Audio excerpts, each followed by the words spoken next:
of mine. He's been somebody that we get along with.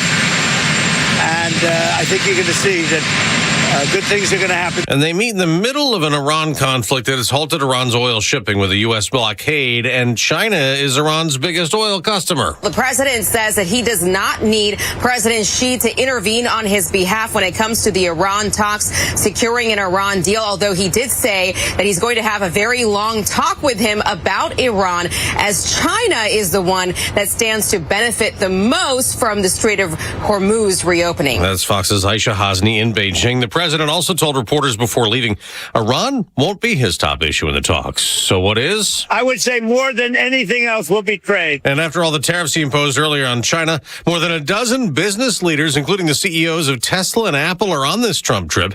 And the president posted on Truth Social during the flight that he'll be asking China's leader to open up the country so those brilliant people can work their magic. Another loss in court for Democrats in the congressional redistricting controversy. Days after Virginia's Supreme Court rejected and threw out new voter-approved map that could have helped Democrats flip 4 House seats from Republicans, Missouri's Supreme Court rules against a Democratic challenge there to a new map that helps the GOP. Missouri's 8 U.S. House seats are filled by 6 Republicans and 2 Democrats. The new map splits a western district that for decades contained nearly all of Kansas City to potentially gain a 7-1 GOP advantage. Fox's Gernal Scott. In Nebraska, Cindy Burbank won the Democratic primary for a Senate seat, defeating a candidate some Democrats called a Republican plant. And Burbank's reportedly considering dropping out of the race to potentially help independent Dan Osborne challenge incumbent Republican Senator Pete Ricketts. America's listening to Fox News. For 250 years, Americans have believed in one powerful idea.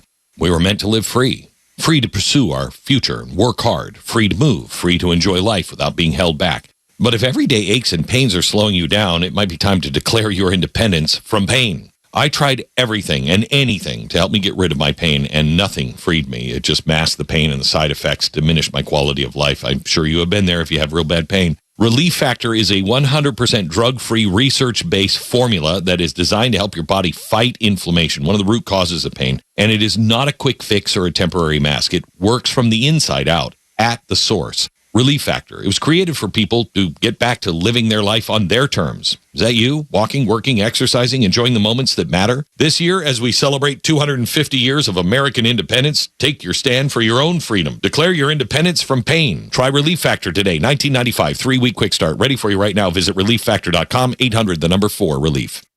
WFOM and W292EV Marietta, a Dickey Broadcasting Station. This hour is presented by Subaru of Gwinnett. You'll love the difference. The Morning Xtra, only on Xtra 106.3. Morning, y'all. Tug and Los until 10 on Xtra 106.3. It is the middle of the week, hump day, Wednesday, on the backside of the week. So, good news, something to look forward to. We're on the short end of the week. We've made it here. We've made it. This is, I don't want to say the promised land, because I think that's probably more Friday, but, boy, you can see it from here, and I love that. Well, things are moving in the correct direction. Yeah, we're doing well so far. That's right. Absolutely right. Today's big day. We've got Mike Dungeon on. He is running for State Senate District 27, which is for Forsyth County. We'll have him on. We've got Carter Hawkins. Carter is the GM of the Chicago Cubs. And you might be asking yourself, well, why does the Cubs general manager want to be on your show? Well, he wants to come talk to us about the Braves. I mean, he's probably looking for our insight. He probably needs a hand. Yeah, just wants a little bit of discussion about what to do this upcoming offseason with his really good team. Yeah, he's like, hey, man, I think Los and Tug probably be the people to answer this question. No, really. We will talk Cubs, Braves. We will talk baseball for sure. But his sister is Sarah Warren, who was, running for re-election for Georgia State Senate. A very, very smart woman, and what a successful family. What a family. Considering you have the Cubs general manager and also a Georgia Supreme Court justice. Yeah, you've done pretty well. If you're the parents, you're like... And they're both young. Yeah. Yeah, because he's like early 40s, I believe. Yeah, pretty impressive. And she, I believe, is 3 years older than him. So... you better not throw that out there. Well, I didn't say. I mean, big sister would get mad at you. Well, that's why I never said a specific You age. were so close. And no, Los, I would never. Why would you think I would do that? Surely you know me, Mr. Sure speaking every time. Tug loves to out women's ages in the office. Yeah. He just walks up to him. He's like, 48, huh? Happy birthday. That's exactly right. And then I get slapped and, and then I heard you're 29 again. Wink, wink. Has she slimmed back down? And that's the next one. It's hard when you get older because your metabolism slows down a little bit. At least that's what happened to me. I feel like I heard mine turn off. But it was early 40s, as a matter of fact. And then he says it to all the women in the office. Yeah. Metabolism turned off? So is that what happened? It's the damnedest thing. It happens. It's terrible. Nobody likes it. But it does happen. It's why HR needs to talk to him weekly. That's right. Absolutely. How you doing, HR? Shout out. Country call out to HR this morning. I say all the wrong things. Yeah, and I'm going to need you to set me straight on this. A few things here. So, yeah, man, some really cool guests today. I think, we talked about it. We were surprised when Carter Hawkins folks reached out and asked. And, once you kind of know the background, it makes it make a lot more sense. And, he's probably not going to delve into the politics of it all. He's just going to tell you why his sister is the best person for the job. And I believe that to be the correct answer, too. Yeah, and it's just fun considering that the Cubs are in town. They're one of the best teams in baseball. You had a fun win last night for those of you that went out to the ballpark. Ballpark looked great. Actually, when you and I were leaving the building, I left a little bit before you did, I saw the very large, kind of a wreath, kind of a setup for Bobby Cox. Yeah, there's a few more out there today. And I was like, what are they going to do with that? And that's what they ended up putting over the Bobby Cox 6 in the outfield. But they made it a point. It's like, hey, we lost a couple legends in the last week and a half, and so let's make sure to honor them while at the same time it's a big series. And so I think everything worked out great last night. Yeah, getting a big win. Homers first from Yastrzemski and then Austin Riley too. Just a good game, pitched well. The Braves pitching looked good. It's the first game that I've made it through I take that back. But still, it was late, and I was hanging on. I was hanging on by a thread, but I made it. I saw Raisel Iglesias shut it all down. It moved great. quickly. I mean, it was over in early 10 o'clock hour. Yeah, it did. But let me tell you, because I had to make it to 11 to watch the Spurs and Timberwolves. So I saw the end of the Braves game and then caught the end of the Spurs game. So there you go, which was good for you. Nice blowout. Yeah. Up 3-2. Yeah. So we're in. Need one more to move on to the Western Conference Finals. Does it go 7, or do you think you get it done in the next? We should have it done. You would think, right? They've been ahead every single time. I mean, you have the best player in the. Without a doubt, they got the right? Alien. Yeah, the Alien went for 16 in the first quarter, and everyone went, "Oh, turns out he's really unstoppable when he wants to be." Yeah, no kidding.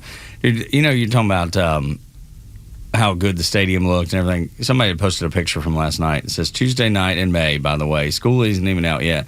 Never let them tell you Atlanta doesn't care about baseball. And I mean, the stadium is slammed. Yeah, we're still about 10 days out from when it gets crazy when you get all the schools out for summer. Dude, there's nothing like this city when the Braves are playing good baseball. It is just so much fun to see, and the enthusiasm. And I mean, even if you look at even last year when people realized, look, this is not going to turn out all that well. It's just you just have a down year or whatever. And people were still going to those games. They still had really good turnout. So when I hear Atlanta's not a sports city, Atlanta's not a baseball city, whatever, I always kind of roll my eyes. But then to see somebody, and I don't have any idea who this is, but Matt Klug, 33, is posting this video from third base side, and it looks good. It makes you proud to be from this area. We're getting to the point where we can have the discussion, and it's weird because it's still, as we're getting into mid-May, they might be the best team in all of baseball. Buddy, I tell you, they look good.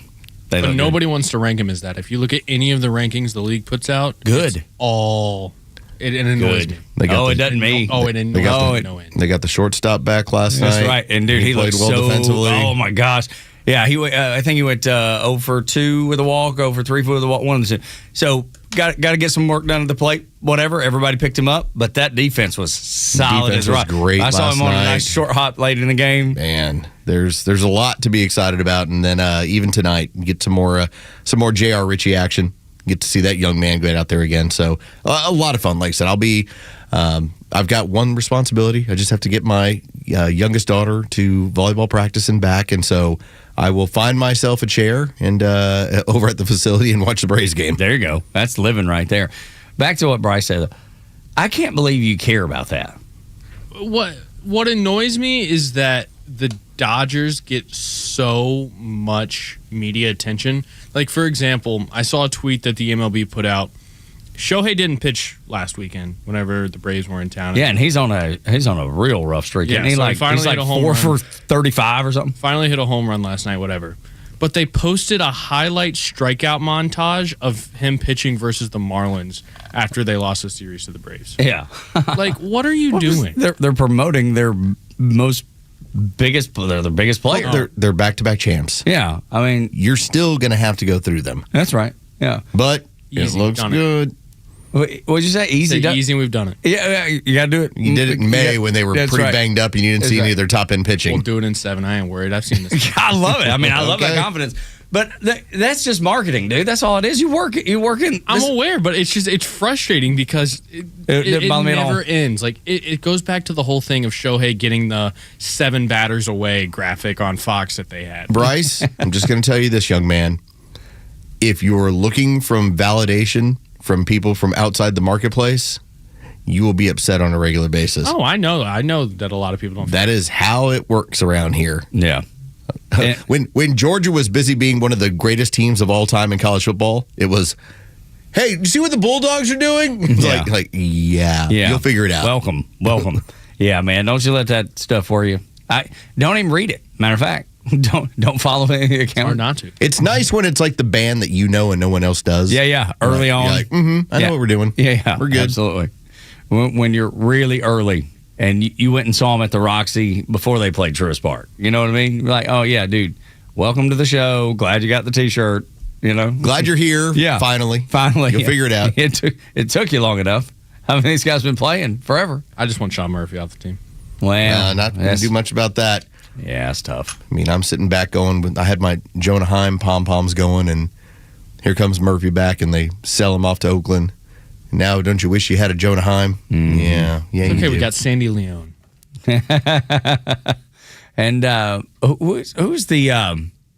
Oh my gosh! I saw a graphic about this last night. Somebody shared on Twitter on X, and it was who's the catcher that we got rid of that when we brought Murphy in. Anyway, they were Jonah Heim. No, I know, but there was somebody else too.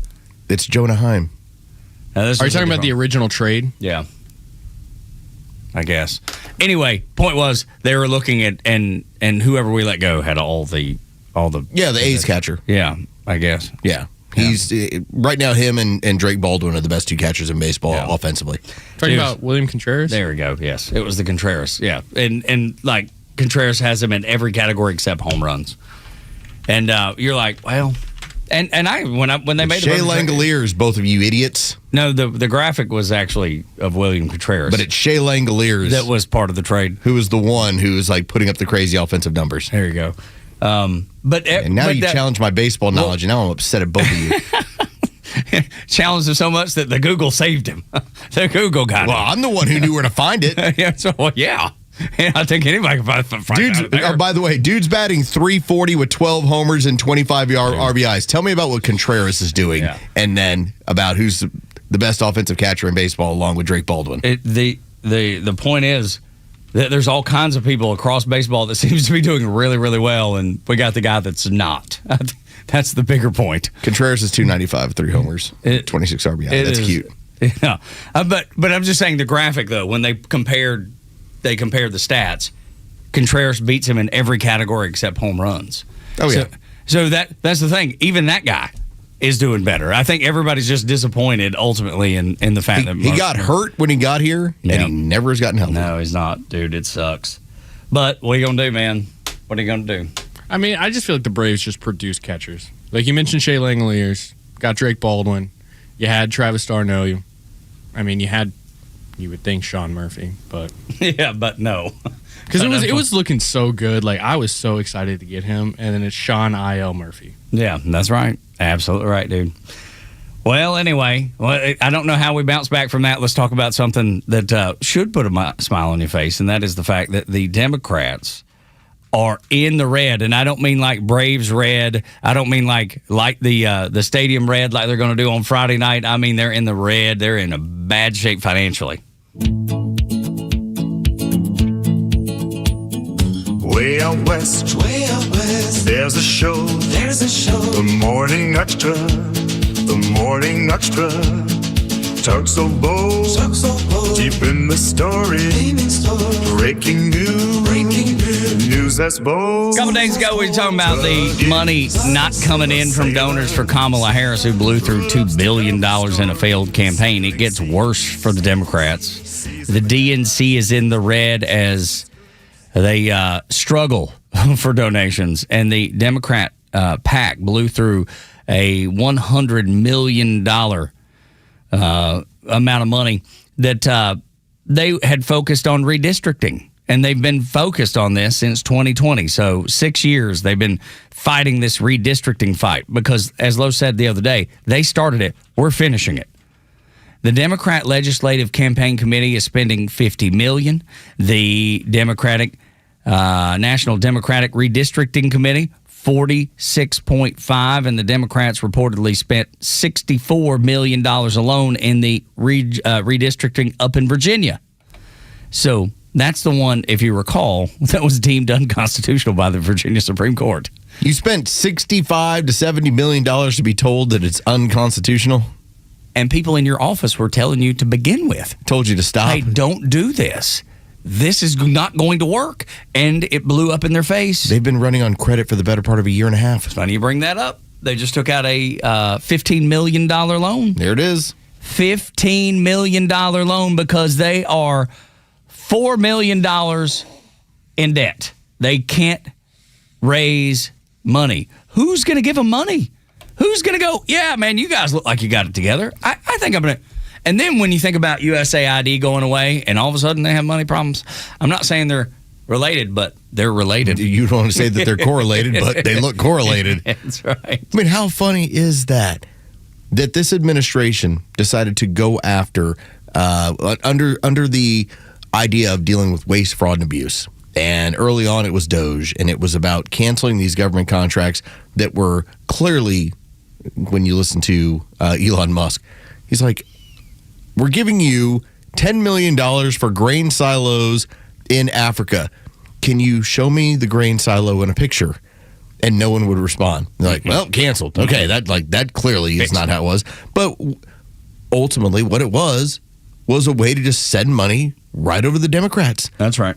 I don't think they can raise it regularly on their own. No, they've not had to do it for 50 years. Yeah, they've not had any experience. It'd be like if we ask our kids to write a check, they wouldn't know what to do. They wouldn't know how to do it. The Democrats are in that same position. They've not had to raise money. They've always had it laundered back to them. I mean, they've always been able to go to the larger donors out there, but because of campaign finance laws, there's only so much that companies, institutions, people are allowed to give.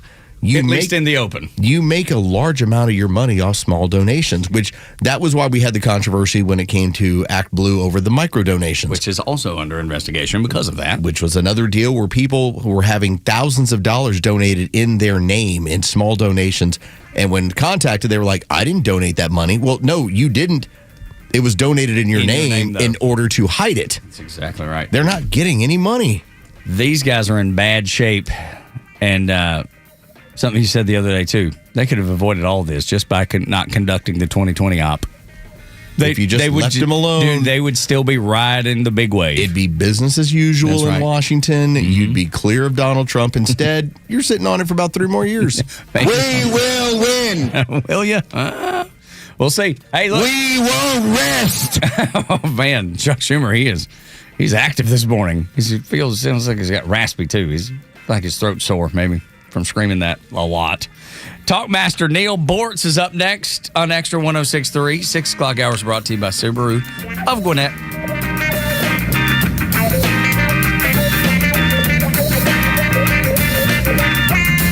The Morning Extra, Neil Bortz, and The Kimmer Show are all online for you anytime at thepodcastpark.com. Plus all of Extra's exclusive podcasts like Ben Burnett, Janelle King, and so much more.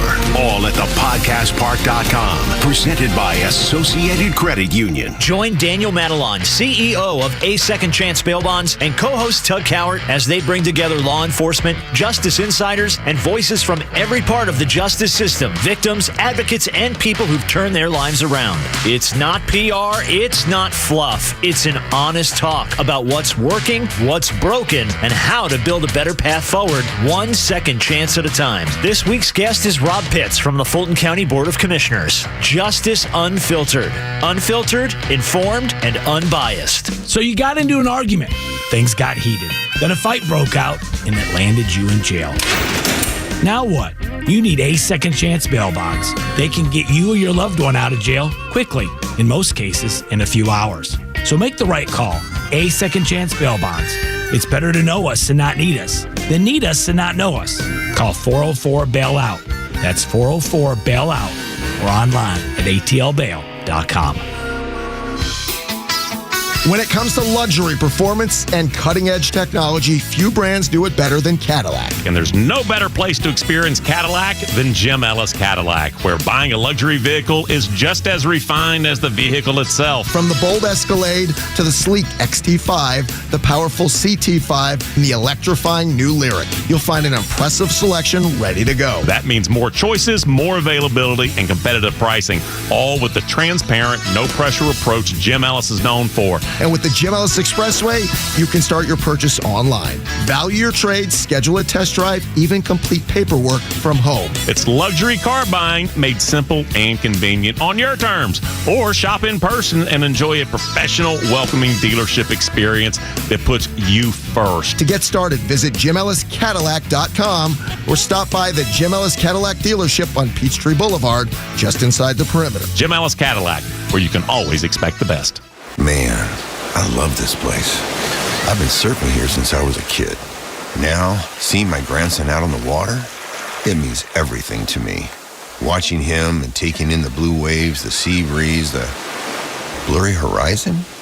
If you have geographic atrophy, or GA, subtle changes in vision could mean it's progressing toward irreversible vision loss. Izervay is proven to slow GA progression and could help preserve your vision for longer, so you may keep seeing the world around you. Izervay, or avacincaptad pegol, is an eye injection. Don't take it if you have an infection or active swelling in or around your eye. Izervay can cause eye infection, retinal detachment, or increased risk of wet AMD. Izervay may cause blood in the white of the eye, blurred vision, or a temporary increase in eye pressure. Do not drive or use machinery until vision has recovered after an eye injection or exam. Ask your retina specialist how you can slow your GA with Izervay. To learn more, call 1-855-IZERVAY or go to izervay.com. Paid for by Astellas Pharma. The stories that matter to you. These are your Georgia headlines. It's Wednesday, May 13th, and here are your headlines. President Donald Trump is in Beijing for high-stakes talks with Chinese President Xi Jinping, focused on trade, Taiwan, and rising tensions involving Iran and Russia. Officials say Trump is expected to pressure China over its support for both countries while also discussing new economic agreements. The community at Mount Bethel Elementary School is rallying around teacher and former student both battling cancer. Students, staff, and families raise money through T-shirt sales and a staff kickball game, presenting checks to support teacher Whitney Williamson and Dickerson Middle School student Jackson Jeffcoat. School leaders say the effort reflects the strong sense of compassion and community at Mount Bethel. And finally, it's another busy morning on the Morning Extra today. Mike Dungeon, who's running for state senate in District 27, will join the show at 7:45. Chicago Cubs general manager Carter Hawkins will stop by to talk about his sister Sarah Warren's re-election campaign for Georgia Supreme Court. And tomorrow, candidate for District 6 Kevin Martin will also join the Morning Extra at 8:25, followed by Kelly Gambrill, the current Cobb County Commissioner in District 1 who's seeking re-election, at 9:25. Today's weather is partly cloudy with a high of 80 and a low of 56. With your Extra 106.3 headlines, I'm Bryce Gobert.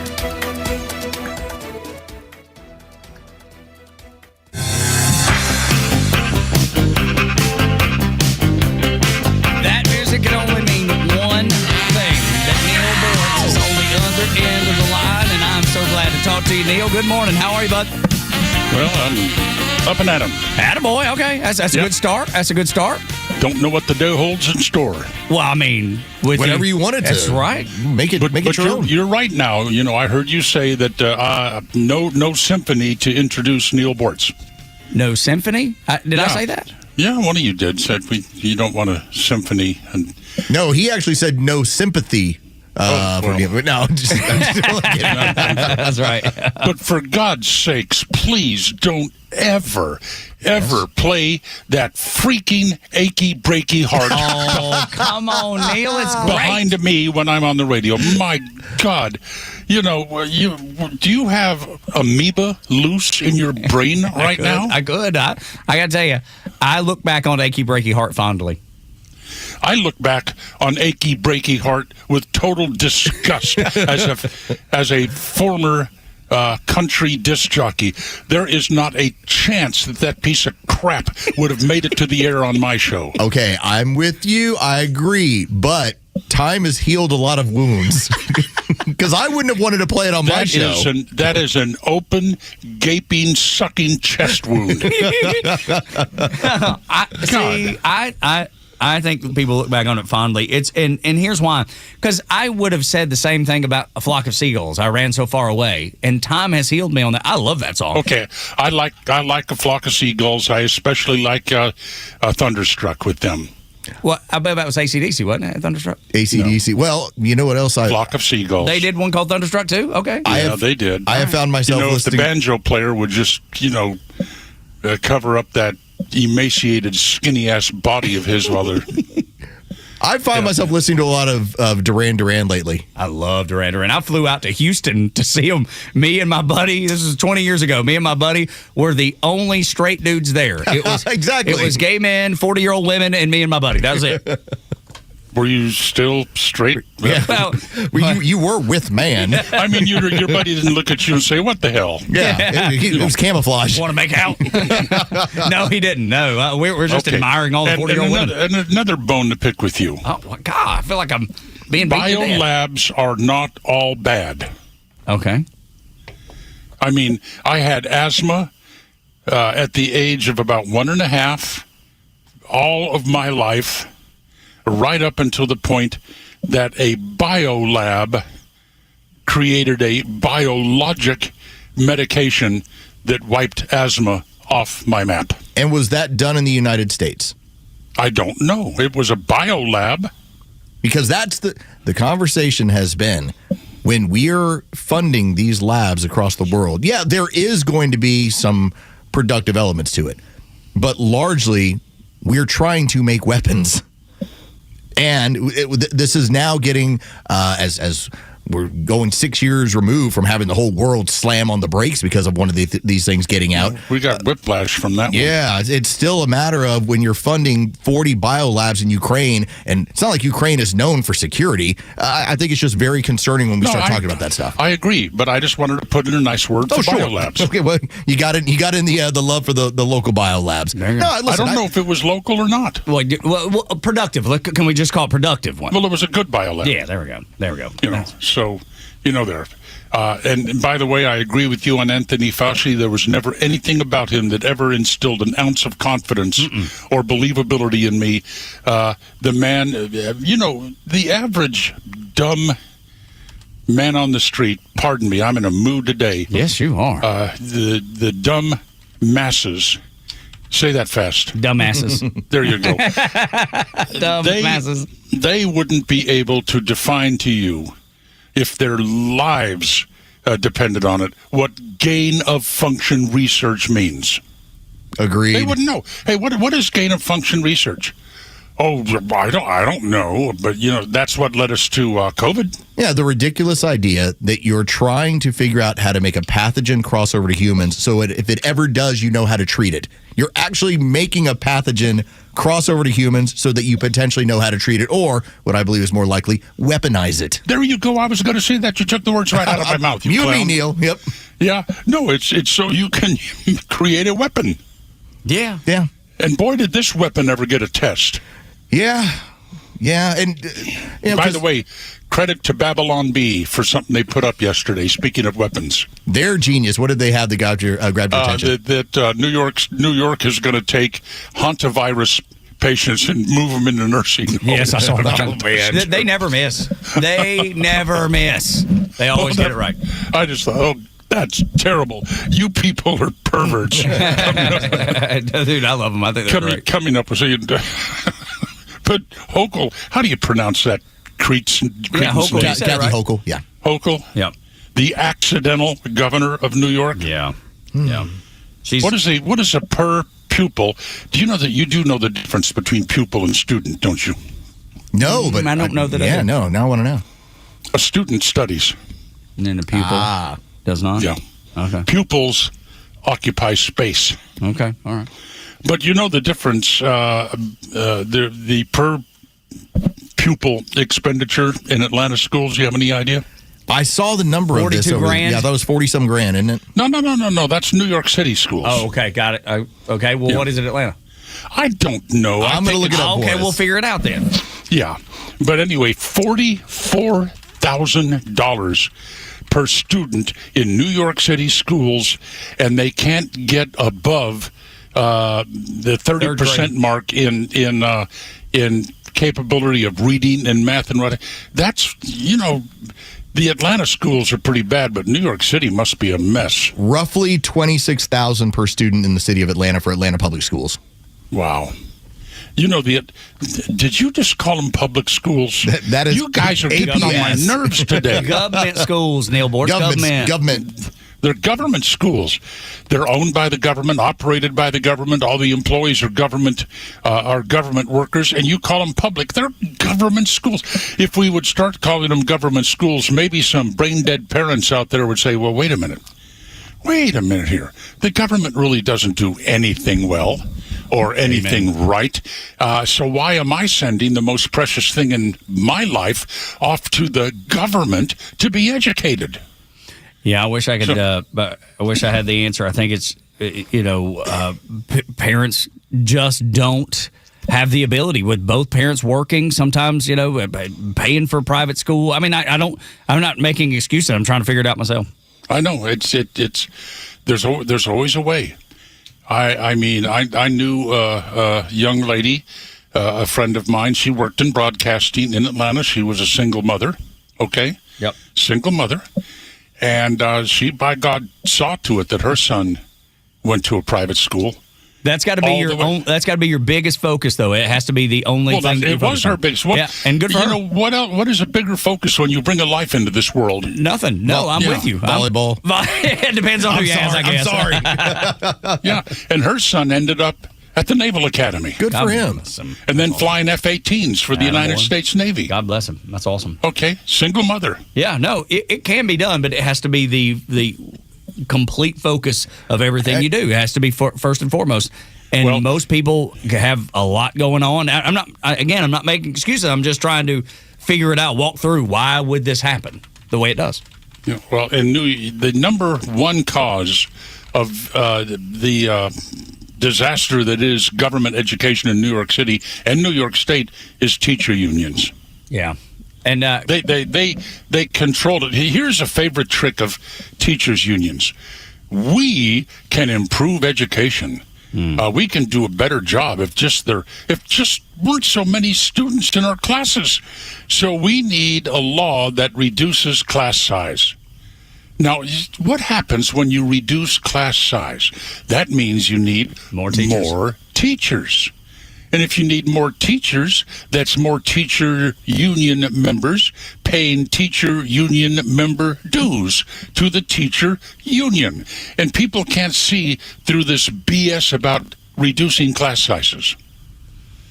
I'm impressed by what they're doing in Mississippi, though. You have to take that and go, wow, good job, going from 49th or 50 to 16, just going back and teaching fundamentals. Yeah, phonics-based learning. Yeah, good for them. Yeah. Pre-1990s style education. Oh, now wait a minute. Do these students in Mississippi schools realize how many genders there are? I assume so. Mississippi's pretty two. rock solid red. I think they probably get it. I think it's 42 genders now, isn't it? I think you're way under. Have they learned all the pronouns in these Mississippi, like she, them, and all that kind of stuff? I don't know if they get it or not. I'm hoping not. So, well, I assume not, because they've focused on math and reading and writing and arithmetic. Yeah, after they taught the teachers, then, because that's been part of the problem, is that these teachers have come up in a system. I remember when we had that different version of math that they gave my kids, and for them to look at math, like, if you knew the answer, hey, what is 7 times 8? Well, that's 56. Well, you had to do the right version of math, even if you knew the answer, or else the answer was wrong. It was the craziest thing to look at. I know. They may have done a worse disservice to the United States than Fauci. Wow. It's possible. But it's along the same lines, for sure, at least with just being misled and not doing the right thing based on, the people that you're trying to serve. The amount of kids that are graduating public high schools that do not have, now they have the ability to read, they don't have the ability to comprehend. Mm-hmm. That's the big difference. Reading comprehension is what's so far behind right now. Well, just remember the words back in about 1917 or so. Just remember the words of Woodrow Wilson and the people who were putting together the system of government education in this country in order to move from an agricultural society to an industrial society. They needed people who could read instructions. But they made it very clear, we are not trying to create men of letters, which is a euphemism for highly educated person. No, we just want to create people that can follow instructions, read instructions, do basic work, and not be a threat to us. And that's the kind of education system we've had in this country since then. And that's why Woodrow Wilson is viewed as such a nice guy. Yeah. Yeah, what a prince. Yeah, exactly. Yeah, what? Okay, I'm mugshots. I'm looking at the Collier County, Florida mugshots. Oh, what do we got? What's like Florida man up to? Is this the blotter? No, it's the sheriff. The sheriff puts it up there. Okay. I got stopped by the sheriff once. Well, what were you doing? Driving erratically. That'll be a good reason to get pulled over. Okay, let's see how many. Drop a cigarette in your lap. Oh my God! How many honkies are there in today's mud? There's one. We got a honky. Let's see. There we go. Yeah. Just one. Of all the people that were arrested in Collier County, Florida yesterday, got one oppressor. I do enjoy when you do have the county puts this stuff out there, and most of the time it's speeding or DUI related. But every now and then you'll get a weird one where you go, loitering? What were you doing? like how did you manage to get locked down with that one? Well, the one honky here. Does he have a name? Does the honky have a name? Yeah, her name is Alexandra. It's not Ocasio-Cortez. Okay, good. But property, grand theft property, $100 to $500 to $300 from a dwelling. Wow. See, you wonder what she wanted to go get back from that boyfriend. I think she, from the looks of her, she was probably doing the vacuuming and picked up something. Yeah. Oh, I gotcha. Yeah. Right. So, yeah, she borrowed somebody's laptop. Is it not fun to kind of make up the stories in your mind of what they got involved in? They could have done. Oh, some of the stories make themselves up when you look at these mugs. Give us one of those egregious ones. We ought to have people with arrest powers walking down city streets, and whenever they see anybody with a neck tattoo that goes from their clavicle to their chin, they just put them under arrest right there on the spot. We're taking you to jail. What am I charged with? We don't know yet, but we'll find out what you did. And just now Los has got the honky up. Oh, no, I'm looking at Forsyth County. Oh, yeah. But it's all honkies. Well, there you go. It's been that way for a while. And then, like I said, you have to actually go and see what the date of okay, false imprisonment, criminal trespass. This is part of what I do. I look at who got arrested and what is their charge. Well, me too, and I hope to recognize one of them sometime so I can walk to the other side of the street and get away from them. Interfering with a 911 call. Never seen that one before. What? I've never known. How could you possibly be doing that? I don't know, hang up the phone I think the saddest part of my life right now is the time I spend on TV, A&E channel, watching Cops or Cops Reloaded or all of that kind of stuff. He loves it. You love it. I love the fact that you love it. I do. I really do. I particularly like the sovereign citizens. Yes. I'm not driving, I'm traveling. I'm not a sovereign citizen. I'm an American state national. They come up with all these words. and I try to fast forward through those videos to the point where the cop yanks him out of the car. That's the part I really like. And I love to watch the people getting kicked off of airplanes. Oh, okay. Now that one really I am very interested in because they already have to cause some sort of disturbance in order to be removed from the plane. So at that point, they're just kind of showing their ass. Yes, they are. But I have a question. Oh, yes. Go ahead. Lately, they have started emptying out the whole plane if the person doesn't voluntarily get up. Okay, Yes. We're going to have to deplane. We're going to have to get everybody off the plane, and then we'll come up and we'll come back here and get you off the plane. And two questions. First of all, why not just empty the plane back to the row where the jerk is? And that way you can get them off without them interacting with other passengers. Right? Yeah, I guess. Yeah, that makes Why sense do to you me. have to evacuate all the people that are sitting behind the jerk? I don't know. I've not been privy to it, so I don't really know the logic behind what they're doing. The logic is to get that person off the plane, right? But I'm just saying with the people in the back behind that person. I don't know why. I don't understand the logic there either. No, I don't either. And it ought to be codified. If you do anything on an airplane that causes them to evacuate that airplane because of your actions, it is an automatic $5,000 fine. In 5 years, you can't fly for 5 years. Oh, you do a GoFundMe. I mean, I'm ready to donate money to build more prisons right now. Neil Bortz is our guest on the Morning Extra. Neil, the Supreme Court Justice, who's coming in? Oh, Sarah Warren? Yes, Sarah Warren is going to be in studio with us. I want you to ask her about the Georgia State Constitution that says the juries are the trier of fact as well as the law. We can do such things. Fact. Ask her that. What she thinks of jury nullification.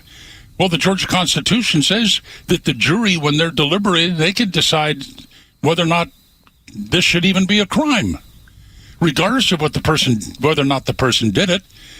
Okay, he did it, but he should have, and so therefore we're not going to consider it a crime, and it's not guilty.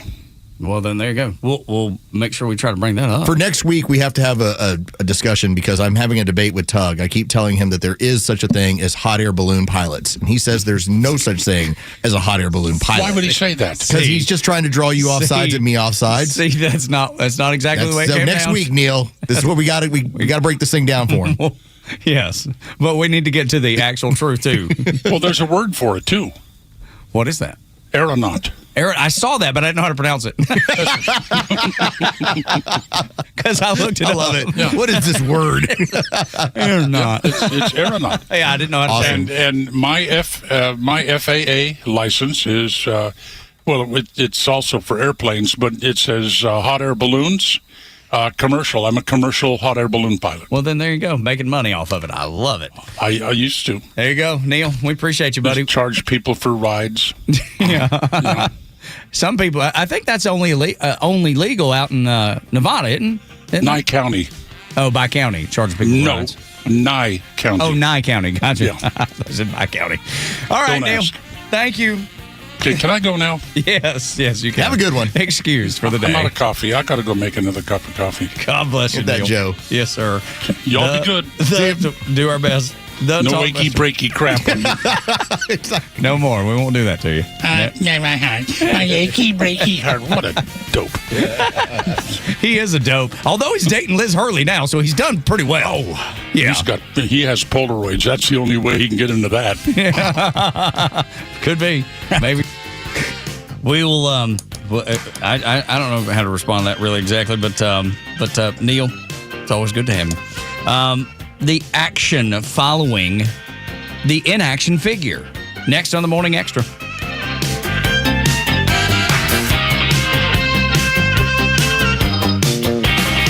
Xtra 106.3 Sports, powered by 680 The Fan. Good morning. Here are your sports headlines for Wednesday, May 13th. The Atlanta Braves opened up their homestand with a 5-2 win over the visiting Chicago Cubs as the Braves came from behind in the fifth inning behind 2 homers, one from Austin Riley and another from Mike Yastrzemski. Game 2 of the series tonight features J.R. Ritchie versus Shota Umanga. First pitch is set for 7:15. You can hear all the game action on our sister station, 680 The Fan, and free on the Fan app. Another Game 5 in the NBA playoffs tonight as the Detroit Pistons host the Cleveland Cavaliers. That series is tied at 2 games apiece. Tip-off is set for 8 o'clock. With your sports headlines, I'm Carlos Medina.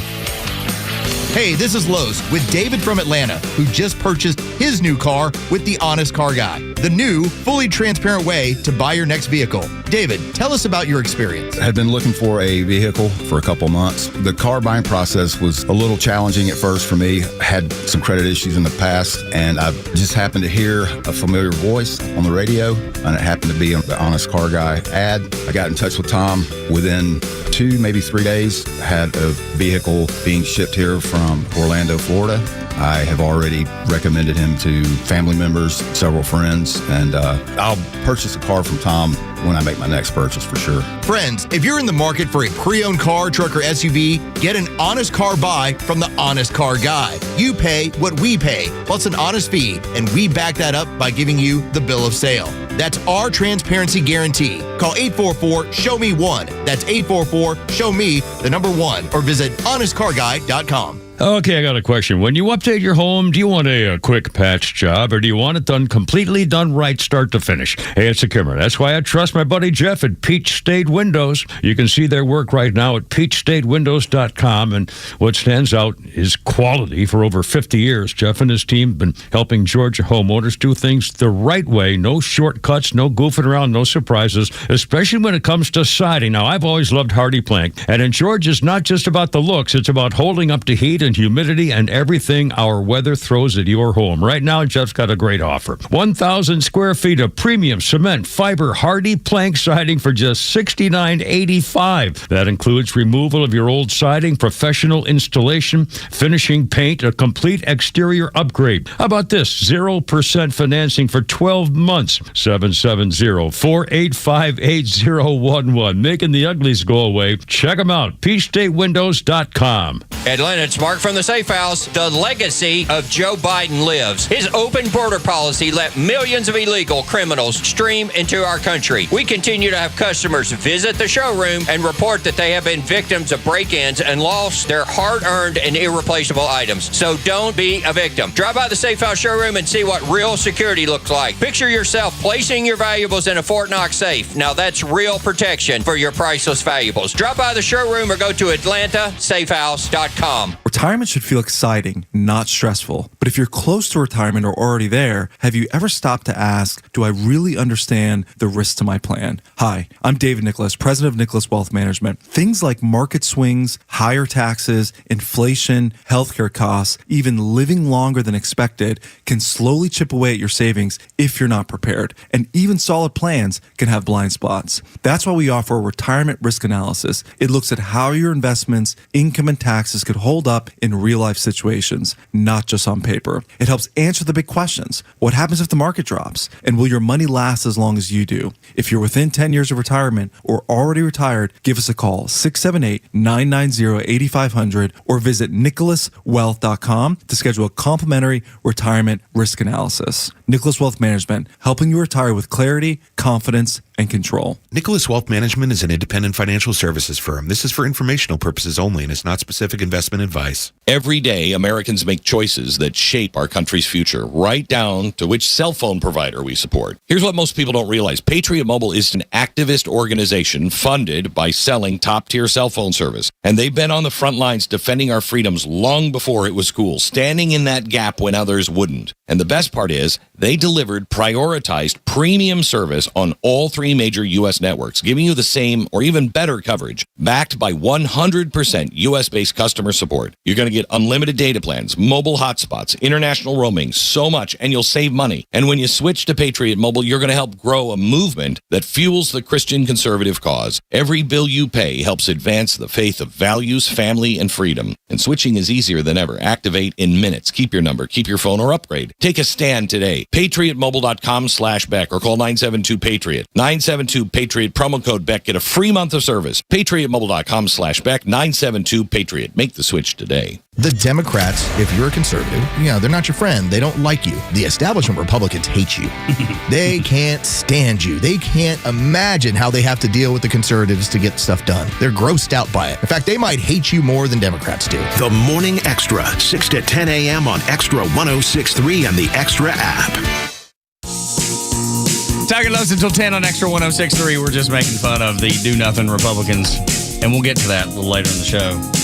How John Thune has said, well, there's just nothing I can do. I know that 80% of America supports bipartisan support for the SAVE Act, but sorry, we've done everything we can do here. There's just too much power that we would lose. We can't afford to do this. This would be terrible. The inaction figure, Los coined that. Gosh, it's been months and months back, and it was one of those things that was so vivid to me. It was like, because growing up with G.I. Joe, you had action figures and you knew exactly what that was, and it painted such a great picture, the inaction figure. Yes, Pam Bondi, the action figure that doesn't move and doesn't do anything. Just sits there. Just sits there. Stiff as a board. Since Pam Bondi, the inaction figure, got fired, I want to go through a few things that has happened in the just over 40 days since Todd Blanche has been in charge. Democrats charged a CCP agent. The Southern Poverty Law Center indicted for funds over to hate groups. Fauci advisor charged over COVID. Somalian daycares raided in Minnesota. Comey charged for the 8647 threat. 9 foreign scam centers busted. Visa fraud has been charged, and then 25 TDA members charged. Trende Aragua, the Venezuelan gang. Rogue prosecutors have been purged.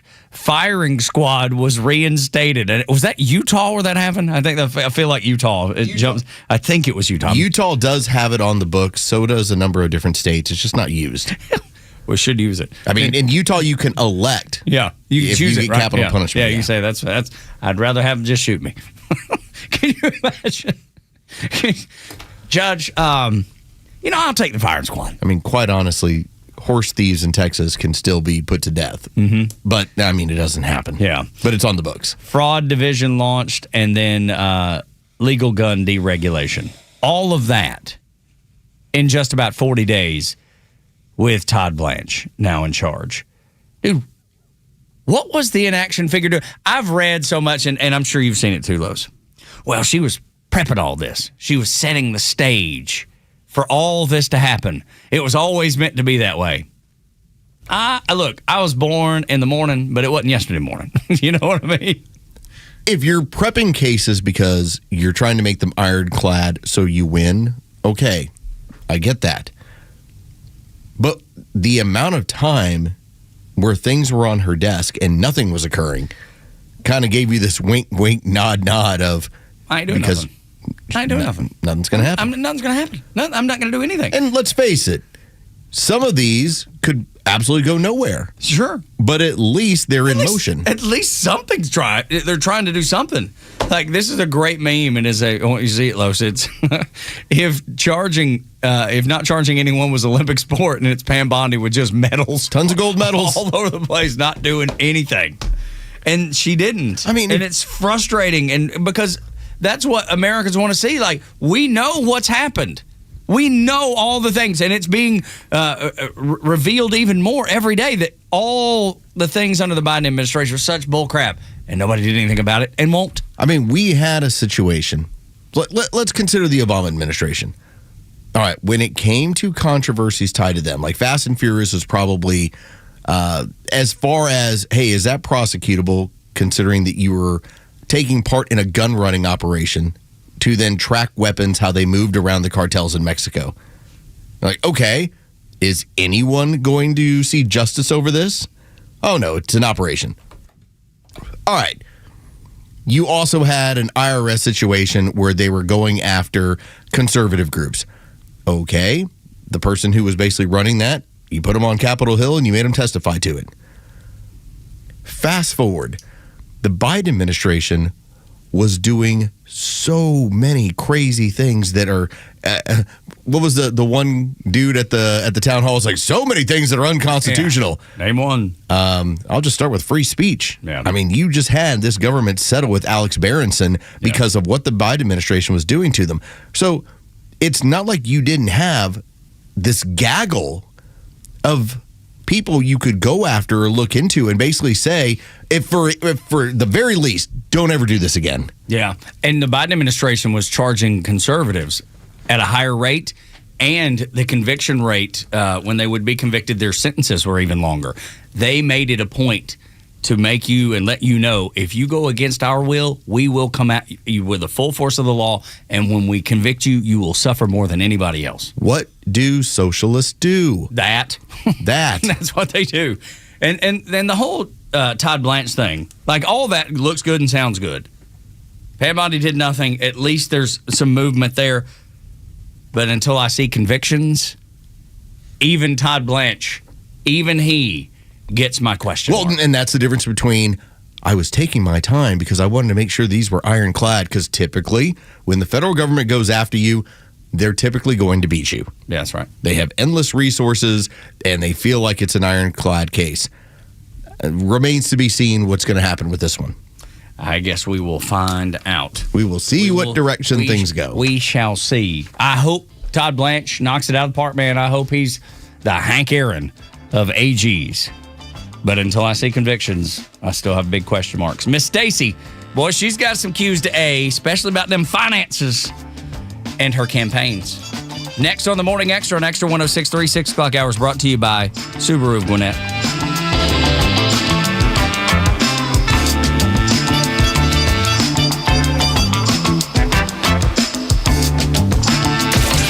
The communists with truth every day on the only conservative news and talk station in Atlanta. Extra 106.3 FM and the Extra app. If you're looking for strength, capability, and reliability, it starts with Ford. And it starts at Jim Ellis Ford, Sandy Springs. From the legendary F-150 to the adventure-ready Bronco to the versatile Explorer, Ford builds vehicles designed to handle real life. And at Jim Ellis Ford, Sandy Springs, you'll find a great selection in stock, competitive pricing, and a buying process that's fast, fair, and straightforward. No pressure, no confusion, just a transparent experience focused on helping you find the right vehicle. You can even get started from home. Shop online, value your trade, schedule a test drive, complete paperwork before you ever step into the showroom. Or come in and work with a team that respects your time and get you on the road quickly. That's how buying a Ford should feel. Get started at JimEllisFordSandySprings.com or stop by the Jim Ellis Ford Sandy Springs showroom, conveniently located at 7555 Roswell Road, just 4 miles north of I-285. Jim Ellis Ford Sandy Springs, where you can always expect the best. Diabetes, high blood pressure, anxiety meds, everyone's on them. If you're a 50-year-old male, maybe a bit porky, and you may even have type 2 diabetes, $1 million of term insurance may only cost you about $200 a month. Call Term Provider. Speak with Big Lou at 800-555-1509. Big Lou will find a term life policy for you even if you have type 2 diabetes, are overweight, or have high blood pressure. Term Provider has helped thousands of people like you who think they can't afford term life insurance. To buy $1 million of affordable term life for you, all you need to do is call Big Lou at 800-555-1509. Lou will make sure the scales are tipped in your favor. Call 800-555-1509. Big Lou will answer your call and work to fit you into a term life policy that you can afford. Remember, Big Lou's like you. He's on meds too. Call 800-555-1509 or biglou.com. Tug and Los start your day the right way on the Morning Extra. Get this. Cousin Brittany just texted me and said, I had to scan my ID to change my Yahoo password the other day. Oh, my Lord. That seems like that actually seems like a bit of an overreach. I'd feel weird about that one, Brittany. Yeah. Are you sure you're logged into the right website? Brittany, were you looking into adult content? That's right. What are you providing ID for? Because there's certain states now that require legal ID. That's why I don't go to those. That's exactly right. I'm not doing it anymore. You've taught me the error of my ways. That's right. I'm out. The Morning Extra, 6 to 10 a.m. on Extra 106.3 and the Extra app.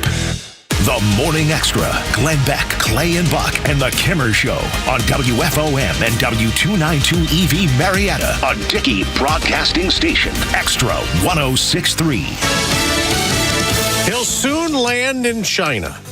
I'm Dave Anthony, Fox News, where President Trump will hold talks with China's leader. And while the Iran conflict continues with no end in sight, the president told reporters before leaving he does not need help from them making a deal with Iran. We'll win it one way or the other. We'll win it peacefully or otherwise. The president says that trade is top of mind during this historic summit in Beijing with President Xi. Fox's Aisha Hasni's in Beijing. China wants lower tariffs. They currently have a 10% global tariff that expires very shortly here in July if it's not extended by the president. Meantime, back here at home, American farmers who are getting hit by higher diesel fuel prices, they want the president to convince China to buy 25 million metric tons of soybeans. Now an update on the hantavirus. A French passenger taken off the cruise ship that had the outbreak that left 3 dead is critically ill, now breathing through an artificial lung.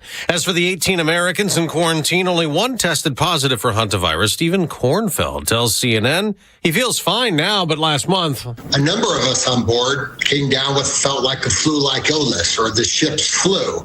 I had 3 days of night sweats, a lot of chills, some mild respiratory, and a lot of fatigue. He's in a biocontainment unit in Nebraska. So is another passenger in a facility in Atlanta after showing mild symptoms. Also in Nebraska, you don't hear this often, a Democrat who won a primary isn't wanting to win in November. Cindy Burbank says she'll drop out of the general election after winning the Democrat Senate primary in Nebraska with about 89% of the vote to William Forbes' 11%. He's an anti-abortion pastor accused of running as a Republican plant to take general election votes away from the candidate state Democrats really want.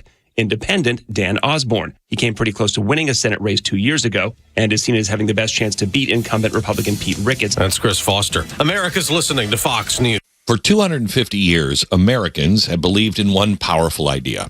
We were meant to live free.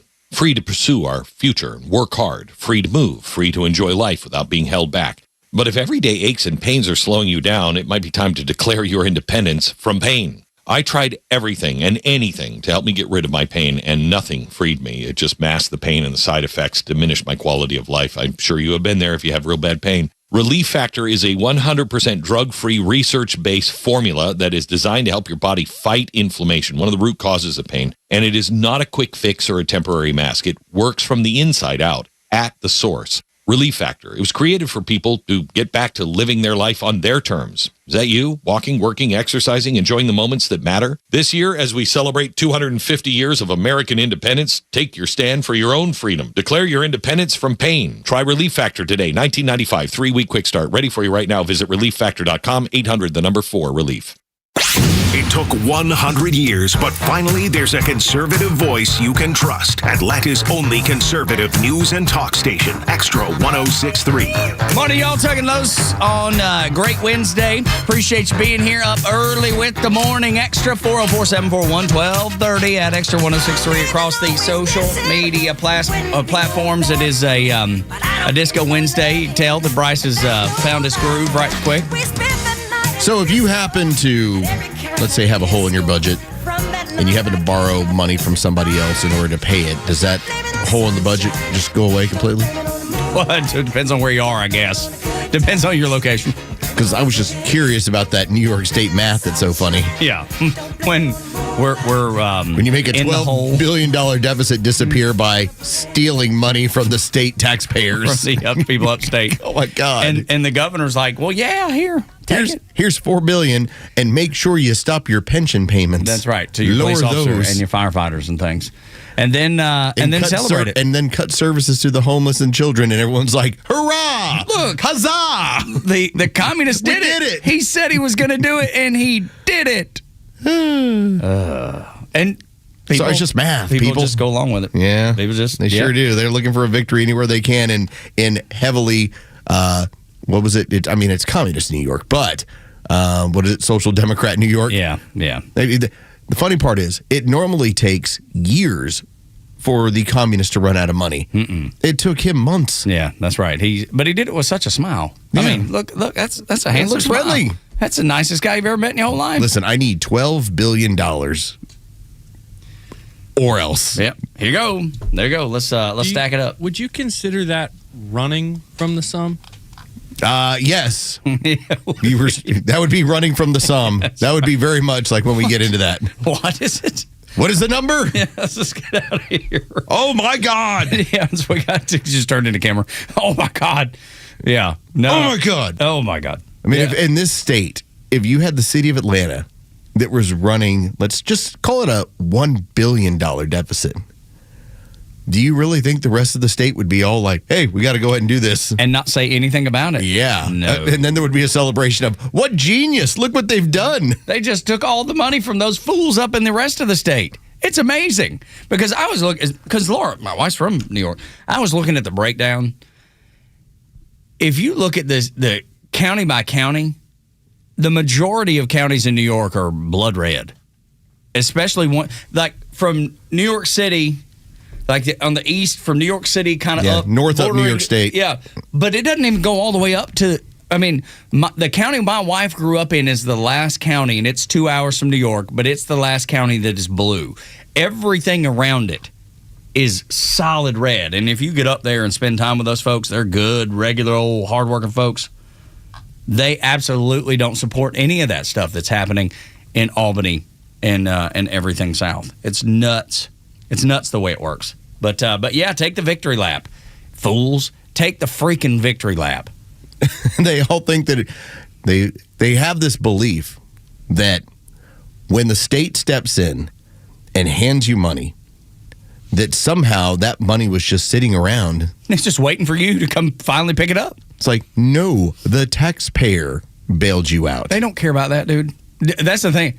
That's their money. In their eyes, what you make, what the taxpayers donate by force, that's their money. It's not yours. It's theirs, and they use it any way they see fit. And the governor of New York, who's already in trouble, she can't afford to have New York default. Fools, man. Yeah, New York. You're talking about New York City. So we're going to take 60% of your liabilities, and we're going to cover it with taxpayer money. Because it will help me ultimately. And you kick the can down the road, and you'll have the exact same problem that's going to come up here in 6 months. That's right. And they'll be like, we're out of money. Again. Well, again. Yeah. And what is it we covered yesterday? 892 companies and billions of dollars in income have left in just the last 5 years. And you this is how it happens. Look at the other blue states. Same things are happening, specifically California. But blue states in general, high tax states in general, people are leaving in droves. And I understand, man. Like, I don't want them to come here, to be honest with you. But I understand why they're bailing out. I understand why they're leaving. Morning Xtra, Xtra 106.3. Trump in China. That should be interesting. Los, before we get to the first thing to know about Stacey Abrams, I do want to say, I hope, I don't expect, but I hope he says, dude, when behind closed doors, of course, President Xi, you cannot be sending drones and all this stuff to Iran. We know you're doing it. You cannot continue doing that. He's not going to do that in public. It's going to be a private. And I'm sure Xi will say, oh, of course, we'd never do that. Knowing that they do by the Caspian Sea and by rail. They're doing all of this. They're sending. That's the only reason Iran has anything going for it, because they're getting supplied by China, and to a degree Russia too, with weapons, drones, and anything else that they can use to fight back against the United States. That's got to come to an end. and they need to probably bring up trying to get around the taxes and tariffs by sending, goods that they export through Vietnam, slapping a made in Vietnam label on it, and then sending it out. I'm sure those things, I hope those things come up. What a time to go meet with the Chinese, because when you think about where the situation is from even a year ago, all right, you've run them out of the Western Hemisphere. You've essentially choked off their oil supply. And now you're meeting with them to basically get the coup de grace on Iran. You're like, hey, do you want this to work for you? Because we're the ones in control here. I mean, we're the ones who are stepping into this situation, this meeting, as the big hammer.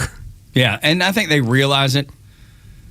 But they, all public facing, they handle things one way. But dude, they're sinister. The CCP is sinister. Of course.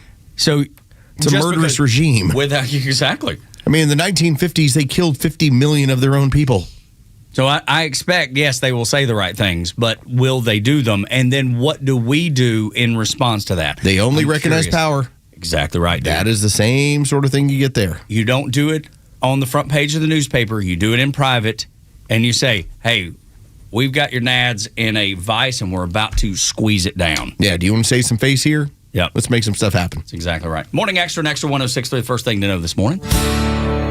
They want you awake, informed, and ready to fight for the facts of the day in the land of the free. Now your sleepyhead nation needs your wake-up call. A mighty dose of reality coming in strong. Soon as the sun cracks the horizon so high, man, we got the story, no time for a lie. Has she slimmed back down? Put a boot in your ass. Well, I don't believe she slimmed back down. The she in this story has as of yet. But I know that when it comes to slimming down your money, she's good at that.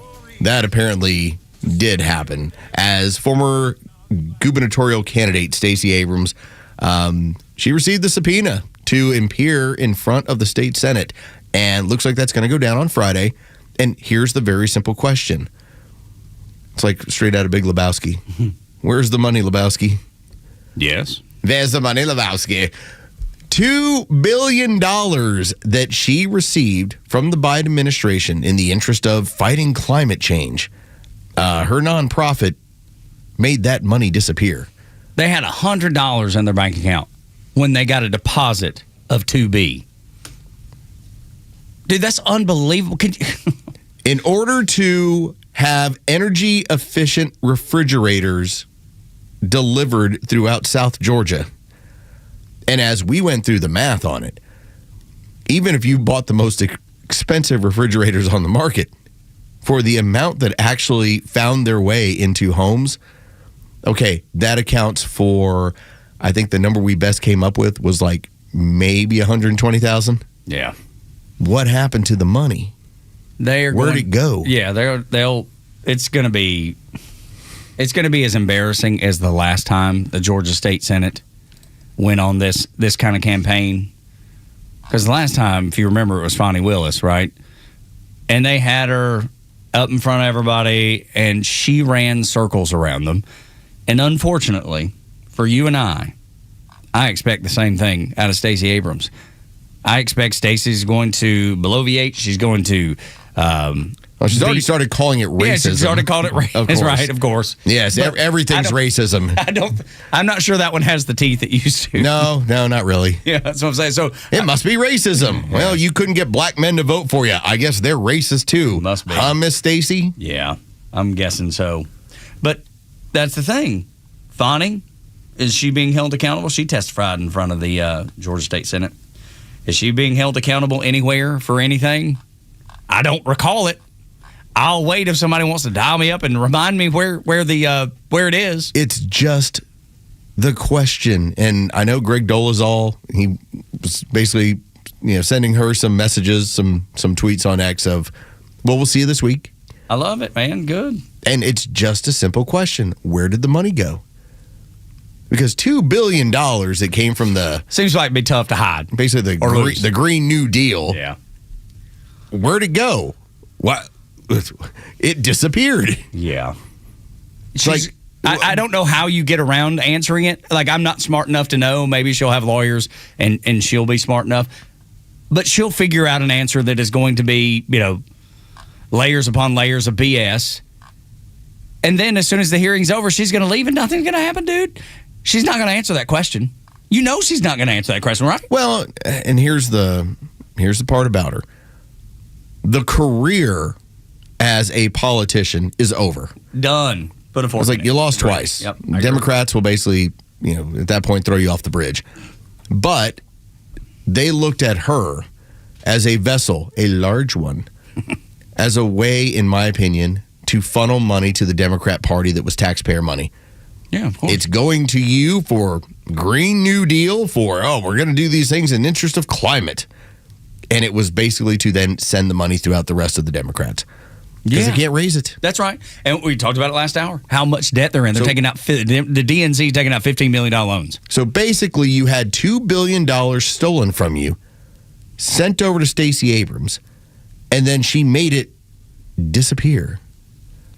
I think it went into Democrat coffers. Again, I'm alleging such a thing because that's kind of how... Well, that's what it's always done. Once all the NGOs are starting to disappear, this is what the Biden administration was doing on the way out. Yeah. They're like, we're done, we're toast, let's get this money out of here.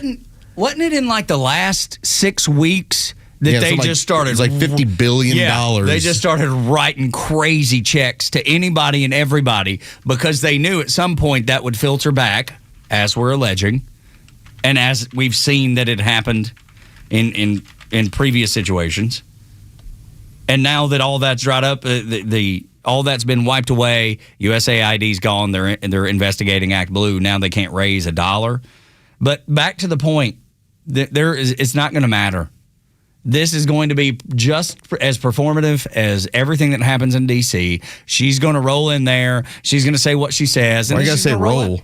I'm sure she can walk. You know what I mean. I do not think that she's had like her foot eaten up. You know what I mean. She's gonna walk in there and say what she says, and she's gonna walk out, and that'll be the end of it. Diabetes ate my foot.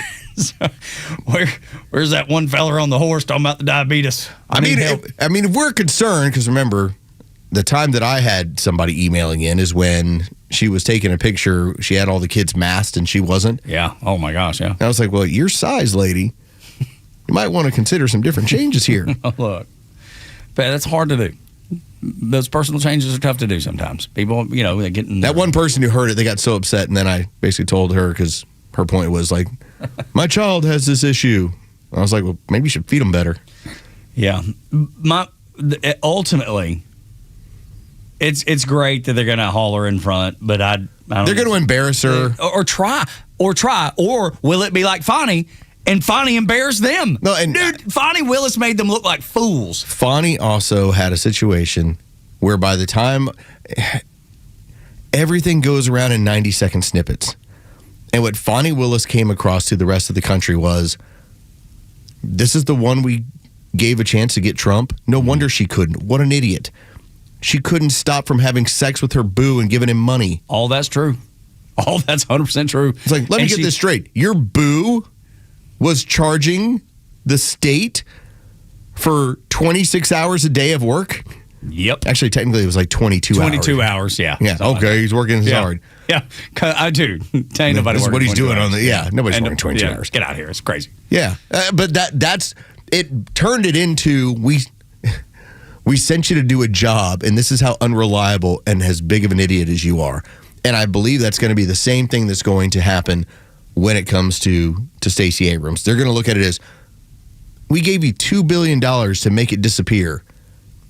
Couldn't you, how inept are you?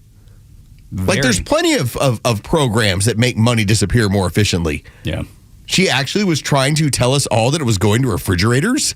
Well, dude, she's gotten away with it to this point, and let's see what happens. Well, but get away with it in terms of, there's no more money coming. Right, but she's being held accountable for this $2 billion, right? Yeah, you're right. The organization for the most part has gone away altogether. She's being asked about this, and she will not be held to account. So she's going to get away with it. But accountability in terms of, you don't have a political career. Like this sort of stuff, if the federal government hands you $1 billion, Tug, and you chose to hand it to a bunch of organizations that were like as part of your good old boy network. It's not illegal. No. But like the retribution is, oh man, you got caught doing that and you made us look bad. We're not giving you anything anymore. I think she's going to be just fine with it because she's got a whole lot of money. She's just going to be made to look like a moron, and that'll end the political career, which is already done. And that's that's really that's all you're. That's what you're going to get. Yeah, you have to be okay with that. I don't think she cares about her political career. She already knows it's done. She knows she's not going to be held to any sort of account. She's going to run circles around the Georgia State Senate, and then she's going to walk out of there knowing that she's got a whole lot of money somewhere, stuck somewhere. Probably in some hole in the ground, I would imagine, or some offshore account, maybe. Sure. Something.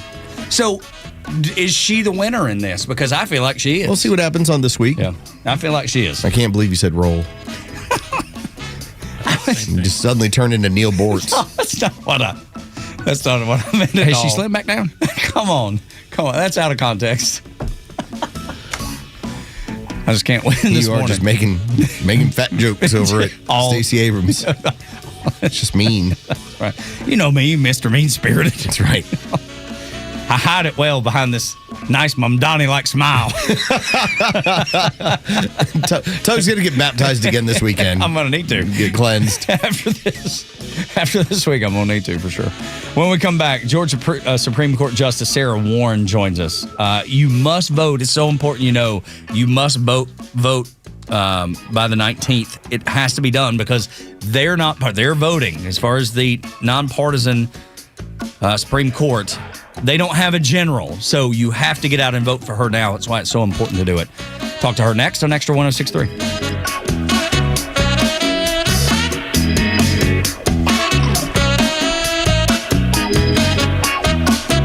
It's Los. Let's talk about Howard Brothers. They don't just sell outdoor power equipment. They live it, okay? They are into it. If you've ever been into a Howard Brothers, you can ask them or let them know about your project. Here's what I'm doing. Here's what I'm working on. And they're going to start running it down for you. They got the zero-turn mowers, chainsaws, trimmers, blowers, everything in between. They've got the tools to tackle any outside project. Whether you're a homeowner or you're a professional, they have all the equipment you need. Trusted brands like Echo, Steel, Exmark, all the backing with expert advice that's in the store and service and support. That's what sets them apart. So whether you're a pro landscaper or a proud homeowner, Howard Brothers is your go-to spot for your outdoor needs. Howard Brothers, serving your communities since 1955. The Morning Extra has you covered until 10 a.m. Then it's Glenn Beck, Clay Travis, and Buck Sexton at noon, and the Kimmer Show taking over at 3, only on Extra 106.3. It's official. President Trump has endorsed Burt Jones for governor. Burt Jones has been an incredible leader. This man has my complete and total endorsement, and I really want to see him win. Burt Jones is a trusted Trump conservative who's leading the fight to end Georgia's state income tax. He's going to make a great, great governor. You will be very happy, Georgia. Burt Jones has my complete and total endorsement. Paid for by Burt Jones for Georgia. A company that has been trusted in Atlanta for over 25 years has already done their hometown homework, like having the very best people, fair, honest pricing, exceptional customer service, and a focus on high-quality work. That's us. Hi, I'm Dan Watkins, owner of All Four Seasons Garage, Entry Doors, and Windows. Sometimes new isn't better, like out-of-town home improvement companies invading Atlanta with their inflated pricing and subpar work. When trust matters, trust us. All the number 4 Seasons Garages. When it comes to luxury, performance, and cutting-edge technology, few brands do it better than Cadillac. And there's no better place to experience Cadillac than Jim Ellis Cadillac, where buying a luxury vehicle is just as refined as the vehicle itself. From the bold Escalade to the sleek XT5, the powerful CT5, and the electrifying new Lyriq, you'll find an impressive selection ready to go. That means more choices, more availability, and competitive pricing, all with the transparent, no-pressure approach Jim Ellis is known for. And with the Jim Ellis Expressway, you can start your purchase online. Value your trade, schedule a test drive, even complete paperwork from home. It's luxury car buying made simple and convenient on your terms. Or shop in person and enjoy a professional, welcoming dealership experience that puts you first. To get started, visit JimEllisCadillac.com or stop by the Jim Ellis Cadillac dealership on Peachtree Boulevard, just inside the perimeter. Jim Ellis Cadillac, where you can always expect the best. I enjoy a good night's sleep, and I like to breathe while I'm sleeping. My wife appreciates that, too. That's why I wear a CPAP. You want the right machine. You want expert advice. You want all the supplies that go with it. You get it all at CPAPs, etc. in Alpharetta. Machines, masks, tubing, filters, cleaning supplies, all of it, and they ship nationwide. Walk-ins, by the way, are welcome. CPAPs, etc. Alpharetta, CPAPSETC.com. Time now for the Retire Wise Report. James Parker here with financial advisor Sean Maloney, founder and CEO of Retire Wise. So when we go through days or weeks of volatility in the market, Sean, it's hard to know what to do. What can you tell us? The biggest thing is don't panic or make immediate decisions with your money. Take those emotional concerns out of the middle of it. You know, look, markets cycle regularly. Market corrections and bear markets are a normal part of the cycle. They're just part of the plan that are going to be accounted for. If you feel nervous when you read the headlines about big drops in the market, you might not know enough about how your money is positioned. That's why it's important to get the right guidance on a financial plan for your retirement. Tell us about the offer you have for our listeners. All right, so now's the time to start, folks. Looking ahead and identifying if you have too much risk in your portfolio. That's the first thing. We have a helpful little resource for our listeners today. We call it the Retire Happy Framework Toolkit. You can get it today by calling or texting WISE to 770-802-2200.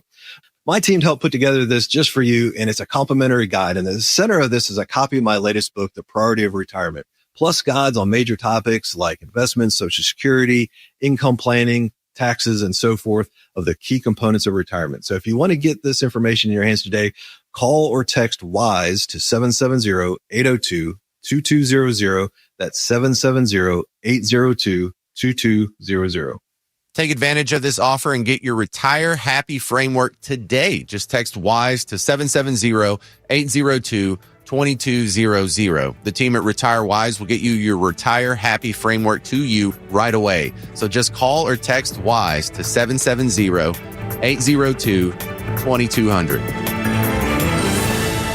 Investment advisory services made available through AE Wealth Management, LLC, a registered investment advisor. Investing involves risk, including the potential loss of principal. Firm does not provide tax services. The stories that matter to you. These are your Georgia headlines. It's Wednesday, May 13th, and here are your headlines. President Donald Trump is in Beijing for high-stakes talks with Chinese President Xi Jinping focused on trade, Taiwan, and rising tensions involving Iran and Russia. Officials say Trump is expected to pressure China over its support for both countries while also discussing new economic agreements. The community at Mount Bethel Elementary School is rallying around a teacher and a former student both battling cancer. Students, staff, and families raised money through t-shirt sales and a staff kickball game, presenting checks to support teacher Whitney Williamson and Dickerson Middle School student Jackson Jeffcoat. School leaders say the efforts reflect strong sense of compassion and community at Mount Bethel Elementary School. And finally, it's another busy morning on the Morning Extra today. Mike Dudgeon, who's running for state senate in District 27, will join the show in about 20 minutes from now. Chicago Cubs general manager Carter Hawkins will join the show to discuss his sister Sarah Warren and her re-election campaign for the Georgia Supreme Court coming up in about an hour from now at 8:25. And tomorrow, candidate for District 6 Kevin Martin will also join the Morning Extra at 8:25, followed by Kelly Gambrill, the current Cobb County Commissioner in District 1 who is seeking re-election. She will join the show at 9:25. Today's weather is partly cloudy with a high of 80 and a low of 56. Your Extra 106.3 headlines, I'm Bryce Gobert. Tug and Los on Extra 106.3 until 10, and we are so blessed to be joined by Justice Sarah Warren on the show today. How are you? I'm doing great. Thanks for having me. This is really fun. You're always welcome, and we're going to get to some baseball stuff in a little bit. Let's start out with the things that matter the most, and that's your campaign. We keep seeing, and Carlos had brought it up during the break, we had listeners that were calling a few weeks ago, and they just kept saying, hey, you need to be voting for our incumbent judges because there's something afoot with people trying to manipulate who makes it into the makes it past the primary and then ultimately to the general election to be elected to the Supreme Court of the state of Georgia. Do you see that? Does that hit your radar screen at all? And is that something that we should be really concerned about? I am so glad you're asking. Yes, you should be paying attention, and everyone listening should be concerned. The first thing I want to point out is on May 19th, which is a week from today, that is actually the only election for nonpartisan judges. So there is no election in November. If you want to be heard on your judges, you got to vote. Vote early this week or vote next Tuesday on Election Day, May 19th. So our judges are nonpartisan. That's what the Constitution of Georgia requires. That means we don't run as a political party and we don't make promises about policy issues and things like that. And what we're seeing is a really big outside influence, folks from outside of Georgia and a political party making partisan attacks on the nonpartisan Supreme Court. It's not normal. It is not the way we're supposed to be doing things. It frankly, implicates a lot of big ethics questions. And so I think for folks who really care about having judges who are fair and impartial, who uphold their oath to the Georgia Constitution and the U.S. Constitution, they should really be paying attention. And I hope they'll come out and vote for me. Justice Sarah Warren is our guest right here on the Morning Extra. Half of our audience is women, and they were the first ones that sounded the alarm to us on this. I don't know if they had gotten just whether it's the... Women are always paying attention. They're paying attention. I was going to say, nothing gets by our audience. But it's unusual, though. It was one of the first things that was brought up, and I don't know if they had just gotten a whim through it through social media, but they said, here is the plan to make this the Supreme Court far more partisan. And so it's just been fascinating to see how some of that outside influence that's been pushing money into this state, and then the people that have been basically told, here, go, and if it says incumbent, do this. If it doesn't, do this. I think that's been pretty wild to look at. It is, and the amount of money we're seeing from the outside is really extraordinary.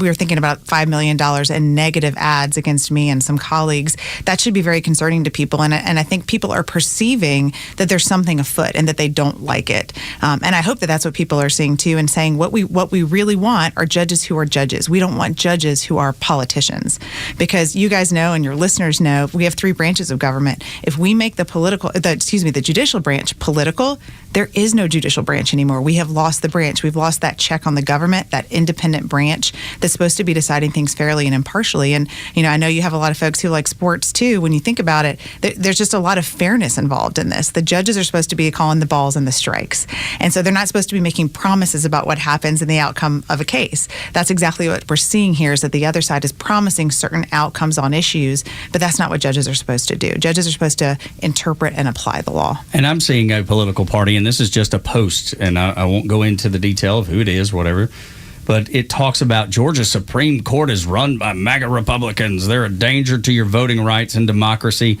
You can stop them, but only if you vote.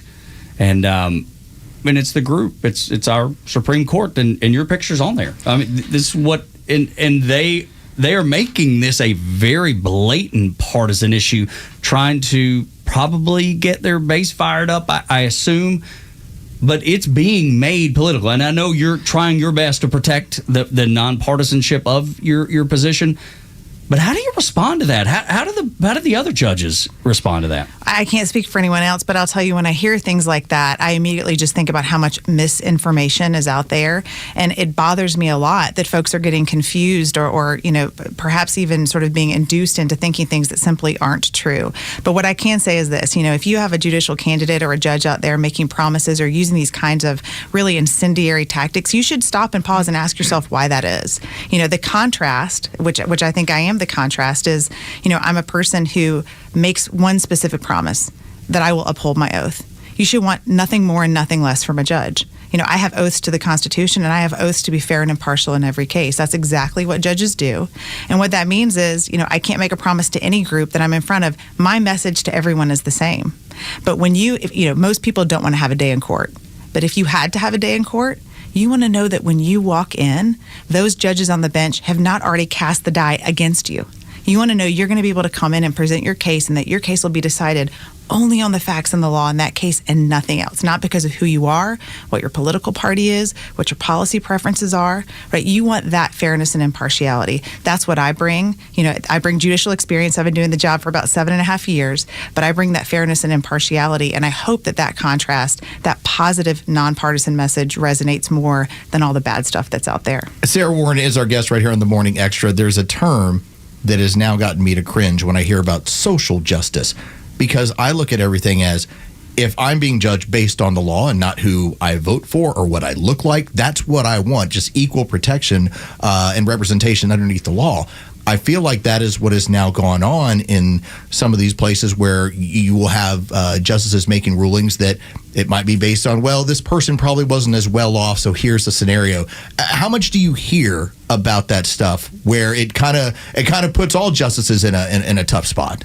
It does, and I think that there's a hunger out there for people to feel like people are being treated fairly and justly, and there are a lot of jobs where you can do that as an advocate. You can do that through volunteerism. You can do that by being involved in your community. You can really make a difference in people's lives. Being a judge sometimes isn't a feel-good job. We have to interpret and apply the law so long as it is constitutional. But we have taken an oath to do justice to the rich and the poor, to every person who is before us, without fear or favor, without bias. I mean, those are really powerful words. And that is how I am able to do my job and do the job that the people of Georgia have trusted me with. I see some of the early voting numbers, and it looks like the Democrats are ahead of Republicans when it comes to voting. What is it that you would say to voters that would maybe vote for you to encourage them?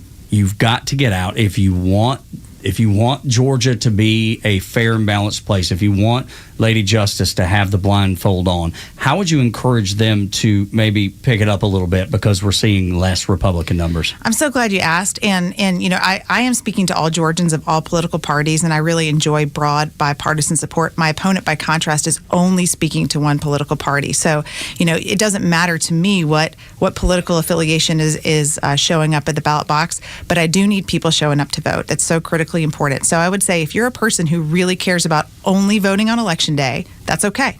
But you got to get there. You got to make a plan. You got to make sure your schedule has enough time, and you got to go and you got to vote. But if you're somebody who, doesn't have to only go on that Tuesday, let's do it now. Let's get out there and tell your friends, because this matters so much. I've been on the court for 7.5 years. I love my job. I plan on keeping my job by winning this election. But to me, at this point, 1 week away from the election, this is not about Sarah Warren. This is about preserving the integrity of the judicial branch in Georgia. That is a cause much greater than my job, but I need people's help. I need them to understand just how important this is. Sarah Warren is our guest right here on the Morning Extra. How does that balancing act work, where you want to make sure that you're producing a nonpartisan message and saying, I want to be a judge for everyone, yet you have an opponent that's playing by a different set of rules and how they're going about it? Obviously, you want people to come out and vote for you, but it also feels like campaigning has to be kind of strange, too, because you're basically saying, listen, I want your vote. At the same time, I'm a nonpartisan person here with this stuff. That's right. And I think the best way to think about it is this. We have to campaign for election as justices on the Supreme Court because the Constitution of Georgia says so. That's what the people of Georgia have decided. But this is not a political campaign in the way people think about it. If they expect it to be a political campaign like the political branches have, they're going to be disappointed, because I can't make those kinds of promises. And folks should be very skeptical of anyone who does. And so if we can help people understand and kind of reframe, yes, we have to run for election, but the kind of campaign we run is fundamentally different, I think it helps people understand then why the promises I can make are so limited. But I can assure you, you do not want somebody who might promise to take a certain position or the other, because if you're on the other side of that issue, whatever it is, you've lost before you've begun. And so only having that promise to the Constitution and to fairness and impartiality really, I think, is the most critical thing. Justice Sarah Warren joins us on the Morning Extra and Extra 106.3. Can you maybe paint a picture of what it would look like if Georgia's courts, especially the Supreme Court, if it were to go a different way, how that would impact someone listening right now? Absolutely. So if we start electing politicians to the bench and we make the judicial branch a political branch, we will then have 3 political branches.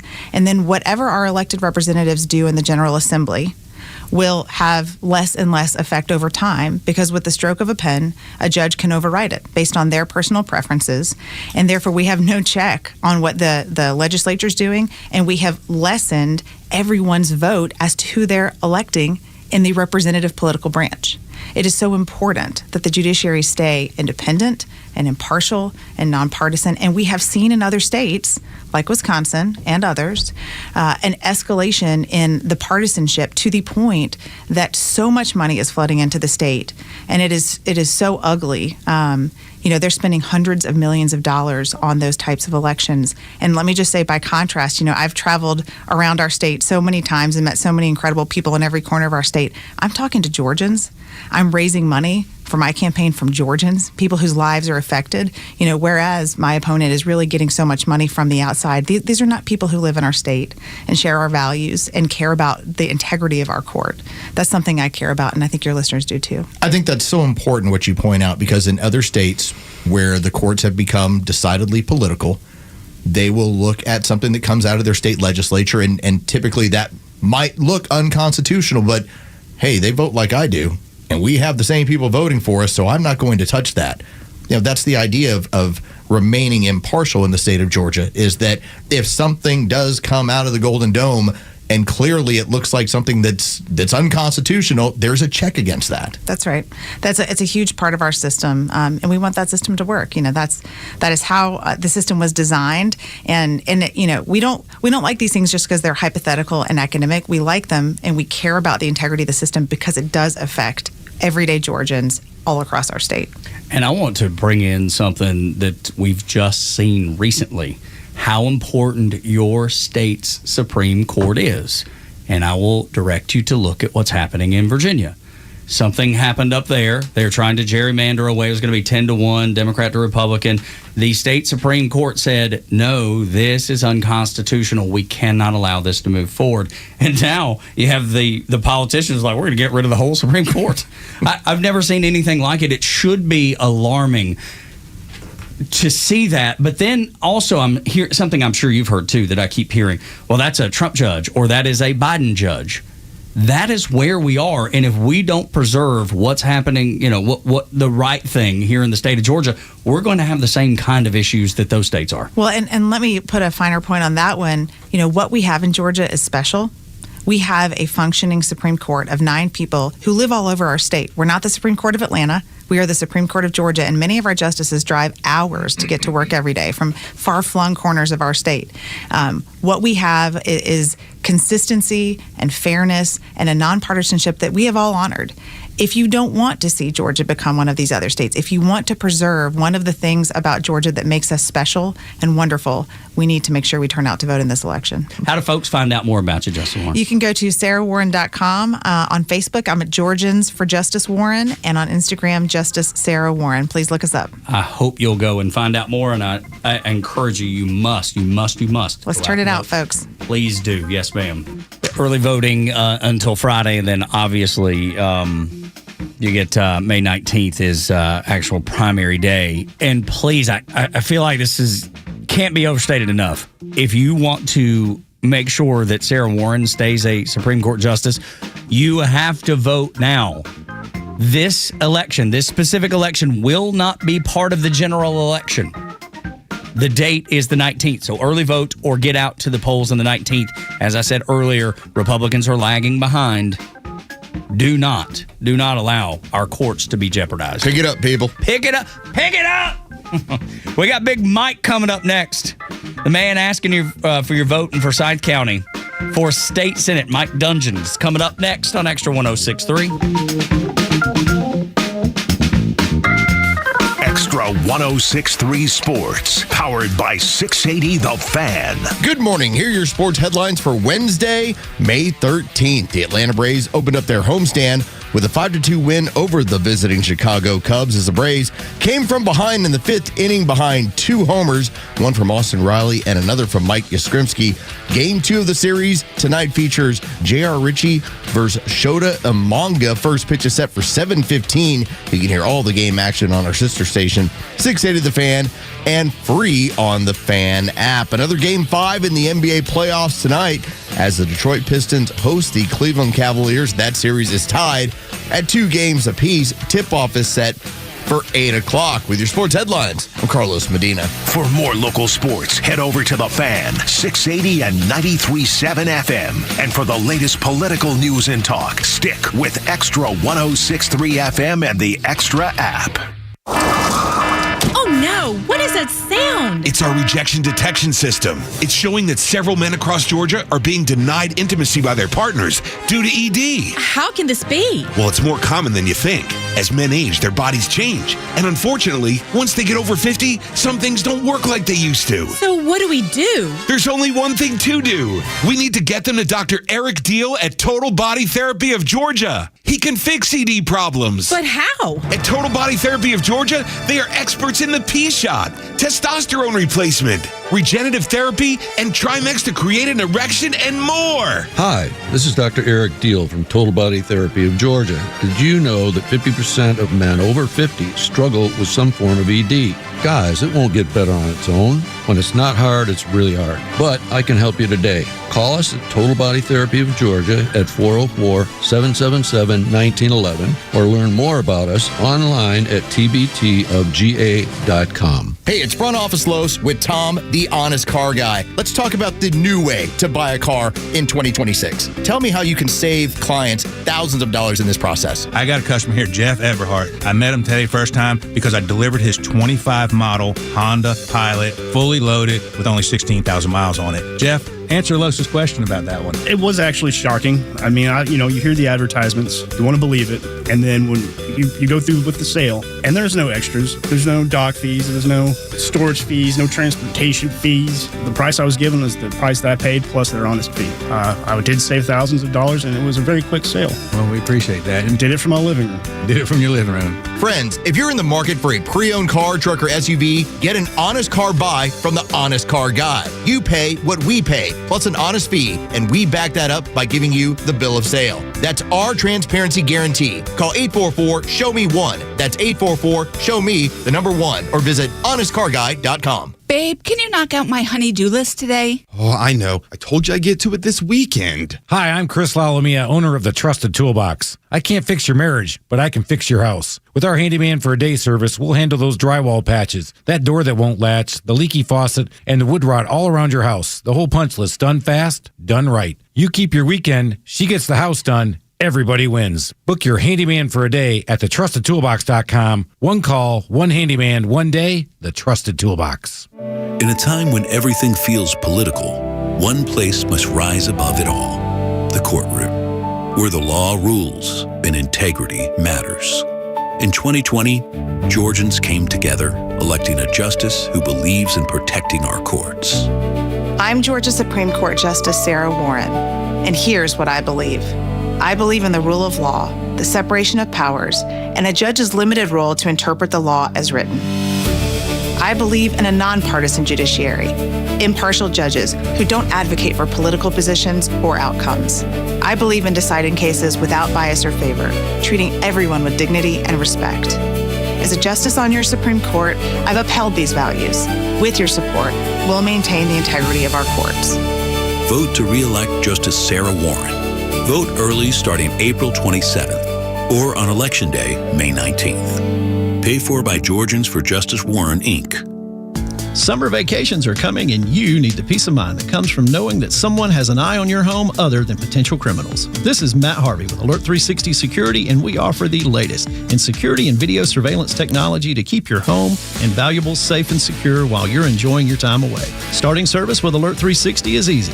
Visit us at alert360atlanta.com, establish service in May, and get a free video camera. Protect what matters most. Alert360atlanta.com. That's alert360atlanta.com. For 250 years, Americans have believed in one powerful idea: that we were meant to live free. Free to work hard, free to move, free to enjoy life without being held back. But if everyday aches and pains are slowing you down, it might be time to declare your independence from pain. Relief Factor is a 100% drug-free, research-based formula designed to help your body fight inflammation, one of the root causes of pain. It's not a quick fix or a temporary mask. It works from the inside out, at the source. Relief Factor was created so people could get back to living life on their terms, walking, working, exercising, and enjoying the moments that matter. This year, as we celebrate 250 years of American independence, take a stand for your own freedom. Declare your independence from pain. Try Relief Factor today for just $19.95. Your 3-week quick start is ready for you. Visit relieffactor.com or call 800-4-RELIEF. A journey from alone and abandoned to one of the most successful businessmen in Georgia history.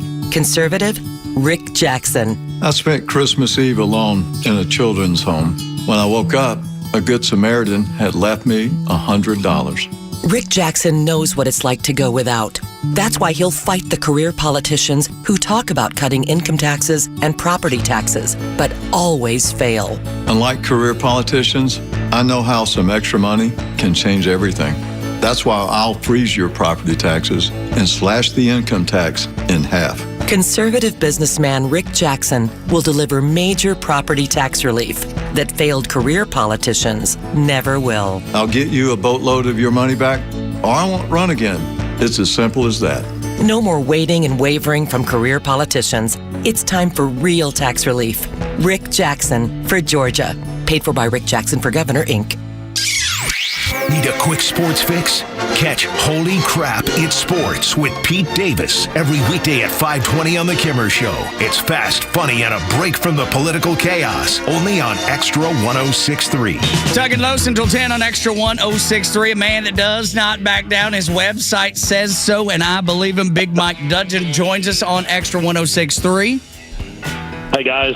Hey, Good to Mike. be here. Hey, great to have you on the show. I wanted to start off this opportunity as you're running for state senate by just telling you this. Years ago at this radio station, we had some people in management that said, maybe we should drop the conservative moniker. And we insisted, no, we are not going to do that. I feel like those of us who have been conservative for quite a while, including yourself, now everybody suddenly wants to say that they're conservative. You, sir, have a long history of being so.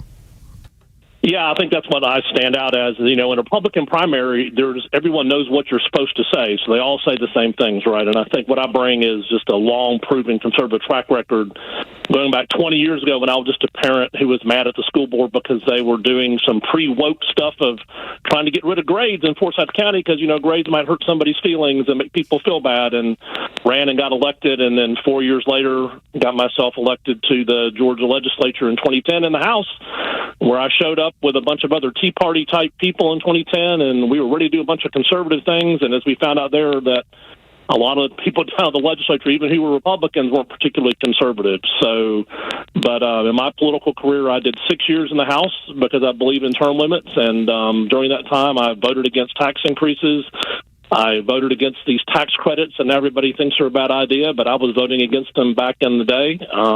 Helped get a bill passed to give terminally ill patients the right to choose their own treatment, and basically just tried to follow the conservative path. And then 2016, I walked away from a safe seat after 6 years to go back to my family and business, but I have felt called in this critical time to get back in the game. Senator Dolezal is our current senator, is running for lieutenant governor, has done a fantastic job, and he's got big shoes to fill, and I'm ready to fill them. What, Mike, is the most, or at least in your view, is the most important issue facing the people that you'll represent there in Forsyth and across the state of Georgia? Because there's a bunch out there. I mean, data centers is obviously a big thing happening right now, but in your opinion? Yeah, and it also matches what I hear from people at knocking on doors, and that essentially boils down to people feeling that their tax burden is too high, especially their property tax burden.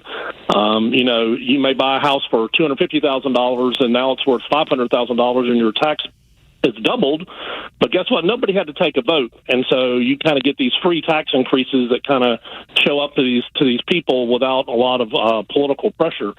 So I believe that we should be freezing your valuation when you buy a house, and it shouldn't go up any further.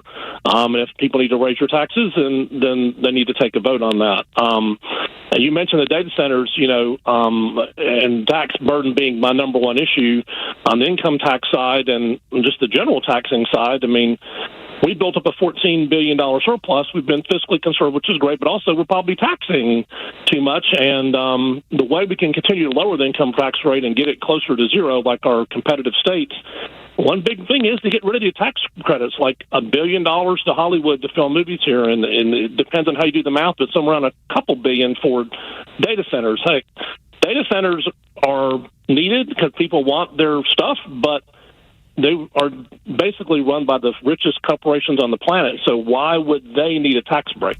So I would want to be fair. I'm a big fairness guy. I mean, Los, you get a sports radio talk background too. I'm high school football referee, was in basketball before that. I've refereed high school sports for 35 years.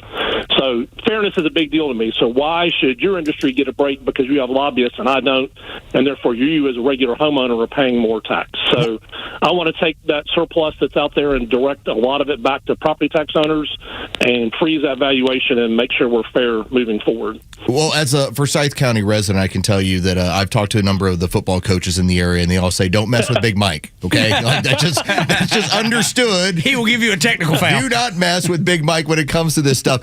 Full disclosure: so Greg Dolezal was in and did an hour with us last week, and so we were looking forward to getting you in as well. And one of the challenges that's going on is obviously the governorship is up as well, and we're trying to figure out, marrying the obviously the Golden Dome with the governor and trying to figure out what we're going to do moving forward. How much of that is also, part of your platform of saying, hey, let's get, because a lot of things are working in Forsyth County, let's take some of that magic and have it across the entirety of the state? Yeah, Greg is great. He goes, and I go way back. I was his honorary campaign chairman in 2019. Actually was my annoying constituent when I was in the House the first time before he got into politics. He was calling with a lot of really good conservative ideas and kind of busting my butt for some dumb things the government was doing. But yeah, Forsyth County is really, does great. And in fact, a lot of times when you're at the Gold Dome talking about Forsyth County issues need addressed, they look at you and like, I would love to have the problems that Forsyth County have, like too much growth and things like that. But yeah, I mean, we're doing it right here. I mean, I think one example of that is our school system. With some new people on the school board has kind of reversed the tide on the critical race theory and the DEI stuff that it was creeping into the curriculum. We reversed that, and we're doing better than that at the higher ed level in Georgia. But I think we can continue to improve that and take that model and out of Forsyth County and change it. We've got, like I said, great schools, and I have a deep background in education from both my school board race and being vice chair of education in the past, and also on the state charter school commission. So, continue. If we don't have excellent education, which is going to be a challenge in the days of AI, both to how to use it and how it doesn't just suck everyone's brains out because that's all they use. That's a big challenge that I hope to be able to help address and take our excellent schools and help replicate that. And a big part of that, guys, is school choice. 2015, Mark Hamill and I introduced the very first universal school choice bill ever done in Georgia. And like many things at the Gold Dome, it took 10 years to get passed, and Greg got it passed last year, even though it still has lots of restrictions that need to be improved. But school choice is just a big deal to me that I think, again, why am I doing school choice? Because I think it improves education overall, and education's a big deal and also an example of something that Forsyth County is getting much more right than a lot of the state. Mike Dudgeon is our guest on the Morning Extra, running for District 27 in the Georgia State Senate. You said something that I've not heard one single politician, one single candidate. Oh, that's terrifying. Yeah, just to say, no, but it's actually good because you talked about the $14 billion of surplus. I've not heard anybody saying, hey, why do we have all that surplus? That means we're overcharging people. Well, how do you expect that's going to go over when you say, hey, let's not charge people that?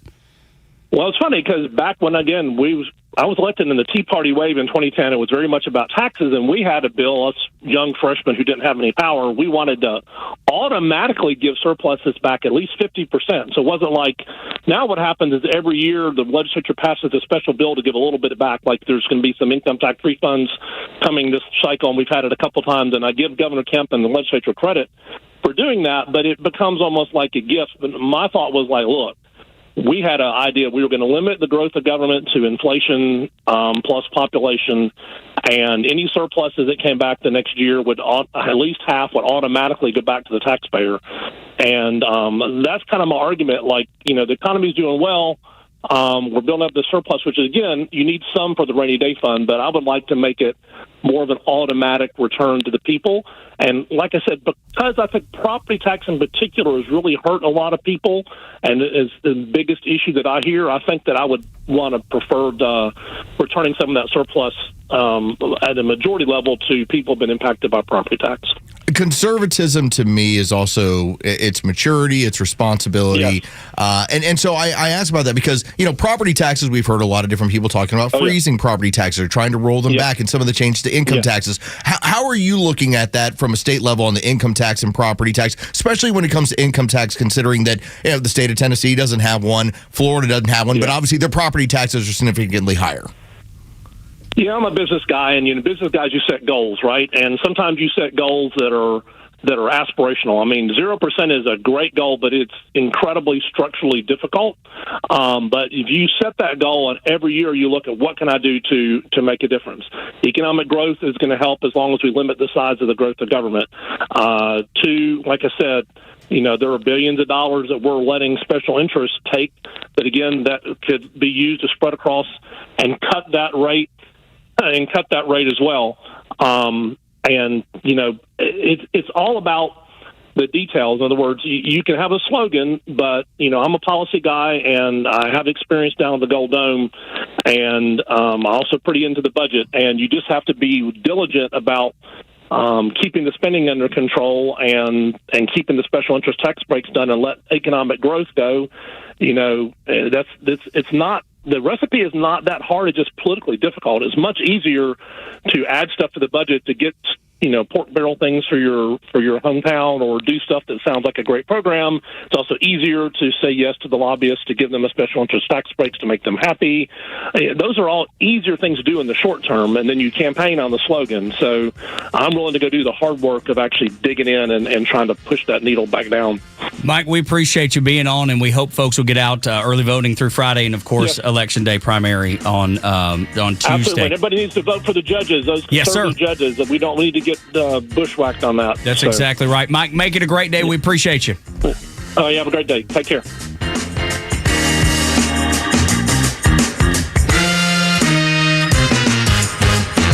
WFOM and W292EV Marietta, a Dickey broadcasting station. The 8 a.m. hour is brought to you by Central Heating and Air. He's just arrived. I'm Dave Anthony, Fox News. Air Force One landed a few minutes ago in China, where President Trump will hold talks with a Chinese leader. I have a great relationship with President Xi, and I think it's going to remain that way. We have a lot of things to discuss. That's what the president told reporters before taking off for Beijing, where Fox's Aisha Hasni reports. The president is trying to set the tone that he is coming at this from a position of strength, not weakness. Of course, you've got the Iran conflict looming in the background of these trade talks. He wants to make sure the focus remains on trade, not Iran. The president says he doesn't need China to help make a deal with Iran, which sells most of its oil to China, but a U.S. military blockade remains in place around Iran's ports.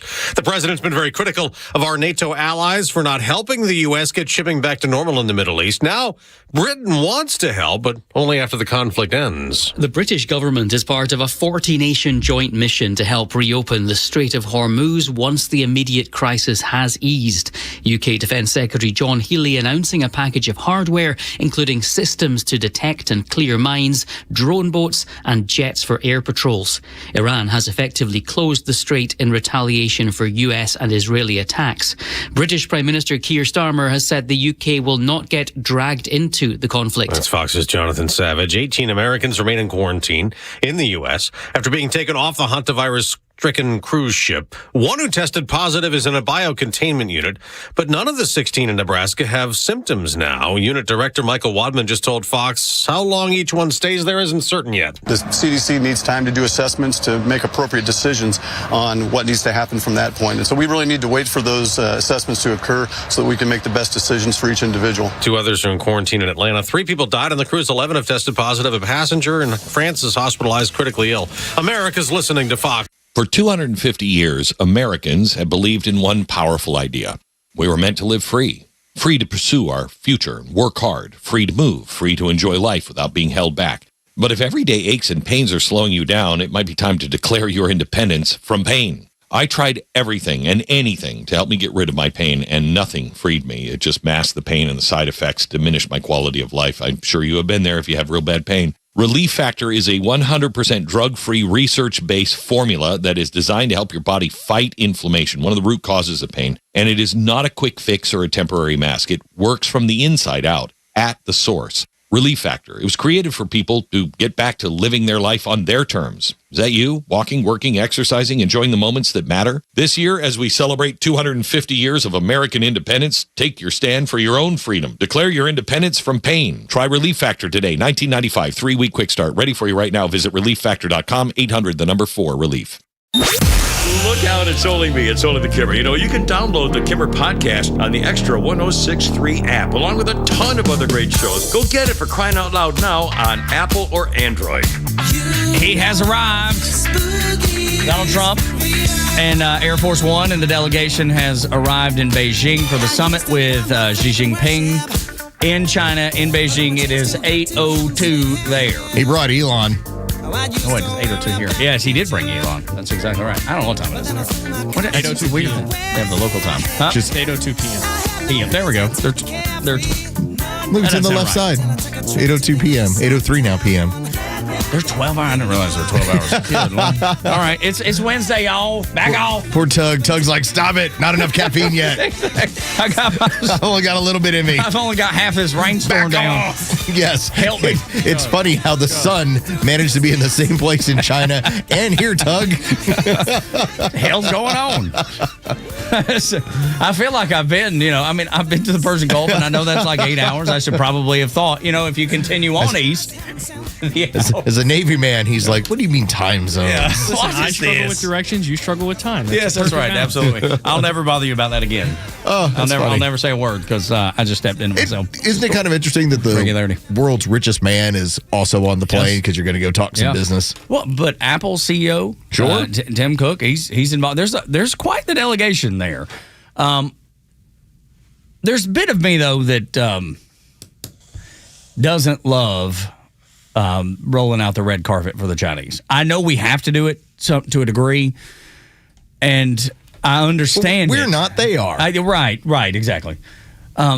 But us as a country, because they're our biggest adversary, and they do things that we know they do. I mean, you had the story yesterday of the mayor out in California. Yeah, of Arcadia, California, who's been indicted. Apparently, when you look at the way that the makeup of that city is now, apparently it is like 90% ethnic Chinese people. So you can see why that would happen, right?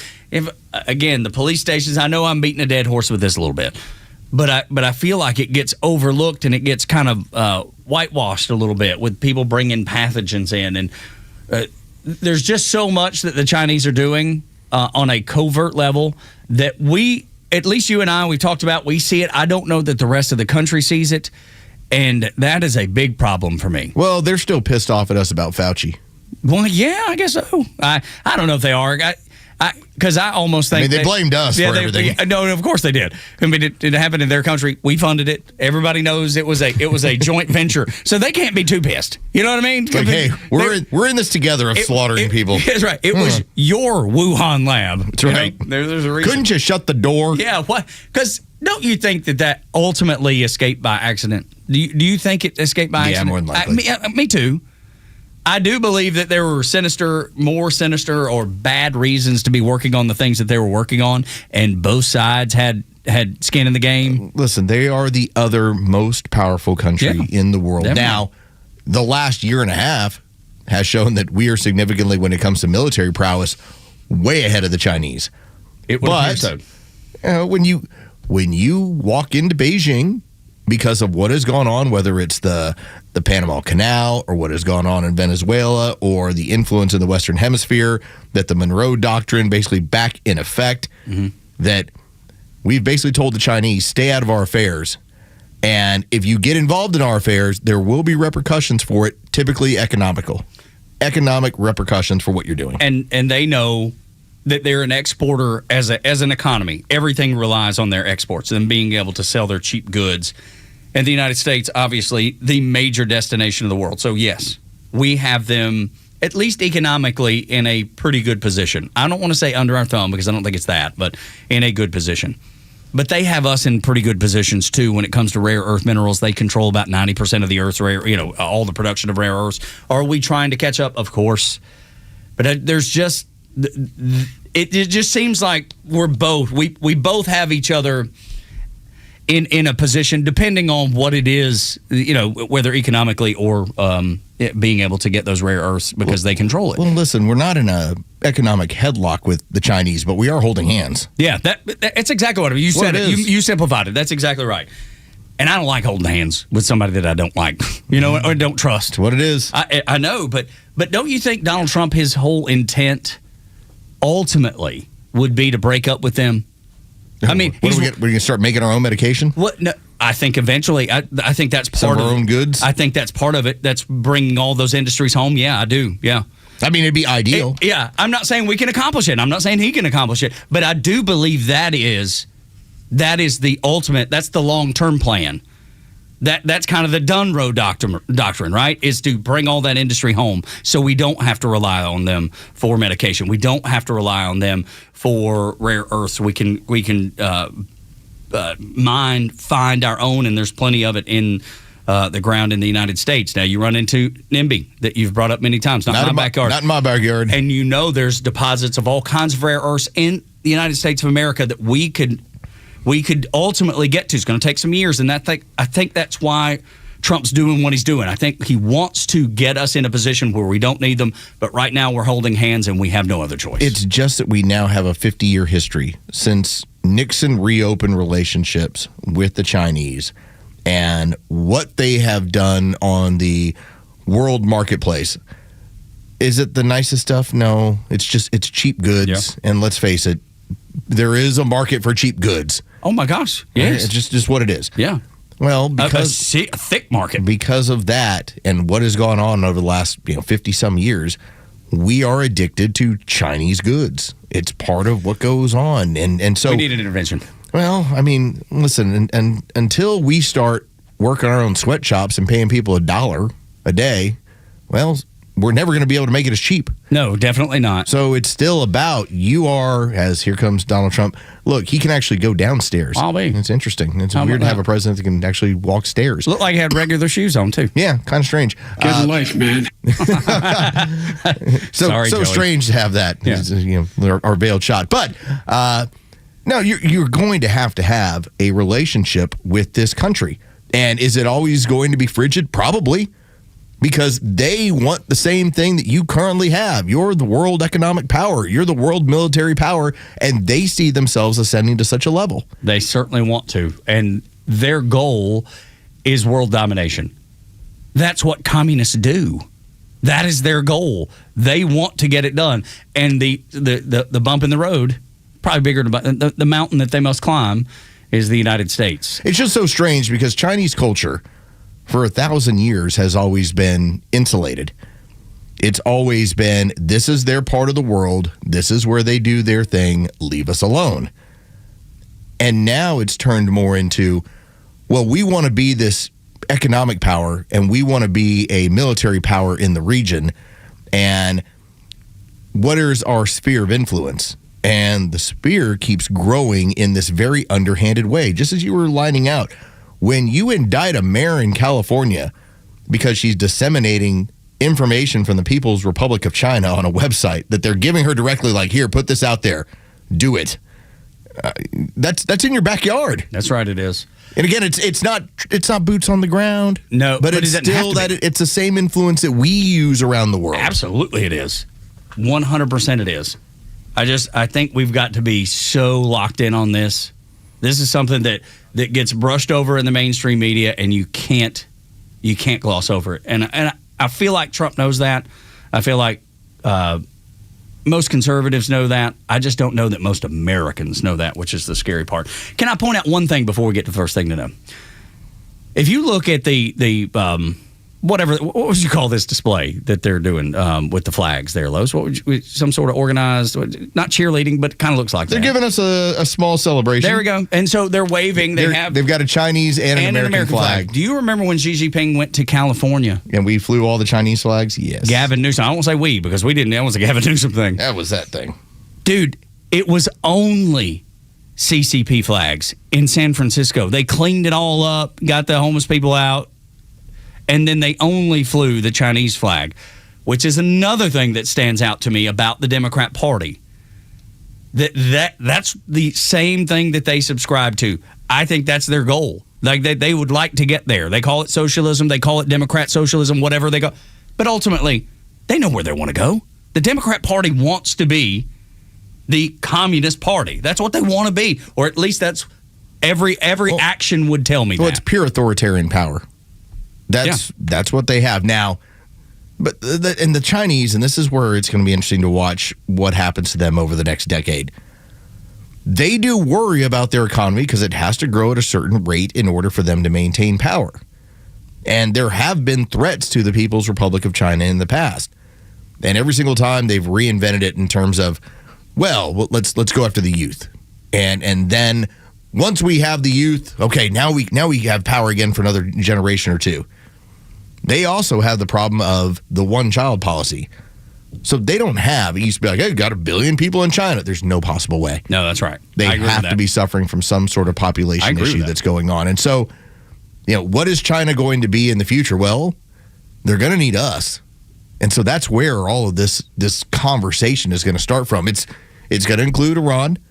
It's going to include what the hell are you doing in our country? And then it's going to turn as well into, all right, what are we doing for each other? Because it's like you said, we're holding hands. It's not like there are countries you could if Spain decided tomorrow, hey, we're not going to really work with you guys in the future. Well, they kind of did that. We'd be like, all right, why don't you keep your air bases? Yeah, absolutely. Like, we don't need you. It's not going to bother us. Yeah, we need them, unfortunately. Right. Yeah, that's right. 100%. How do we get away from that? That's the ultimate goal. I hope that's what Donald Trump is thinking, and I think it probably is.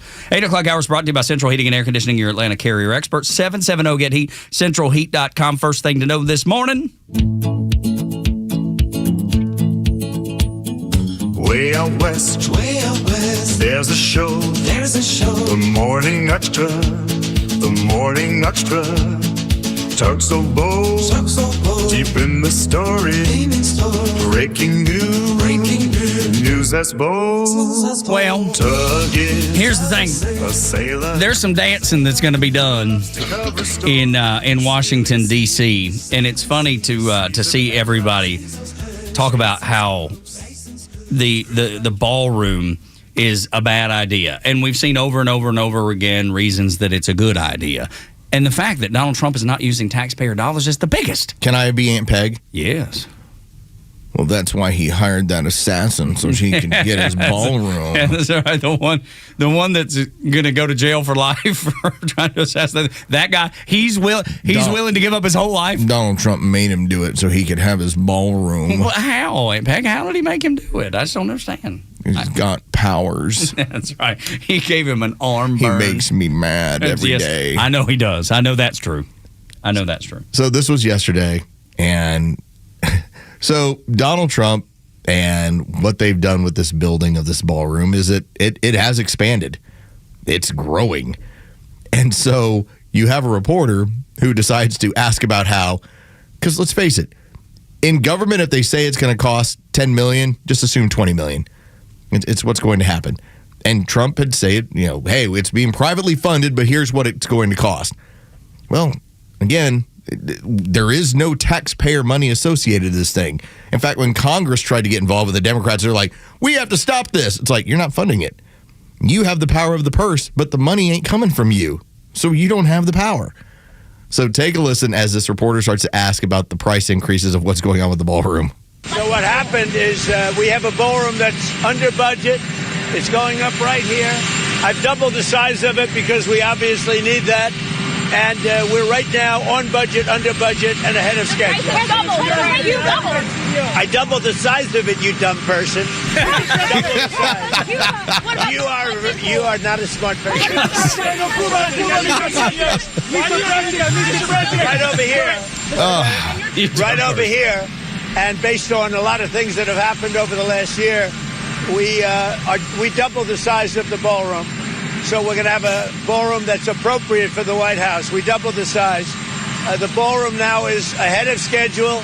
and it's a little bit under budget, depending on the finishes that we use. Jackpot. Depending on the finishes. As if he's picking out. You dumb person. As if he's picking out like the handles. You dumb person. Let me just tell you, it's going to be gold. Okay? Well, yeah. Like yeah, that's you know what it is. Yes, that's exactly right. It's going to be gold. But like you said, they try to go after him about it, and he's like, no taxpayer dollars. This is completely funded by donations in the private sector, which is what I like to hear. Man, build all you want to, as long as it doesn't cost me a penny. Dude, I'm in. Who's going to say no to that, except for the mainstream media and the Democrat Party, who are fighting against it? Then there is the reflection pool of the Washington Monument. Dude. Which Obama was a disaster on. It was $34 million. It didn't work. So you then have Congress basically allotting and putting through $300 million for this thing. Donald Trump's like, I can get it done for like $3 million. And now the cost, I think, comes in closer at like $7 million. And they're well, you say though 34 is what they say, or no, 300. It was $34 million is what the Obama administration had spent trying to get it cleaned up, trying to get it looking the way it is. And if you've ever walked past it, it's gunky. Yeah, I was there last summer before. It's been a few years. It's gross. It was gross. Yeah, it's gross. To think that if you have something that runs to $7 million, let's say $14 10 million, 15 $10 million, right, whatever. All right, so you're spending half of what the Obama administration did, and you're under the $300 million that was allotted to the project. But isn't that such a prime example of what government does? Because government is looking to squeeze that teat. That's right. Government's upset because you didn't spend the crazy amount of money. You're proving that you can. Yeah. You can do it and not spend $300 million. They hate that because they don't want you to know that. They want you used to spending $500 for a hammer in the military. They want you used to that. That way, it doesn't. When you hear it, you don't even bat an eye. And you know what? I don't know that we would have batted an eye. And then Donald Trump says, I can get it done for $7. You know? I think about what you talked about from your service in the military, in the U.S. Navy. How when you would get to the end of a budgetary cycle, and the Navy would talk about how you have to make sure you spend what was allotted. Because you won't get it next year if you don't. Right. So you have to figure out, all right, what do we need to keep spending on? I remember ordering crap we didn't need. So you can just justify to spend the money. Yeah. And which is Dr. Rich McCormick has a plan to put an end to that. I mean, that he's talked about it before on the show, stopping that, because it's insanity, Los. It's freaking crazy. And everybody thought it was freaking crazy. Like, we don't need any more paper towels. We don't need any more toilet paper. We got it all. We're good. No, we have to. Tug's just ordering batches and batches and boxes of cigarettes. That's right. Well, they would let you order cigarettes because I would have otherwise. Because I like to smoke with cigarettes. Trade them. That's right. Absolutely. I could just stand out there on the smoke deck because the only way you got a break was standing on the smoke deck. You just light that cigarette, just sit there with it. And then my buddy Aaron, who didn't smoke, he would come in and I'd pass it off to him and be like, here, you hold it for the rest of the time. And fun to do bad things. That's right. That's how you cheat the U.S. Navy, people. That's right. You take smoke breaks. I want to do hood rat stuff with my friend. That's right. That's what Tug was doing, hood rat stuff. Dude, it was crazy. We're in uniform and everything. Doing hood rat stuff. Just got a lit cigarette and not even smoking it. Dude, isn't that ridiculous though? The only way you got a break was a smoke break. I didn't smoke. So they're like, well, too bad, you'll get a break. What do? You find a way around it. So you have your pack of Cools rolled up in your sleeve. Absolutely. That's what we always bought. It's funny you say Cools. That's what we always bought. Because that's what a lot of guys smoke, so we would pass it off. Like if I was done, Aaron was done. They smell minty. I hear they're tasty, and they turn your lungs into fiberglass. And he smokes with cigarettes. That's right. Yeah. As much as I can. Cubs GM Carter Hawkins joins the show to talk about baseball, talk about last night's game, talk about this series and two of the best teams in the major leagues. But we're also going to talk about the Georgia Supreme Court. Yeah, crazy that he would have an interest in that, right? Find out why next on Extra.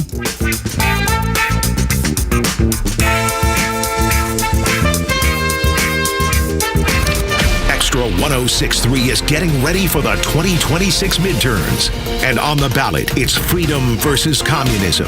The choice is clear, and your vote matters more than ever. The future of our community and our country hangs in the balance, and the conservative voice of Atlanta will continue to fight the good fight right up to the election. Extra 106.3 and the Extra app.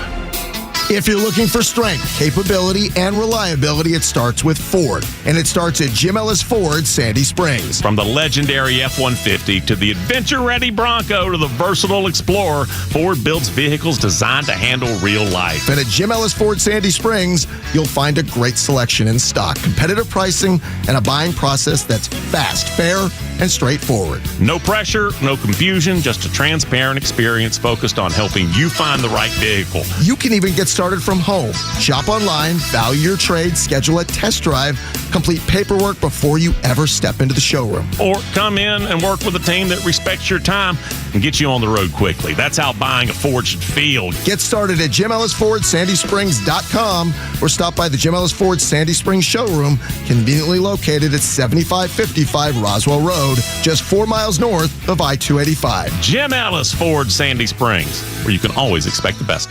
There's a lot riding on every digging project. You want it done and over with. And the utility companies want their underground lines untouched and intact. Georgia 811 helps connect the dots. If you're digging, submit your ticket to us at least 3 business days before the project starts. We'll notify our utility members, and they'll send locators to mark their lines at your site. Georgia 811, connecting the dots for safe digging. Sponsored by Georgia 811. When I first started using a CPAP, getting supplies and equipment was a horrible hassle.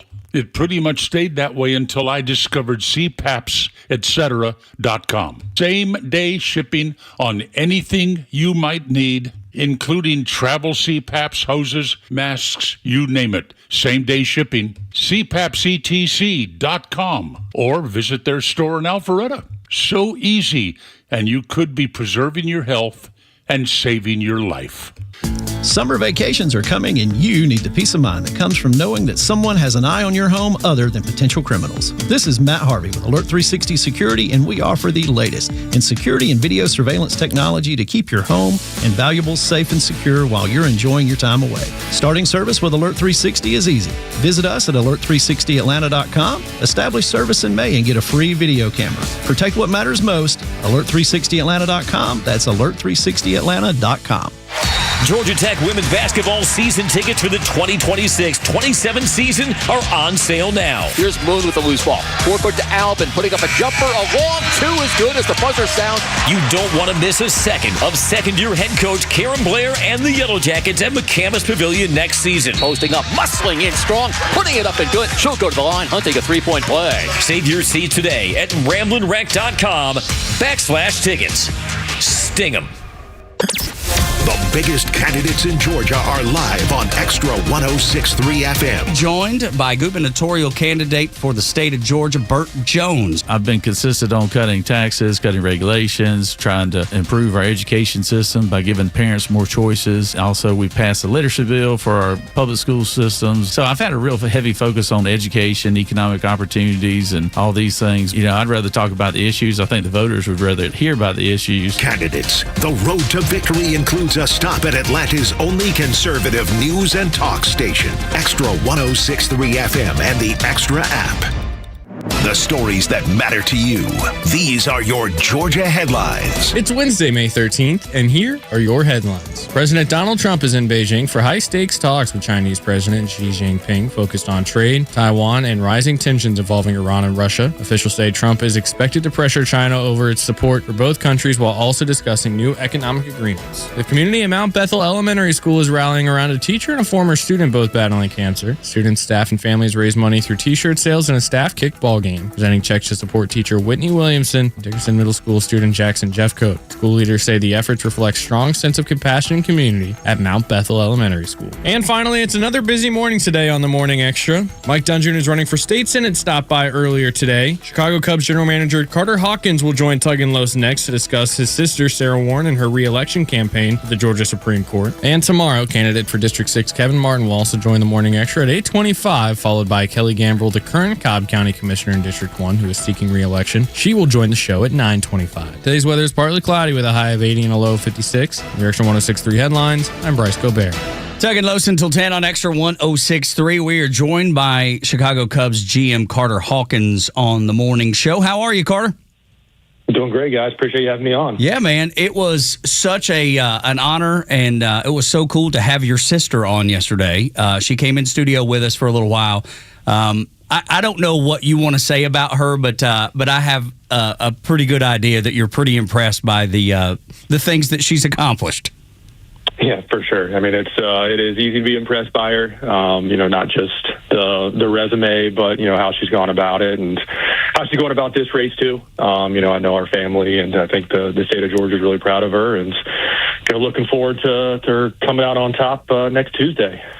She did talk about the sports background that y'all share. Obviously, you being a baseball player, she talked about growing up playing softball and how that is both made y'all very competitive at every one of your endeavors. How big was that when y'all were growing up? Yeah, I mean, so it was 1991. I was 6, and she was 9. So that was the when the Braves everything hit, and we had the Olympics coming in 1996. We were diehard, in terms of just following the Braves, and I was diehard in terms of the baseball that I was playing, and I think sports was definitely infused in our house. We had to do our homework, unfortunately, but we were all about that, and the lessons that it taught, and it was a awesome childhood. Our parents are awesome, and they're still in Atlanta. They live on the same street as Sarah, and I'm blessed to be able to come down here every once in a while, especially when we're playing the Braves, and have an opportunity to see everybody. Cubs GM Carter Hawkins on the Morning Extra on Extra 106.3. Talk about your sister, Justice Sarah Warren, Supreme Court Justice, who I want to point out needs, if you want to vote for her, and I encourage you to, make sure you get it done in early voting, which ends on Friday, or if you're going day of, which is next Tuesday, that is the only times that you'll have to vote for her, because it is not part of the general election. It will be decided on May 19th. So you must get out and vote. Talk about why you think people should vote for her. What is it about her that sets her apart? What is it that makes her the right person for the job? Yeah, I mean, she cares about the role. She cares about, being a justice and then what comes with that. She's, not in it for her own agenda. She's in it for the people of Georgia. She's in it for making sure that she does the job as she swore an oath to do. And it's interesting, I'm the little brother, and so I get to poke fun at her and then try to annoy her and try to, kind of figure out where the cracks are. And, heck, even at the Thanksgiving table, if I try to get an opinion on, what she's thinking about from a political standpoint, I can't get it. That's how much she cares about it. And, I think that's the type of person that, the state wants in a role that is supposed to do exactly that thing. And so, that plus the fact that there's really no harder worker out there, nobody that cares more about doing the right thing. It's a no-brainer on my end. Obviously, I'm biased, but it's a no-brainer. Chicago Cubs general manager Carter Hawkins is our guest. Let me move over to baseball because we were talking about origin stories, and I love your sister talked about yours. I love the story of guy who goes to Vanderbilt, plays as a catcher, and then decides, I'm going to be a scout. And that's a hard life in baseball to continue to move up in an organization.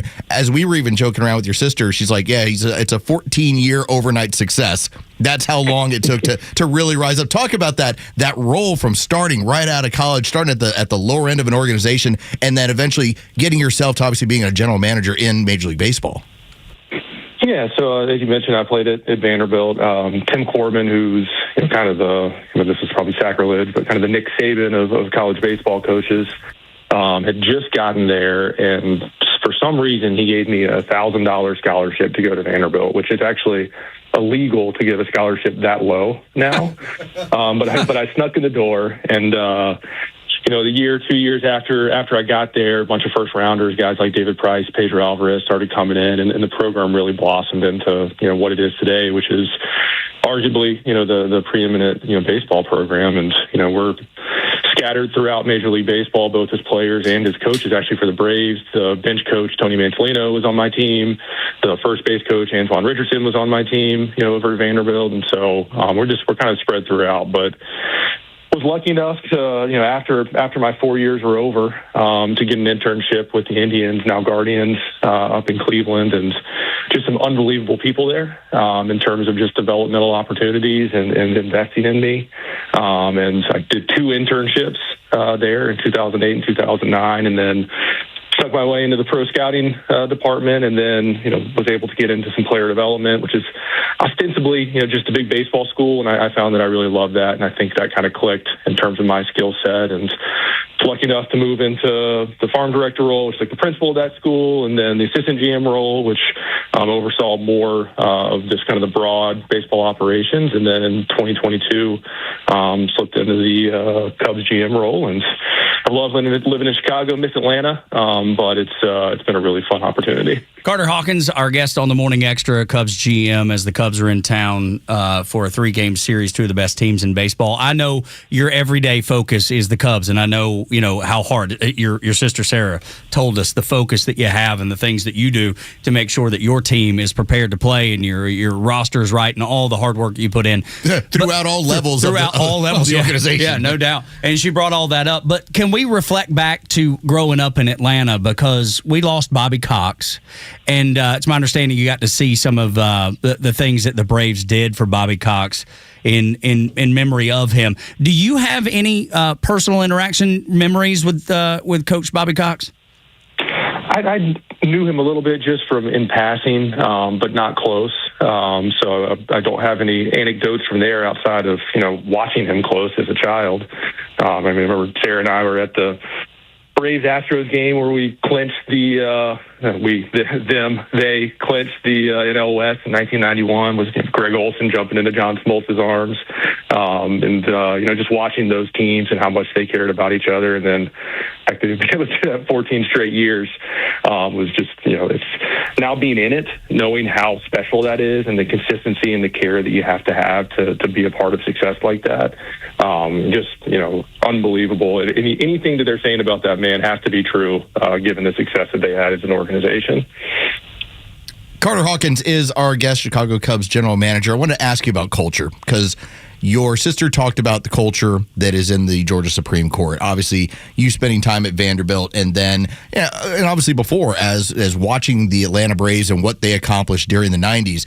How big has culture been in your organization now as a general manager, top to bottom, to make sure you've got the right room, the right guys? Yeah, it's extremely important. The first principles of what we do is no different than when Branch Rickey was doing it. Almost a century ago. In terms of when we're acquiring players and we're developing players, we're forecasting how good they're going to be. Branch Rickey was saying, "Hey, this guy's going to be a good player," and we're saying, basically the same thing. Now, though, we just have so much more information, and we have so many more tools at hand to put that information together. You get some really, really improved decision making through that. But at the end of the day, even with that good information, you have to implement it on the ground. So if we have an awesome idea about how to help a player, or we have an awesome idea about how to improve our scouting operation, somebody has to actually implement that change. And if your organization doesn't have the values, the beliefs, the culture that allows for that change and that influence to happen, you fall apart, even if you have, the best AI systems in the entire universe. So, I think, interestingly, in this age of technology, in this age of, just crazy advancement in information and tools, culture actually is as important as it ever has been. It's not even more. So I'm betting long on people that have the ability to have the EQ to influence others, and it's huge, and it certainly plays into baseball, certainly plays into into the judicial system, and certainly I was lucky enough to be a part of a great culture with my family. Carter Hawkins, our guest on the Morning Extra and Extra 106.3. He is the Cubs general manager. How do you balance that, though, being a baseball guy that actually got on the field and played? How do you balance the knowledge of baseball with the analytics part of it? Because the analytics might say, go do something. It helps you make a decision. But when do you step back and go, I know what the analytics say, but my gut tells me, as a former player and as a GM, I got to go a different way? Yeah, that happens a lot, right? And for me, my personal philosophy is I try to systematize that. And I try to say, okay, now write down what your gut is thinking right now. and then factor that into your decision making and see how you did on that. See if that's something, 3 years from now, 4 years from now, I can look back and say, I had a gut feel on this particular draft pick. Like, do I like him? Like, did it work? Or should I start to not actually take that into account? And so the more that you can systematize it, the more you can learn about it. It takes some discipline. It's really hard to write down all of your decisions. It's a lot easier just to kind of shoot from the hip. But it's typically what we try to do. And if you have an organization that kind of is reinforcing that discipline throughout, that decision discipline, if you will, it can be really, really interesting down the line. I have found often that my gut is wrong, and other people's guts are wrong. We have a lot of hindsight bias where we remember the things that we got right and don't remember the things that we got wrong, and so it could be pretty dangerous. But at the same time, whenever experts in the field have some gut decision, there's usually something really interesting that they're thinking about that's not factored into our decision process. And so getting that gut opinion is really important towards just making our process better overall. Chicago Cubs general manager Carter Hawkins joins us right here on the Morning Extra. So when your sister was wrapping up yesterday, and again, get out, vote for Sarah Warren, very impressive Georgia Supreme Court Justice. We were telling her about how my partner here, Tug Cowart, he's kind of the mayor of the Battery. Like Mayor of Wrigleyville is basically how he kind of operates here in the Battery. Every time he's in the stadium, he finds himself into a suite. He gets all the best food. And so I was just suggesting to your sister, obviously with you being in town and the Cubs being in town, now would be the time to really kind of, take her mind off of things for about, a few hours, get her like the best possible setup there in the Battery. Is that part of the plans for y'all to get together at some point during the series? Yeah, so she's coming to the game tonight. Nice. So yeah, if you see a redhead walking around Truist Park, that's her. I'm gonna grab breakfast with her. My family's my dad's birthday today, so it's a big week in the Hawkins Warren household. Yeah, so we're going to grab breakfast. She's doing her radiation this morning. I think she talked a little bit about what she's going through on that end. And then she'll grab breakfast with us and then come to the game with her family. So, yeah, it's definitely a blessing to be able to come down here for the Braves Cubs series. And I mean, obviously, unbelievable team on the Braves side, and we're hopeful that we're competing neck and neck with them throughout the year. Well, I think you will be. I mean, there's no doubt the Cubs, y'all put together such a fun series. It's fun when the Braves and the Cubs are very good because I grew up.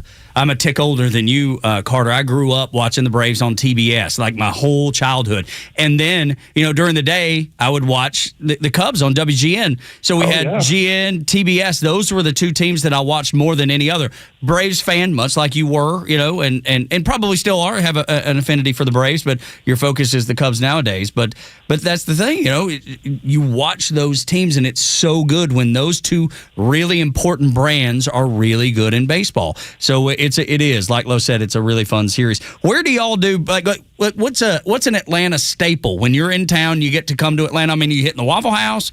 Or, what do you make time for? What do you like to do when you're home? Yeah, I mean, just see my friends and family, number one. Don't really care where, but, we lived, we went to Westminster, so we're living in that area, over kind of West Paces, and so OK Cafe was definitely a go-to. Yep. Houston's was definitely a go-to. Those were kind of the main drags. Falisco's over on Peachtree Battle, that Mexican restaurant was definitely a go-to. So we hit them all. I mean, Waffle House, obviously. Yes, sir. I got a little argument last night. I walked in the clubhouse and one of our coaches was like, "Hey, Carter doesn't know anything about the Waffle House life." And I was like, "Oh, come on, buddy! Like, how many ways can you do a hash brown?" That's insulting, sir.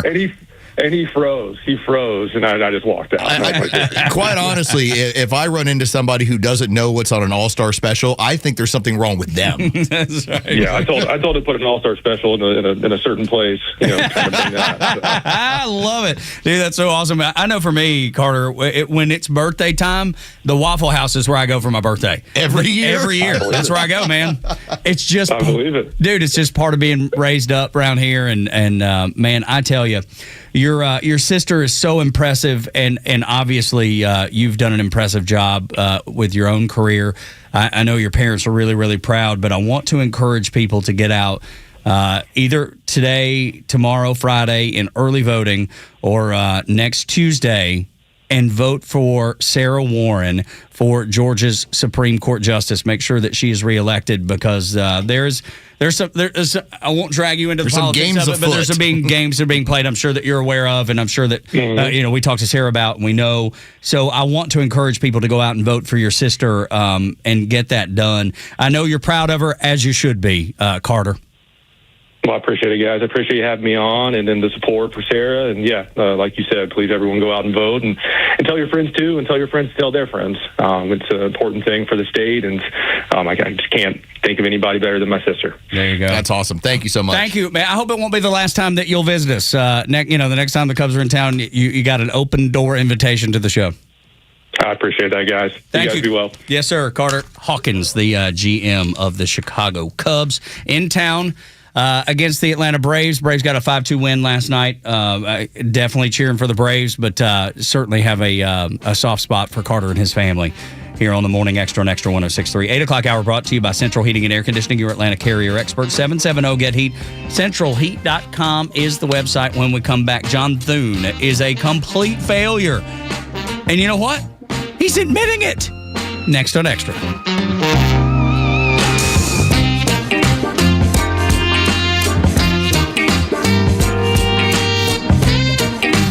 Extra 106.3 Sports, powered by 680 The Fan. Good morning. Here are your sports headlines for Wednesday, May 13th. The Atlanta Braves opened up their homestand with a 5-2 win over the visiting Chicago Cubs, as the Braves came from behind in the fifth inning behind 2 homers, one from Austin Riley and another from Mike Yastrzemski.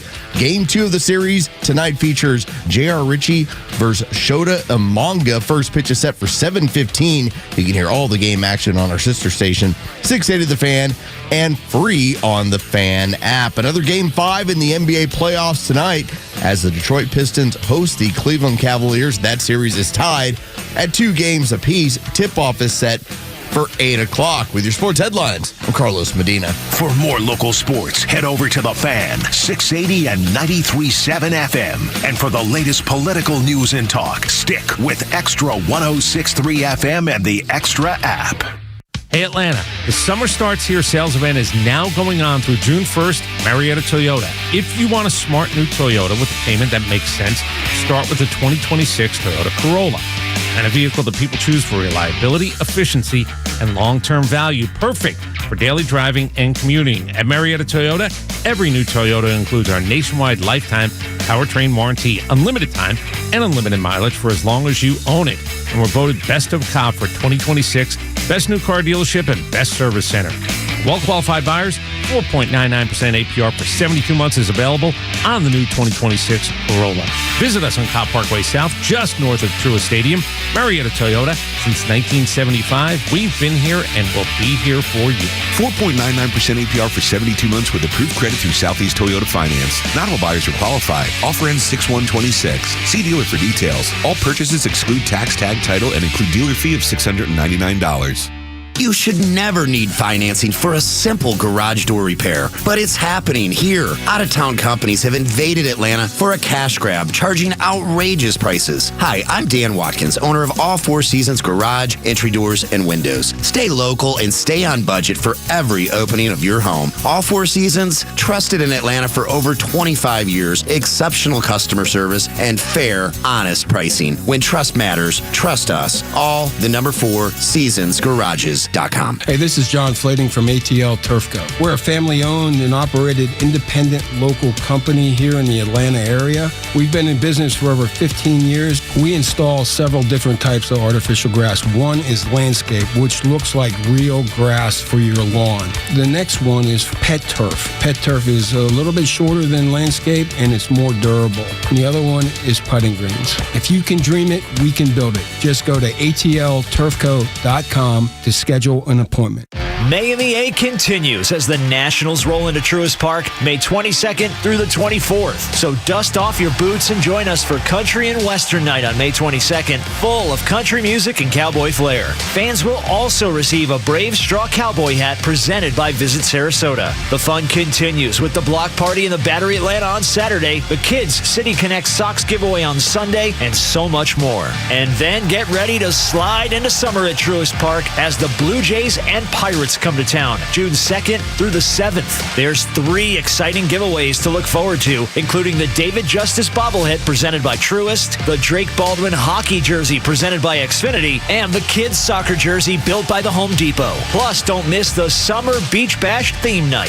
Catch all the electric energy this summer inside Truist Park and cheer on your red-hot Braves. Visit Braves.com/promos to see all of the fun and to get your tickets. Atlanta Braves Baseball. We are Braves country. It's Staples' 40th anniversary, and they've got deals worth celebrating. Now through May 23rd, enjoy up to 50% off. Save on paper, chairs, custom print, balloons, and more. Staples. That was easy.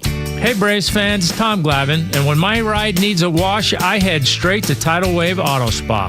Their friendly team and industry-leading technology give my car the ultimate shine every time. Experience an elite clean you can count on at Tidal Wave Auto Spa, the official car wash of the Atlanta Braves and my go-to car wash destination. My car is happy.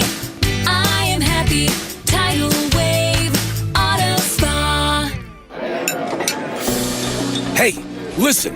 It's that Rick Jackson again. Too often, criminal illegals commit sick, violent crimes. Do that when I'm governor, and you'll end up deported or departed. Dang. I know, right? What do you have, Sugar? I'll take the meatloaf and Rick Jackson for governor. He's something, ain't he? Oh, he's tough. No tolerance for criminal illegals, no woke ideology. No more do-nothing career politicians. The man escaped the projects and built one of Georgia's most successful businesses. Plus, he's big-time pro-Trump. And he wants to cut our property taxes. Like for real. Shush, y'all. Here comes the good part. No more free rides for people who refuse to work. You want to sit on your butt, binge watch Netflix, and scarf down Cheetos? Do it with your own money. Amen to that. Conservative Rick Jackson for Georgia. I just love that Cheetos part. Paid for by Jackson for Governor, Inc. Let me tell you what is going to happen if the candy-ass, blue-haired liberals in this country succeed in stopping Donald Trump. Catch Neil's commentary every day on Extra 106.3 and the Extra app.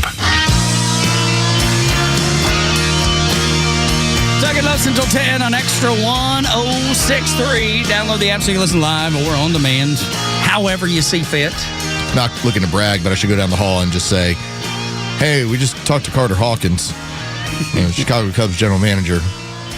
You think he called in down the hall? Well, if I told Baseball Jesus that, yeah, he'd be like, wait a minute. I think I am going to do it.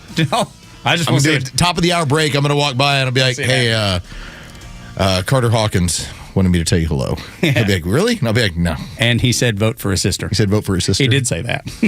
He actually said that part. Carter Hawkins wanted me to tell you hello, Domino, and also to go vote for his sister. That's right. That's the way you present it. Yeah, right there. Right. Oh, man. Dude, I can't wait for it to happen. It's so good. What a cool guy. What a really... I want to be there when you do it. Yeah, everybody wants to see it for sure. But a terrific dude, just well put together, really buttoned up. You can tell that that his family is a family of high achievers. Yes, we'll call it that. High achievers. Yeah, it's a good way of putting it. Baseball GM. One of 30. Okay, so here's my thing that what I find impressive about it. It is one thing when you are, he talked about Westminster guy. Yeah. And obviously that's a pretty nice leg up. But when you start off as a scout in Major League Baseball, like and this was 14 years with one organization. That's the hard road. That's not my uncle's the general manager or so-and-so and has a spot. It's like you were interning for that team to then eventually become a general manager with the Chicago Cubs. That's not the easy road. That's what's so impressive about it to me. I don't know that there is an easy road in Major League Baseball. And I say that because you've seen people that have started in ticket sales and people that have started in, vendors to work their way up, bat boys and what people that work in the clubhouse to work up.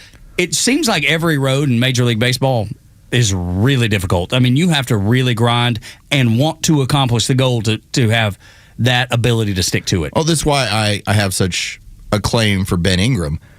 Ben did it the same way going through the minor league system as a broadcaster.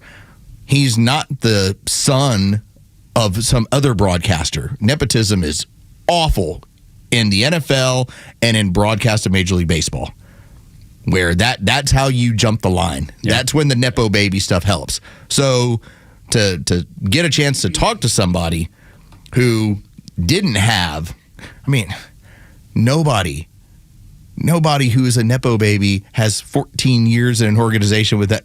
It's like, seriously, you started off as a grind. Like normally it's like, all right, listen, we're going to let you do things for a couple of years, and then you're assistant GM. It's like, it took like 12, 13 years to get to assistant GM.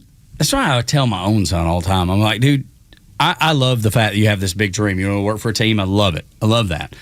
I don't think not that he doesn't have the work ethic or any of that stuff, because he does, but how difficult, just like you're laying out, like how difficult that path is if you want to get to the particular job you want. Whatever that dream job is, and he's got high hopes. He's like, yeah, I want to put together a team one day. Like, dude, that is. He understands how big that is, and I'm glad that he's got big goals. Man, you should shoot for the moon.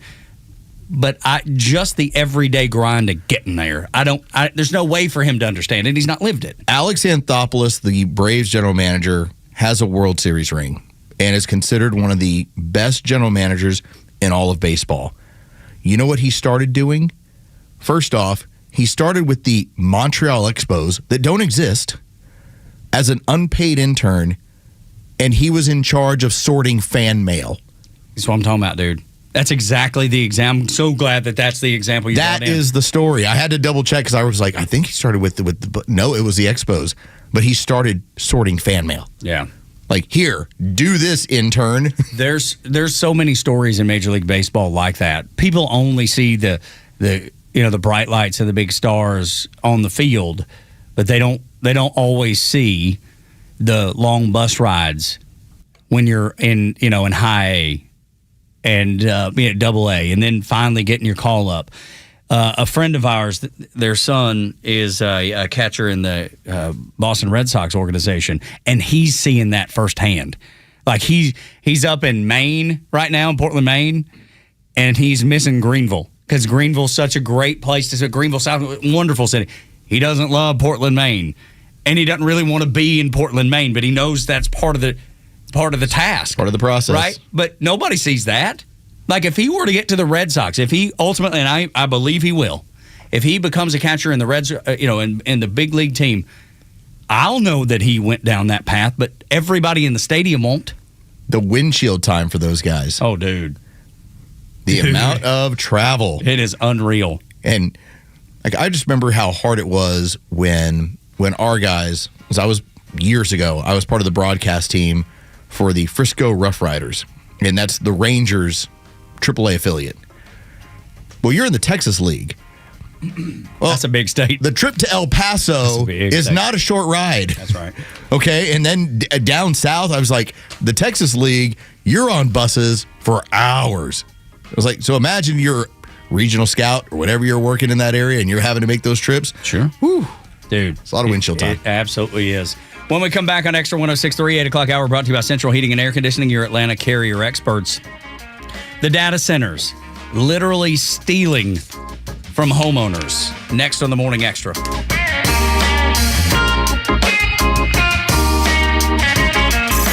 It's time for the Bortz Report, exclusively on Atlanta's only conservative news and talk station, Extra 106.3. Well, in case you haven't noticed, corporations are evil. Just read the New York Times. Look at some of the newscasts. Everything bad that happens in the United States is due to some evil, bad corporation. Well, the problem here is you couldn't find 1 out of 10 people in this country that could accurately tell you what a corporation is. Next time a friend gripes about corporations, say, well, just what is a corporation? And look at the standard Democrat dumb look that comes across their face. Okay, quick lesson. I know this is boring, but at some point it might come in handy in a discussion. There's a couple of ways to do business in America. A sole proprietorship, a partnership, a corporation. Those are 3 basic ones. Can you differentiate? Sole proprietor Well, that's easy. That's one person owning a business. Good luck. A partnership, that's when several people get together and they pool their money and they operate a business. They'll have a partnership agreement, perhaps, but the liability for the business, the debt, it's shared by all of them, and the profits are shared by all of them. Then there's a corporation. What's the big difference? Under a corporation, an individual is allowed to invest in that company, and they own a certain percentage, usually small, and share in the profits of the corporation, if there are any. But the individual cannot be held liable for all of the debts of the corporation. That person's liability runs right up to the amount that they have invested, their shares. And somehow, this is evil. This is bad. This person can take their money invested in the corporation, hope it succeeds. The biggest loss they generally face is the loss of that money, and to the same extent, they share in the corporate profits. And somehow, this is evil.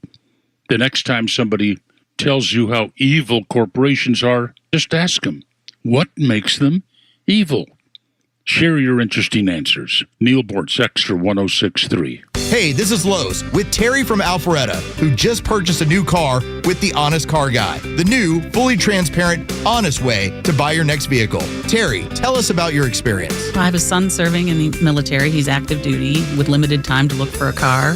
My son was looking for a used Hyundai Veloster, and I had heard about the Honest Car Guy on the radio, decided that might be a route to go, and we made a phone call over the weekend. He screen shared the information with us. We looked over the vehicle, and he took the reins from there, and they were able to walk us through the process of buying the car. We're very clear and transparent, and next thing we knew, we had a car in the driveway. Friends, if you're in the market for a pre-owned car, truck, or SUV, get an honest car buy from the Honest Car Guy. You pay what we pay, plus an honest fee, and we back that up by giving you the bill of sale. That's our transparency guarantee. Call 844-SHOW-ME-1. That's 844-SHOW-ME1, or visit honestcarguy.com. Finally, a president that will fight for American values. The American dream is surging bigger and better than ever before. And finally, an Atlanta news station that covers it the right way. Extra 106.3 isn't about traffic and weather. We care about the stories that matter most to you, your family, and your community. Get traffic and weather on your phone and get Atlanta's only conservative conversation right here on Extra 106.3 FM and the Extra app. Streaming across Georgia on the Extra 106.3 app. This is WFOM and W292EV Marietta, a Dickey Broadcasting Station. Extra 106.3. He got the red carpet treatment. I'm Dave Anthony, Fox News. President Trump arrived in China a short time ago to a lot of fanfare as he came down Air Force One to start a trip that'll include talks with China's leader Xi Jinping. That's children chanting welcome, waving American and Chinese flags as the president walked by Fox's Aisha Hasni's in Beijing. He wants trade to be the top agenda. He wants trade to be covered by the press. He wants that to be the focus of this trip with Xi. I'm sure Xi feels the exact same way. He doesn't want this to be about Iran, although Iran is going to come up. He said he's going to have a very long talk with Xi about Iran because Xi and China get a lot of their oil from Iran. The majority of oil that Iran exports goes directly to China. So the Strait of Hormuz reopening is very important for the Chinese. A U.S. military blockade continues around Iran's ports, and the conflict has led to a spike in oil and gas prices. And we just got another inflation update, this one at the wholesale level. 6%. The expectation was 4.9. They came in at 6%. We haven't seen that level of producer price headline inflation since December of 2022. Fox Business Network Cheryl Casoni. Now, the president has suggested he'd be open to allowing Chinese car companies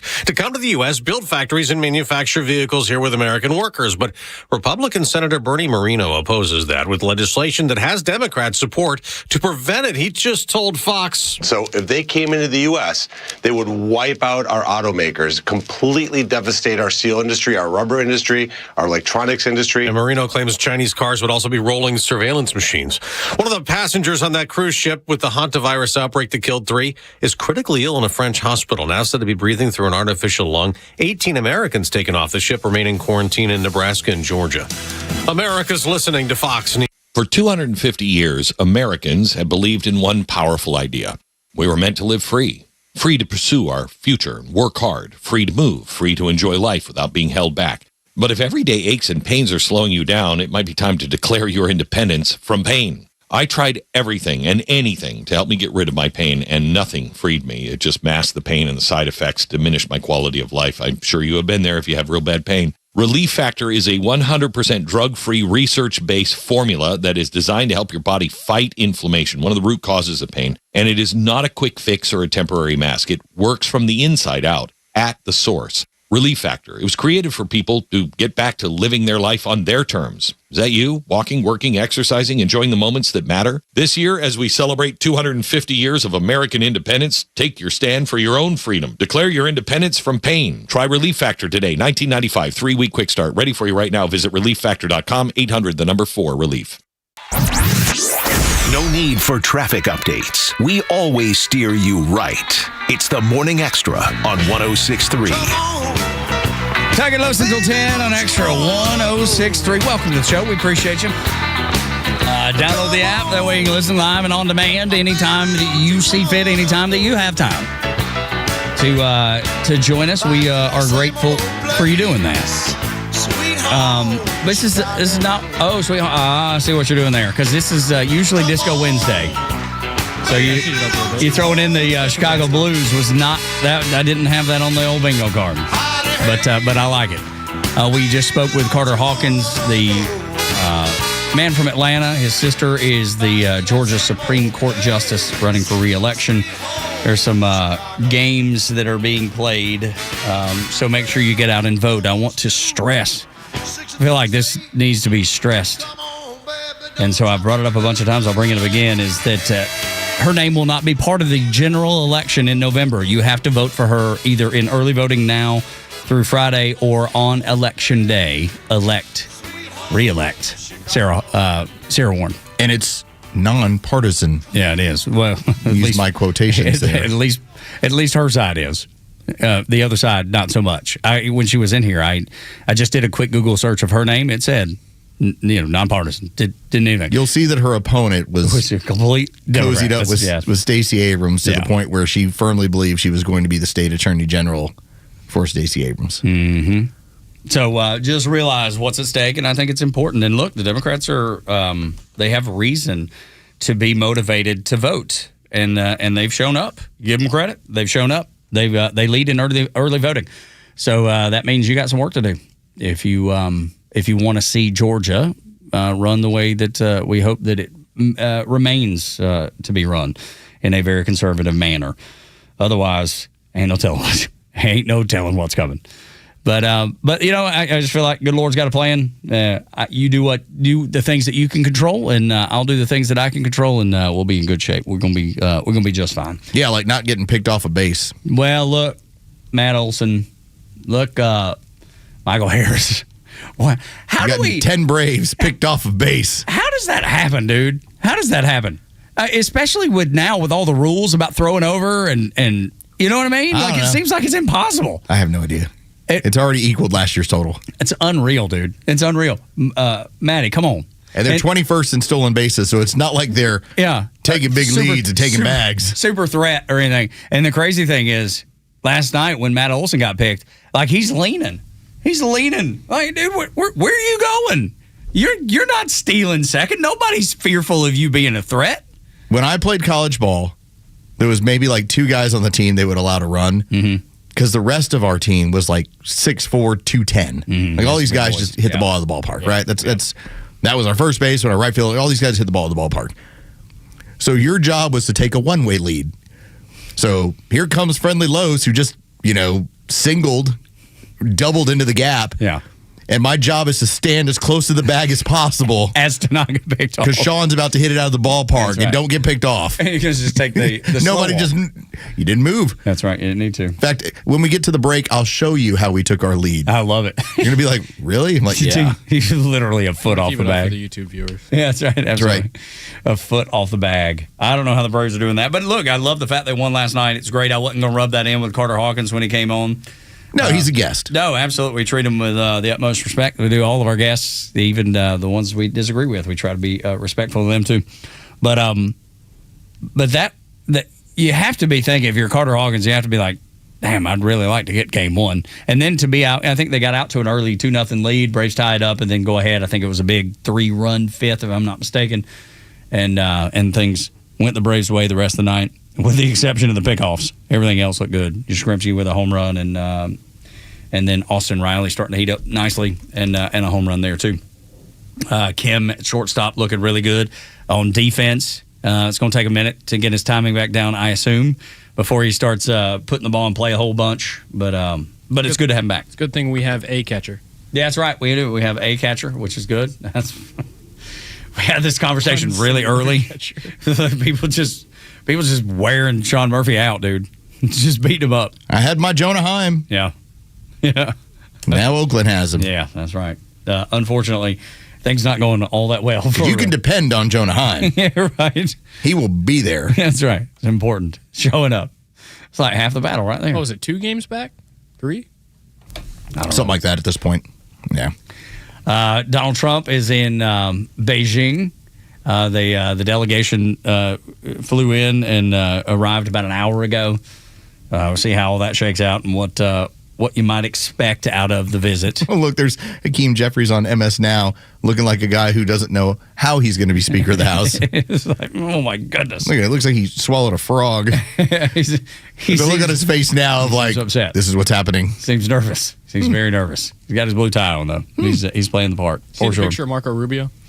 I'm not like he was this. Rocking the Maduro fit on the way over there. Okay, all right. On Air Force One. I like it. Absolutely. Looking good. As Rubio, man, he's turned out to impress people that probably weren't expecting to be as impressed with him as they are. He's done phenomenal work, and I think he is. You know, when you look at that way too early polling, people like him in that potentially as a presidential candidate. Well, when you had that group that came in, and Rubio was one of them, along with Ted Cruz, you said we are getting younger and more energetic.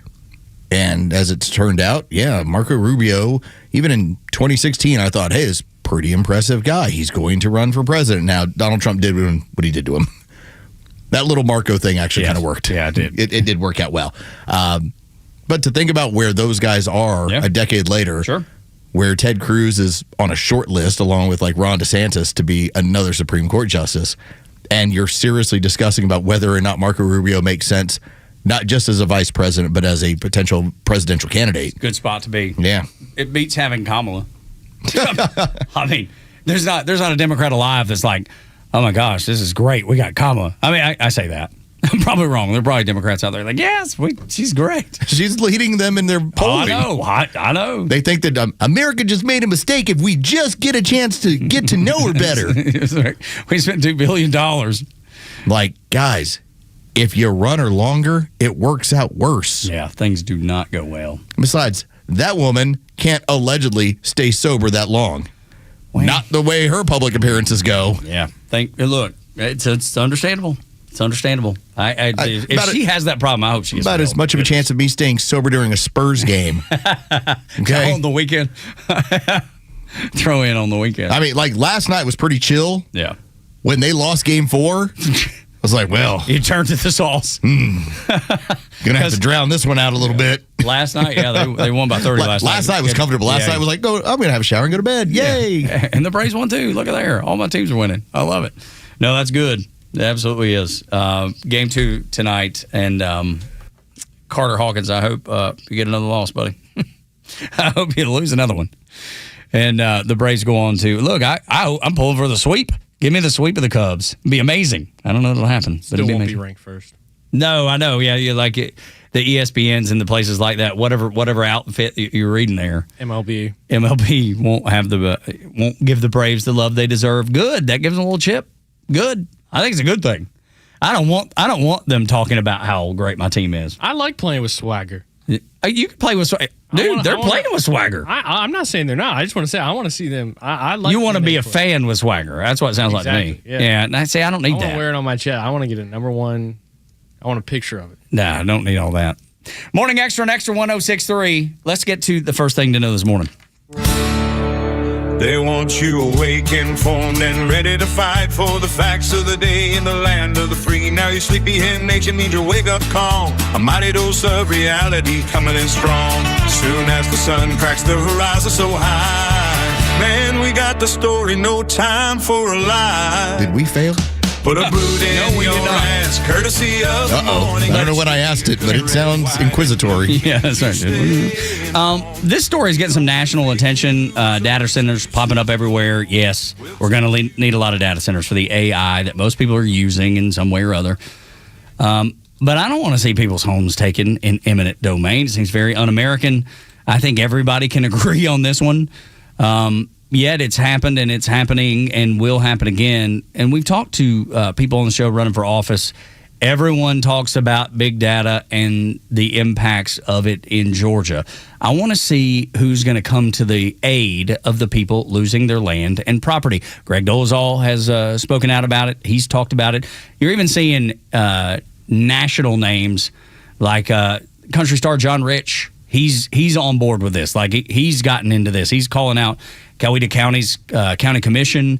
It's just getting a lot of attention. And look, it should.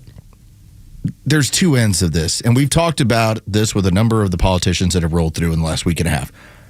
Data centers are coming. You want your particular community to be able to take advantage of it in terms of some of the economic opportunities, some of the abilities for that to perhaps lower your property taxes, and in some cases, lower some of your energy costs. But when you start talking about eminent domain, that changes matters. That turns it in from, hey, the state bought this or the company bought this field or bought whatever. And when you start talking about, well, we just need you to leave your home. And we'll give you a fair price. Well, but if you're not willing to accept our fair price, we're going to use the government. We're going to use eminent domain to kick you out of your home. You will take the price. But this country has done this in the entrance of the highway system and roads and in different scenarios. This is just the next version. This is the updated futuristic version. Data centers are going to be everywhere. No, they are. Absolutely. 100%. But are we okay with eminent domain? Are we okay with what we're hearing? I want you to hear from a young lady talking about her home, the childhood home that she grew up in, being taken via eminent domain from the folks building that data center. Hey, you guys. My name's Ansley. I live in Coweta County, Georgia. I wanted to come out here and show you guys firsthand what is happening to our county. So as you can see behind me, we have these power lines. Georgia Power is going to expand these lines to support power to the data center. What they're doing to homeowners is they're taking their homes. This is my childhood home behind me. It is being taken by force by Georgia Power.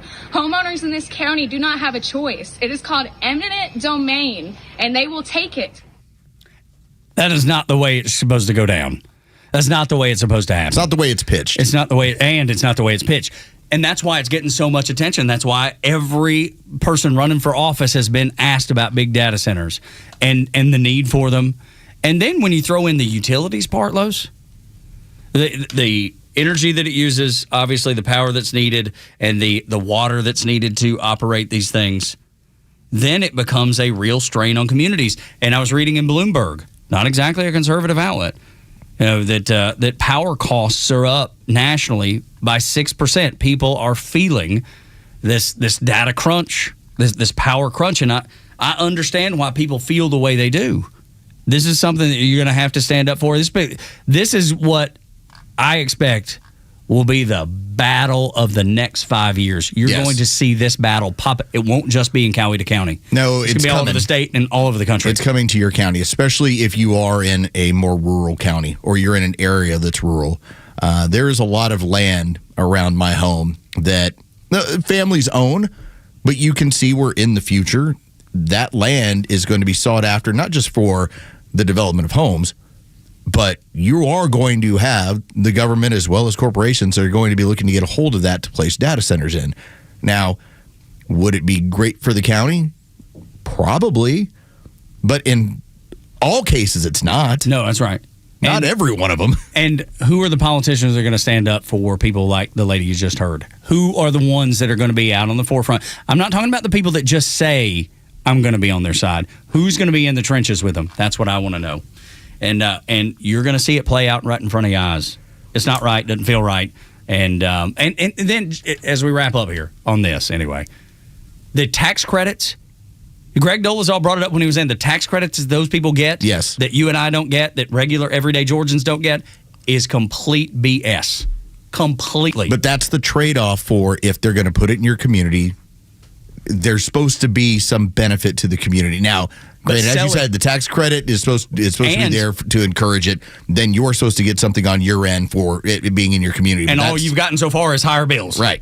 So that's the partnership not working out the way it's supposed to work out. Exactly. By the way, I'm not into tattoos. Okay. It's not really my thing. Yeah.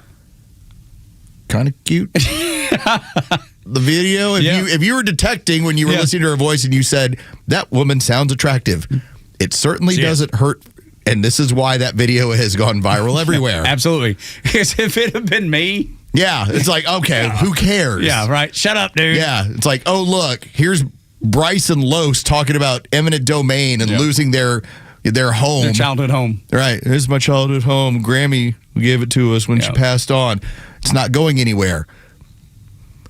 You get somebody who's kind of attractive. Yep, absolutely right. Let's face it. Yep. It works. It does. Yep. She's got her cut off blue jean shorts. Got her hair all down. I'm not saying she prepped it or planned it that way. But she's just a cute lady. It helps. Yeah, definitely. It just helps. Well, it just gets attention. It's why, in my opinion, because you're going to have people that are going to say, well, that's wrong, and that's going to make it its way around. But then it also helps it. Hey, you're nice to look at. I feel worse for you. Dude, it's like Christopher Cross. Remember him, Sailing, the song from the 80s? He had a bunch of hits, Christopher Cross did. MTV killed his career because he was not attractive. That's what happened to the poor guy. That was early. That was the early stages of what you're describing right now. That man lost his career essentially. Now he's kind of bounced back and does some touring and does good. And he sings Arthur's song around everywhere. Now he's bounced back. He has. Only took 40 years. But his voice is great. You know what? He was pretty good. Man, those were a lot of hits. But MTV didn't care. If you weren't good looking, you weren't on MTV. You were not going. Except for the dude for the cars, because he had some crazy things going. I don't know how he made it. Yeah, they made some fun videos. Yeah, the technology of the videos is probably right. That's I didn't the mean only to derail us, but it's that's true. What first thing it reminded me of. It's true. I mean, we did used to have, and they had a small run, but the Fat Boys had a run. Yeah, they did. They got to do some movies. That's right. Absolutely, made some money. Good for them. Made a little coin. Oh, you know who? I can't believe I waited until now to bring this up. We lost Ogre. Oh no! From Revenge of the Nerds? Yes. Like yesterday? Yes. Oh no! Ogre. Yeah, Donald Gibb. Oh man. Passed away at 71 years old yesterday. That sucks. Yeah. He was the greatest. I don't know why it's so funny to me to this day. When Ogre, first off, he's got a guy hanging off the roof. Both legs. And he drops him because he spots two nerds and he forgets the guy is in his hands. And now he's pointing at the two nerds screaming, "Nerds!" And they're looking around like, who's he yelling at? Yeah. I think they're yelling at us. No. No. Definitely not. And there was somebody else. Who was it? It was one of the lead nerds, Carradine. He passed recently. Yeah. Oh, I'm gonna kick myself for not knowing his name. Anyway, so we've lost two in a very short amount of time. Yeah, Robert Carradine. That's it. So we've lost two in a short amount of time, man. Yeah, he left us back in February. Oh yeah, well, that's longer than I thought. Donald Gibb. least we still have Anthony Edwards. We still have Goose. There we go. We're all set. We're going to be fine. Goose is only 63, so we're going to be fine. We're hanging in there. We got plenty of time with Goose. Nerds! And he drops the dude in the bushes. It's so good. Just drops the guy. Oh man! And then when they're all dressed up in the cheerleader costumes at the end, when they decide they've had enough and they're going to attack. They're gonna go bust their house up. Yeah, ransack the house. So good. And the coach is like, "You're in here getting shown up by a bunch of nerds." With some other choice language in there. God, what a great movie. When we come back, we'll jump into By the Numbers. Unbelievable what it takes to get rid of federal workers next on Extra 106.3.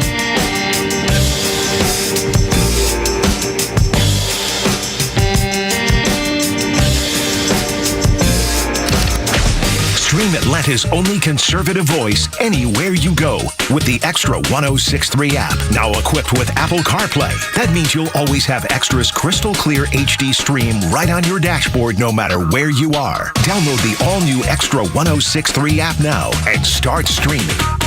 I want you to understand the difference in central heating and air conditioning and other HVAC companies in Atlanta. Are there others that are owned by, small businesses? Yes. But for as long as central heating and air conditioning, probably not. They've been going at this thing for like 78 years. It's unreal, the work that Chuck and his team put in.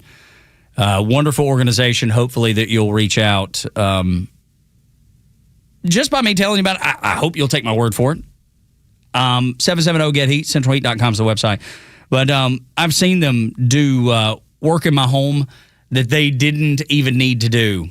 I'm going to tell you, we had this, our AC freeze up or whatever. The whole system is bad news. And then when it thawed out, the water was just everywhere.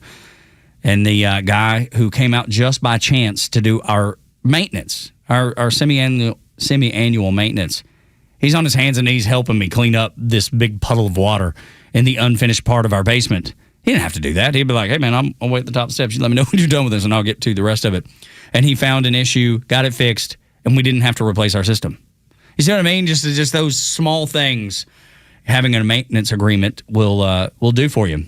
I encourage you to get one with Central Heating and Air Conditioning because for everyone they sell from now through July, $10 of every agreement goes to Skyland Trail. Great organization, nonprofit here in Atlanta, helping people with mental health challenges. Check them out. Skyland Trail is a wonderful organization. We took a tour of the facility along with Chuck and his team at Central last year about this time. You'll be blown away by the work they're doing and the positive the positive things that are happening in the community because of it. And then you throw in the work that they do on your behalf at your home. This is the reason to call Chuck and his team. I know Chuck personally, been to his house. He's a good man, and his company runs the way it should, and I'm proud to put my name on there as a person that recommends them to you. 770-GET-HEAT, centralheat.com is their website. Hey, this is Los with David from Atlanta, who just purchased his new car with the Honest Car Guy, the new, fully transparent way to buy your next vehicle. David, tell us about your experience. I had been looking for a vehicle for a couple months. The car buying process was a little challenging at first for me. I had some credit issues in the past, and I just happened to hear a familiar voice on the radio, and it happened to be the Honest Car Guy ad. I got in touch with Tom. Within 2, maybe 3 days, I had a vehicle being shipped here from Orlando, Florida. I have already recommended him to family members, several friends, and I'll purchase a car from Tom when I make my next purchase for sure. Friends, if you're in the market for a pre-owned car, truck, or SUV, get an honest car buy from the Honest Car Guy. You pay what we pay, plus an honest fee, and we back that up by giving you the bill of sale. That's our transparency guarantee. Call 844-SHOW-ME-1. That's 844-SHOW-ME-1, or visit honestcarguy.com. I'm so sick of all these cheesy lawyer billboards. You might be too. If you're injured in a car crash, you don't hire a lawyer because they're sweet or strong or the biggest. You hire a lawyer who's recognized by their peers as one of the top lawyers in the state. You hire a lawyer who's going to listen to you, fight for you, and has the case results to prove it. That lawyer is me, Bruce Hagan, the people's lawyer. I've been proudly selected by my fellow lawyers as one of the top 100 lawyers in the state, and for 21 consecutive years as Georgia's super lawyer. Hagan-law.com, Hagan-law.com. One of the hardest things to do is to walk away from a paycheck. As retirement planners, Master Plan knows how hard it can be to pull the trigger on your own retirement. don't go it alone. Master Plan is a holistic retirement planning firm that works with you to create a retirement plan to help maximize your golden years. Through income planning and money management, legacy planning, and tax planning, we create a plan specifically designed for your life. Enter retirement with confidence. Contact Masterplan to analyze your retirement outlook and create a plan that's right for you. All initial consultations are complimentary, so contact us today and begin your pursuit towards peace of mind. Visit masterplanretire.com. Masterplan Retirement Consultants. Plan well and prosper. Advisory services offered through Masterplan Retirement Consultants Inc., a registered investment advisory in the state of Georgia. Insurance, tax, and commodity services offered through Frickson Associates Inc., DBA Masterplan Retirement Consulting. The aforementioned are affiliated companies. Lead cloud infrastructure engineer positions offered by SITA Information Networking Computing USA Incorporated in Atlanta, Georgia. Design, plan, and implement solutions that ensure optimum cloud performance and reliability across servers, networks, and related utilities and hardware that comprise the cloud infrastructure, and build in continuous process improvement and CI/CD pipelines. Position reports to Atlanta, Georgia office. Telecommuting permitted in accordance with company policy, but must live within commuting distance of stated office. Please submit resume to rehan.perera@sita.aero. Right now, the voices in our culture are loud, but the truth is often silent. Today, preborn needs your help to speak the truth. Women facing unplanned pregnancies are pressured a lot of time to act quickly before they have time to pause and hear the truth about life and dignity and hope. I refuse to be silent, and I'm asking you to join me with Preborn. At their network clinics, a woman is welcomed with compassion and given a free ultrasound. The truth, she sees the life growing inside of her, and often it's for the first time. And in that sacred moment, fear gives way to clarity. And she's offered something the abortion industry will never provide: the hope of Jesus Christ. It's Preborn. Their goal is not to just save lives, but also save souls for eternity. And they do it two at a time, mom and child. Preborn Network clinics are trusting God as they remain faithful to speak life and the truth. And you can make that possible by sponsoring ultrasounds. $28 provides one ultrasound. $140 sponsors 5 ultrasounds for moms in crisis. Every dollar helps save babies. Donate. Pound 250. Say the keyword baby. That's pound 250 keyword baby. Or visit preborn.com/back. Preborn.com/back. Sponsored by Preborn. The stories that matter to you.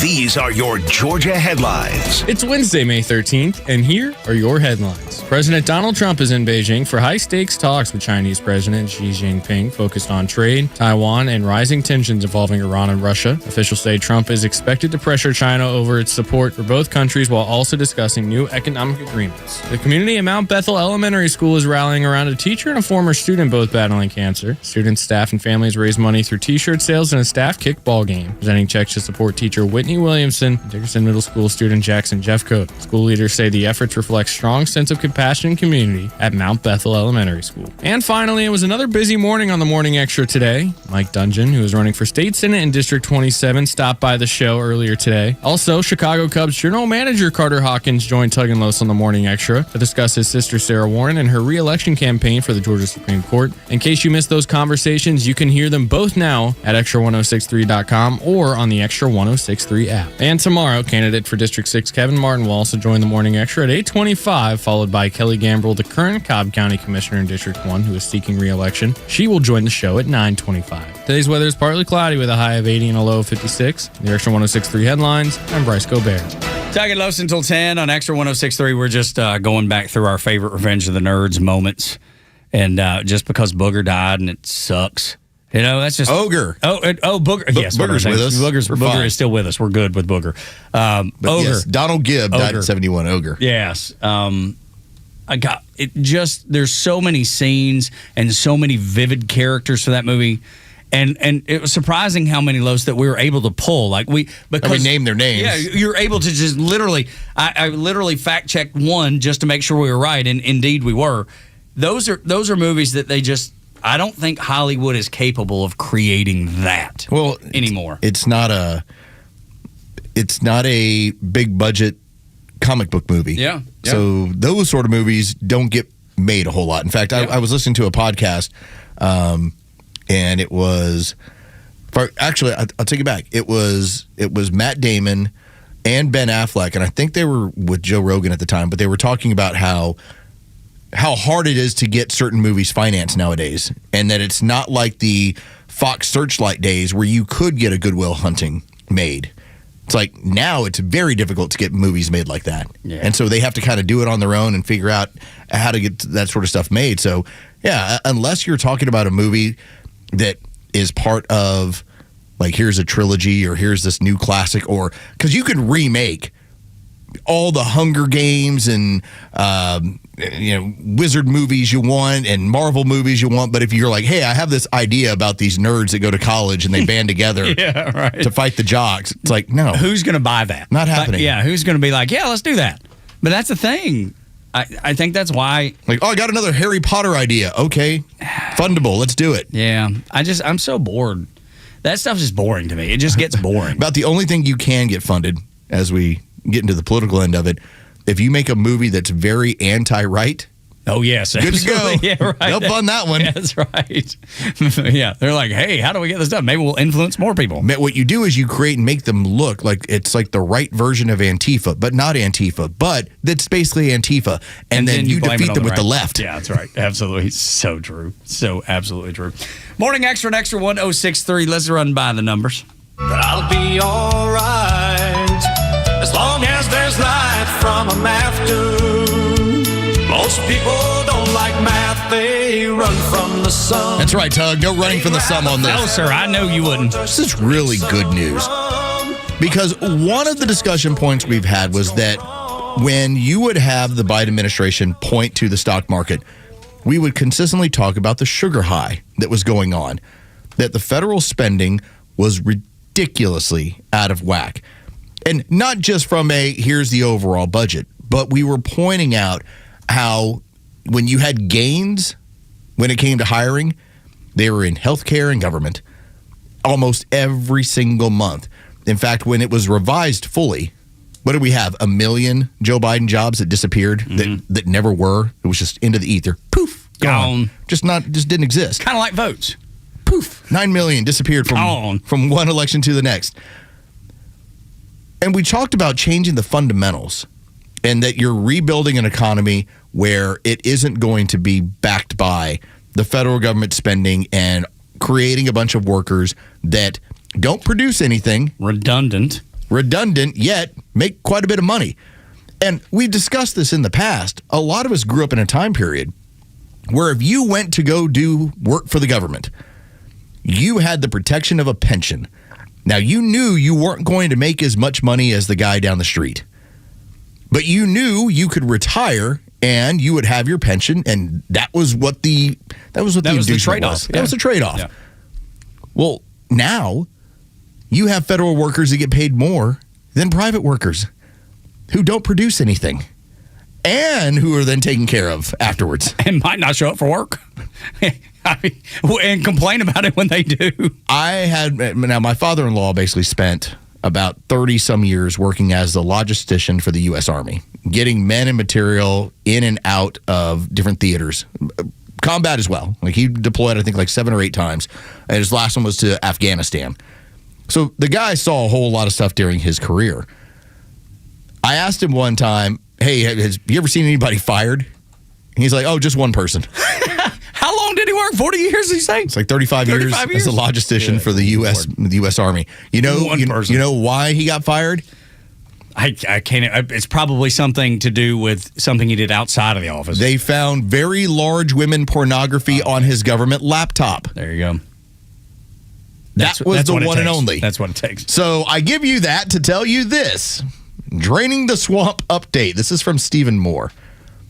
He notes that since President Trump's second term began, federal workforce is down by 345,000 employees. Let's go.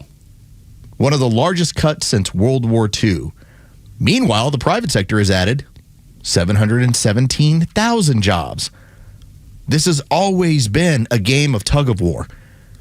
The more people you add to the government payroll, the less money the private sector has. And it goes back and forth in that way. And so whenever I would point out, look at these jobs, this is not good, the amount of people that didn't understand that from just a basic economic standpoint. Let's just give it a perfect example. If I have 3 additional people that work in, let's say, the government accounting office, what they do is they score bills for the American people. Great.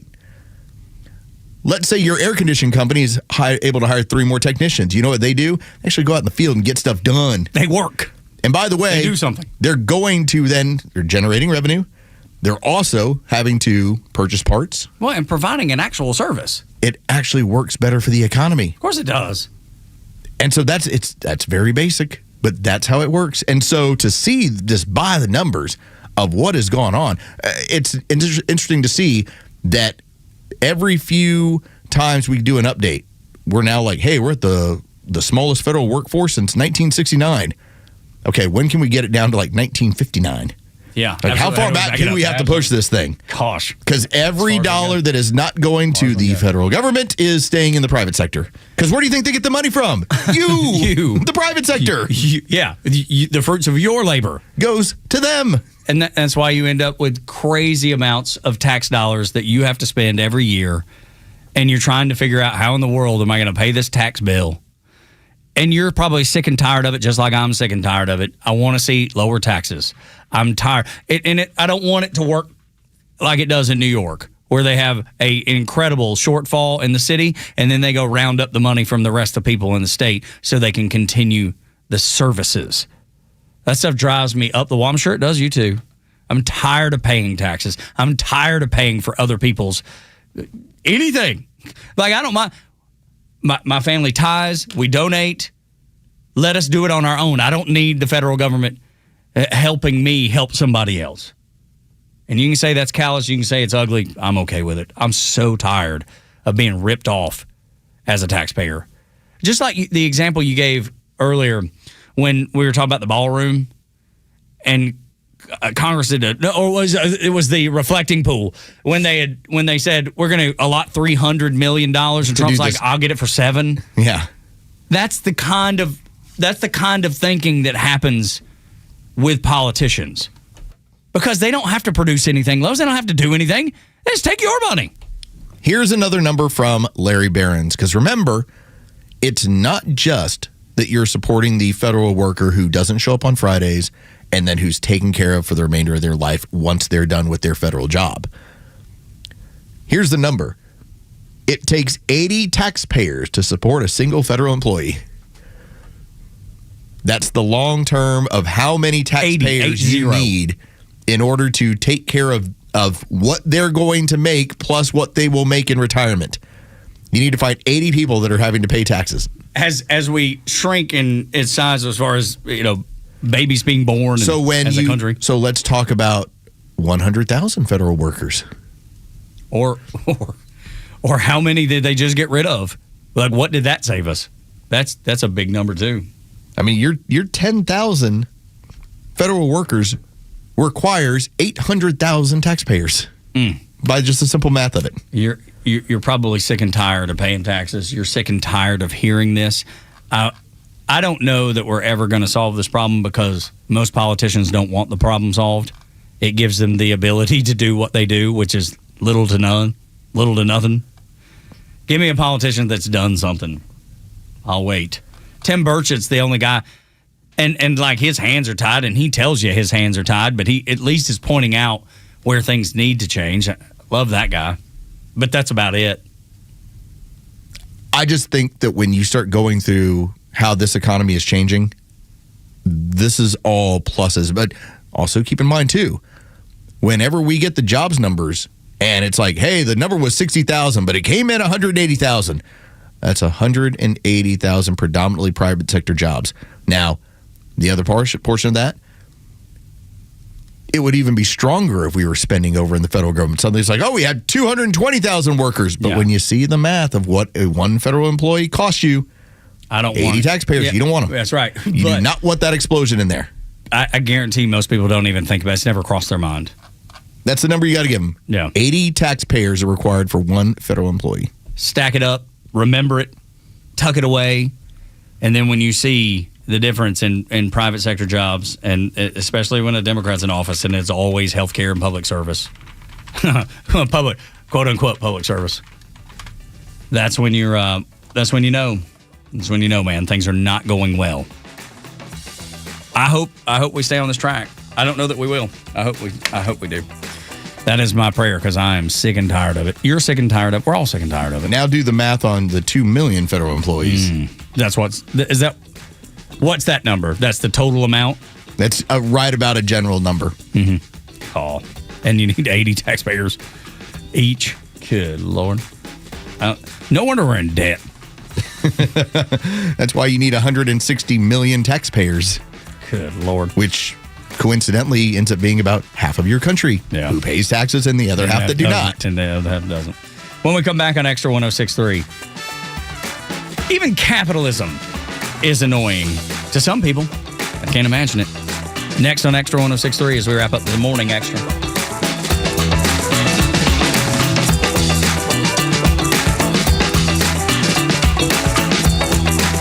Extra 106.3 Sports, powered by 680 The Fan. Good morning. Here are your sports headlines for Wednesday, May 13th. The Atlanta Braves opened up their homestand with a 5-2 win over the visiting Chicago Cubs as the Braves came from behind in the fifth inning behind 2 homers, one from Austin Riley and another from Mike Yastrzemski.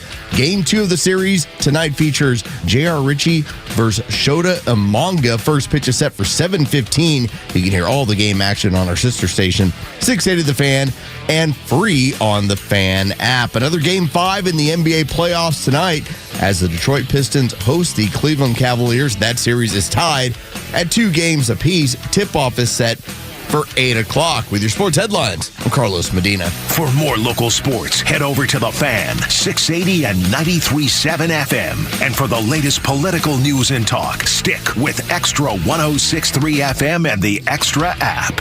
Great, another auto repair. You took it to the dealer and now you're starting to panic. They say it's going to cost thousands and take weeks to complete. So don't fall for the tricks. Take it to Vicks. From simple oil changes and tires to transmission replacements and collision repair, you can count on Vicks Auto Care for honest, affordable service. Vicks Auto Care on Roswell Street in Marietta. Visit them today at VicksAutoCare.com. That's VIKS Autocare.com.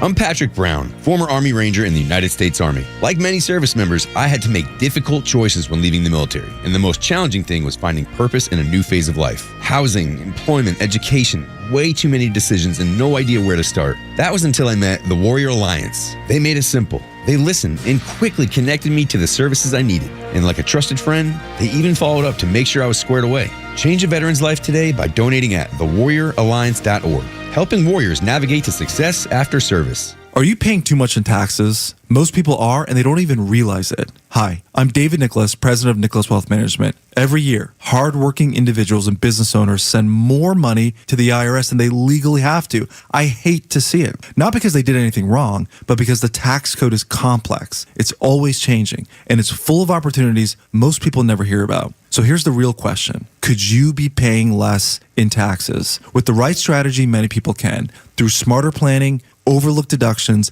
and better retirement and income decisions, you can win in retirement. That's why we're offering a complimentary tax analysis. No cost, no obligation, just a clear look at where you may be overpaying and what you can do about it. Stop guessing, get answers. Call Nicholas Wealth Management 678-990-8500, 678-990-8500, or visit nicholaswealth.com. Nicholas Wealth Management is an independent financial services firm. This is for informational purposes only and is not specific investment advice. If you have unfiled taxes or are in debt to the IRS, this is important news. Did you know the IRS has programs specifically designed to help people struggle that can save you thousands if you qualify? No one knows these programs better than the experts at Optima Tax Relief, America's most trusted tax resolution firm, A-rated by the Better Business Bureau. Their award-winning tax attorneys and licensed professionals have resolved over $3 billion of tax debt for their clients. One call to Optima can start the process, helping to put an end to your worries about wage garnishment, asset seizure, and other aggressive IRS actions. Find the best options to solve your tax problems. Call the experts at Optima Tax Relief today for a free consultation. Call 800-343-6460. 800-343-6460. 800-343-6460.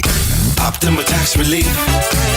Some restrictions apply. For complete details, please visit OptimaTaxRelief.com. Your yard, it stresses you out. Between the watering, the seeding, the weeding, and mowing. And no matter what you do, you're never satisfied. Have you thought about artificial turf? It's low maintenance, it's pet friendly, and it looks amazing all year round. Those in the know use ATL Turf Go.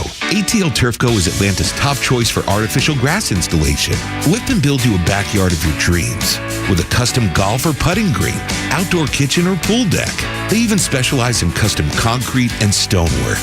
They handle everything from design and grading to construction and drainage solutions. So whether it's residential lawns or recreational sports fields, ATL Turf Go can build you a stress-free space you'll love. So say goodbye to mowing, maintenance, and your wasted weekends. Learn more and schedule your free in-home consultation today. Call ATL Turf Go, 678-403-2339. That's 678-403-2339. Or visit atlturfco.com. The biggest candidates in Georgia are live on Extra 106.3 FM. Joined by gubernatorial candidate for the state of Georgia, Burt Jones. So you can cut income tax and cut property taxes all at the same time. We capped property taxes earlier this year in session, and I would like to see us approach it just like we have the income tax. We do it very methodically and make sure that we're not just doing a knee-jerk reaction and then all of a sudden get a big hole in your budget. But on the property taxes, one simple thing that we could do is on your homestead exemption, you get $2,000 for your homestead exemption from the state. I think you would raise the homestead exemption up to at least the average price of a home. Could be $100,000, could be $150,000, and that immediately will give people a huge savings. And then long term, I think eliminating property taxes for homeowners would be the ideal situation for us to be in. Candidates, the road to victory includes a stop at Atlanta's only conservative news and talk station, Extra 106.3 FM and the Extra app. On the website, Back Our Blue in America 2, TOO.com. 3 days, 18 hours, 12 minutes, 25, 24, 23 seconds until that big event this weekend. Burt Jones, who you just heard from, has committed. He will be there. There's so many people coming out to this event. If you want to hobnob and be able to ask politicians questions, there will be a lot of them there. So if you'd like to be there too, and we'll hook you up with a really cool whiskey glass and a challenge coin, a Back Our Blue in America 2 challenge coin. Caller number 5 will get you a pair of tickets. 404-741-1230, 404-741-1230 to be a part of this big event. And they're saying that the closing ceremony, if you will, is going to be unbelievable. I don't know that there's fireworks, but I kind of tend to believe there might be a big fireworks show at the end. That's my guess. It's my guess as to what's going to happen. Rumor has it Los is going to be riding around on a horse. Yes. Roman candles. That's right. Los on a horse with Roman candles, yes. Dual Absolutely. Roman candles. That's right. So they wouldn't let me carry pistolas. That's right. With blanks. But we saw what happened on the set of, what was that, the Western that Alec Baldwin, it didn't turn out well with the blanks. So, yeah, that's why they're so reluctant. They're reluctant on that stuff. But we're going to try to get a horse in one of those baskets for the hot air balloon ride. Get one of the aeronauts to ride the horse around, fly him around too. You can't ever tell what's going to happen out there. If you want to go, 404-741-1230. Going to be a fun night. Rustics Manor over in Woodstock. I did find the data centers person as far as their social media account. Mm-hmm. So now I'm going to follow along with this. To see what's up. This mission. See what happens. See how this plays out. Yeah. Keep bringing it to Tug so he gets more and more upset. Well, it's frustrating to think people are losing their home to eminent domain. And I know this has been a fight for years and years and years. And people will say, well, we got to, progress. Okay, well, sometimes progress doesn't. Yeah, it gets messy. She posted quite a bit. It's all, she has a social media account, looks like strictly for this. And people are talking about it nationally. This is something that's getting some national attention across the board because of this young lady and talking about losing her childhood home and the property that her family owns. All right, now I'm up to date. There you go. Now you know. And I feel better once this will be one of those that I'll look up a couple months from now and be like, why did I start following this person? Yeah, right. Hopefully it's resolved and you'll forget. There's random ones that'll pop up and I'll be like, Can't even remember exactly why I followed this person. But I was like, man, that was silly. I'm going to unfollow.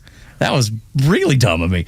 Unfollow right away. There's a former radio host who had worked at a network out of New York, and he had made this one video where he was criticizing management and all, and I was like, oh, this guy's really got something. Let's follow him for a minute. I'm going to follow him.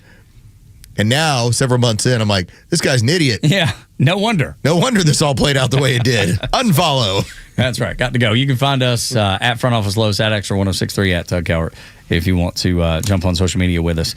Everything American is evil to some people, Los. I think the exact opposite. I think most of the things that America represents, 99% of the things that America and Americans represent is good. Not always. Not always do everybody, or does everybody see it the way that we do. Yeah, and you got to always ask your kids about what's being taught, what they're learning, because there will be at times the woke infiltration into your classroom, especially history. I think that's one of the broadest ways that you will have propaganda be fed to your kids. That they'll take a version of history and alter it to fit the narrative. For instance, AOC, we played some of the audio of her talking about how, the fathers of the American Revolution, the founding fathers, they were fighting the billionaires. That's right. They were some of the richest men in America, baby. And we're willing to give it up. And we're willing to put it on the line. Like that, as we talked about it in current day numbers, George Washington was about $300 million short of a billionaire. Yeah. He was worth nearly $700 million. So, again, Mount Vernon didn't call. I mean, that was a piece of property. That was expensive. Yeah, pretty nice place. Yeah. But a lot of this is how they change up how history's taught. Well, I want to play this professor for you, because this is where you get that cultural sabotage, and she kind of lays it out on how this plays out. So I just finished teaching a class called Crisis Earth, which is a non-major science class where we go through and talk about crises on Earth, environmental crises, all of which are human-caused. And in this class, I have multiple debates on topics that are debatable, like solutions to climate change, or what we did today was endangered species breeding programs, whether or not it's a good idea. And every debate I have done in this class, filled with juniors and seniors at my institution, non-major science students, this year, for the first time ever, has devolved into anti-capitalist, anti-corporation conversations.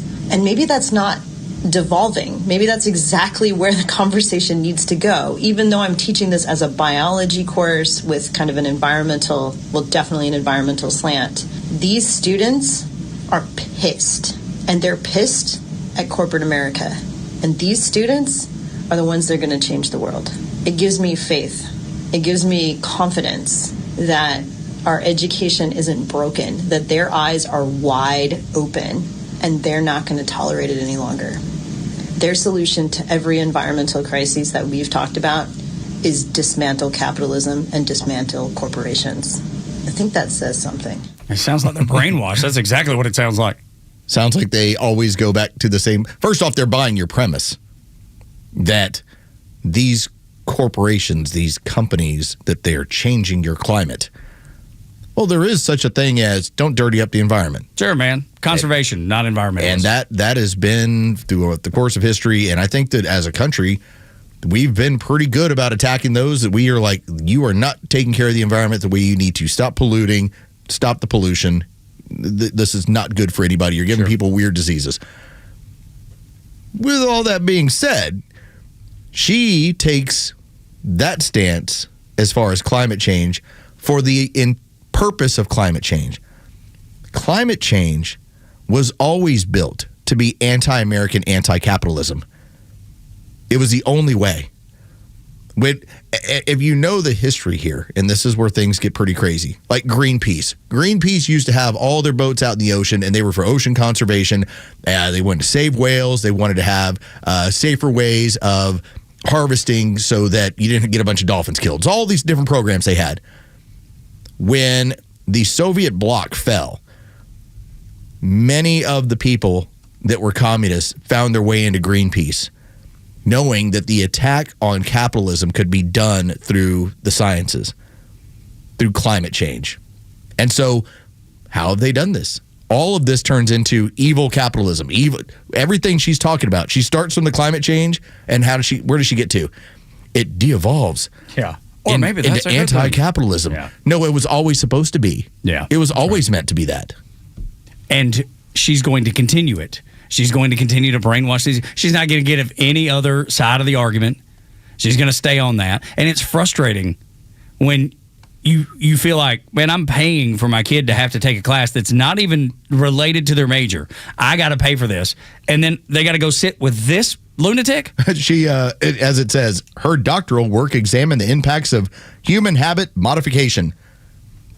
If you got a doctorate in that, do you think that you're ever going to say I was wrong? No, of course not.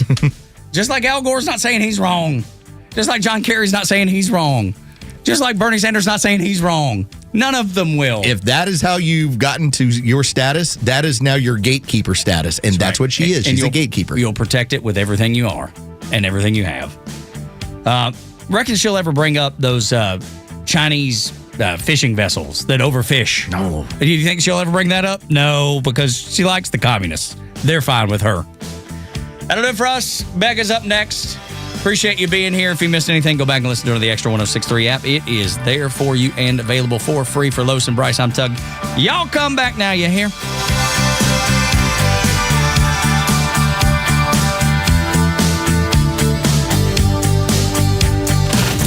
Need more than just headlines on your ride to work? It's the Morning Extra, live from 6 to 10 a.m. tomorrow morning, only on Xtra 106.3 and the Xtra app.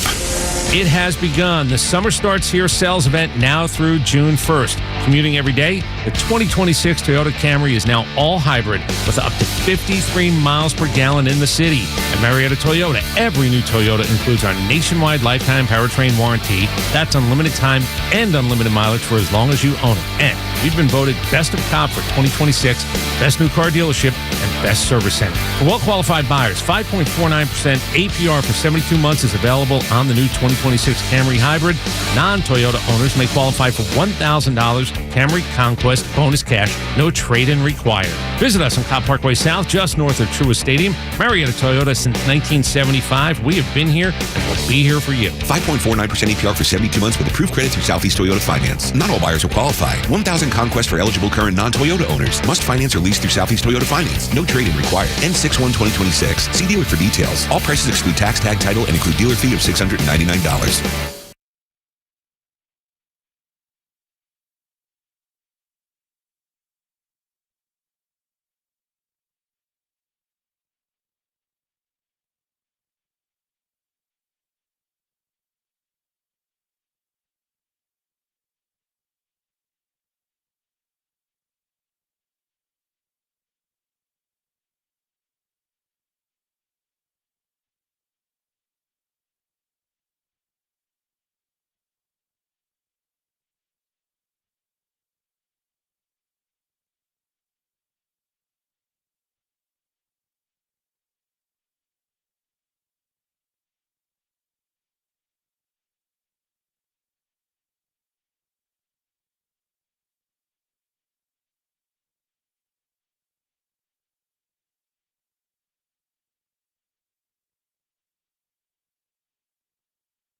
Another spike in inflation. I'm Dave Anthony, Fox News, driven by the spike up in oil and at the gas pump in the Iran conflict. Fox's Ginny Casola has the numbers. Prices paid at the wholesale level before they reach consumers jumped in April. The producer price index rose 1.4% for the month, up 1% for core PPI, excluding food and energy. For the year ending in April, the PPI rose 6%. That's the most annual wholesale inflation since 2022. Yesterday, we also had a report of consumer prices rising more than expected in the annual inflation rate. Oil prices aren't moving much today as President Trump arrives in China for talks with the Iran conflict hanging overhead. That was the big welcome the president got, descending Air Force One steps onto a red carpet. He was greeted by the vice president of China and 300 Chinese kids waving the China and U.S. flags. That's Fox's Aisha Hasni in Beijing. Ahead of the talks tomorrow between the president and China's leader Xi Jinping. He says trade is the top priority for this state visit, not Iran. Although Iran will come up, he plans to have a long talk with Xi about it. But he says that he does not need China's help when it comes to Iran. 18 Americans remain in quarantine after being taken off the cruise ship hit with a hantavirus outbreak that killed 3 passengers. Only one of the 18 has tested positive, Stephen Kornfeld. He talked to CNN from the biocontainment unit he's in Nebraska, saying he's fine now, but a number of us on board came down with felt like a flu-like illness or the ship's flu. I had 3 days of night sweats, a lot of chills, some mild respiratory, and a lot of fatigue. None of the 16 in Nebraska have symptoms now. One of the 2 in Atlanta had mild ones. A woman who got sick on the way home to France is critically ill, breathing through an artificial lung. America's listening to Fox News. My dad passed away unexpectedly. Of course, it was awful in every way, but we are very grateful that he had life insurance. So even after he was gone, he was still able to provide for us. And that's why I have life insurance for my family. Ethos.com. They make it fast and easy to get covered. It's 100% online. You get a quote in seconds, and you can apply in minutes. You get covered the same day. Get your free quote at ethos.com/save. That's ethos.com/save. Paid spokesperson. Time spent on application may vary. Online health questions required. Rates may vary. Life is full of challenges, but you don't have to face them alone. At intouch.org, you'll find powerful sermons from Dr. Charles Stanley, daily devotionals, and resources designed to strengthen your faith and bring hope into everyday life. Whether you're searching for encouragement, biblical wisdom, or practical guidance, intouch.org is here to help you grow closer to God. Discover truth that speaks to your heart. Visit intouch.org today. That's intouch.org. Thanks. Well, that inflation report showing the spike up last month at the wholesale level, more than expected at 6% annually, is getting a mixed reaction on Wall Street. The Dow is down 180 points. The S&P 500 is dropping 7, but the NASDAQ is gaining 1 point at the moment. The price of oil up slightly. WTI remains about $102 a barrel. Gas is up a penny. AAA's national average for regular $4.51 per gallon. That is 2 cents lower than a week ago. As the U.S. military keeps blockading Iran's ports and most oil and other shipping remains mostly halted. As for the Strait of Hormuz, the majority of sea traffic remains stalled, while a handful of vessels are getting through. Tanker tracking data shows a Chinese supertanker carrying 2 million barrels of Iraqi crude oil was one of just 2 ships to pass through the strait today. Fox's Trey Yingst in Tel Aviv. It is sentencing day for yet another person convicted in the death of Friends star actor Matthew Perry. Eric Fleming, a licensed drug addiction counselor, delivered the doses of ketamine that killed Matthew Perry 2.5 years ago. Fleming had hooked Perry up with a dealer known as the ketamine queen, Jasveen Sangha. She was sentenced last month to 15 years in prison. Fleming confessed, gave up Sangha, and pleaded guilty to 1 count of distribution of ketamine resulting in death before arrests were even announced. Sangha's source for the doses, a San Diego doctor who ran a ketamine clinic, was sentenced to 8 months home confinement. A Los Angeles doctor accused of providing Perry with off-the-books injections got 2 years probation. Perry's personal assistant, who bought and injected Perry with the illegal doses, is being sentenced next month. Chris Foster, Fox News. An NBA player's death is being investigated as a possible overdose. Brandon Clark, who was on the Memphis Grizzlies, found dead in a home in Los Angeles at the age of 29. A former NBA player also being mourned. Jason Collins. He died of brain cancer at age 47. Collins became famous in 2013, the first player in any major sport to come out as gay before his last season in the NBA. I'm Dave Anthony, and this is Fox News.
Glenn Beck Program. Glenn Beck is on.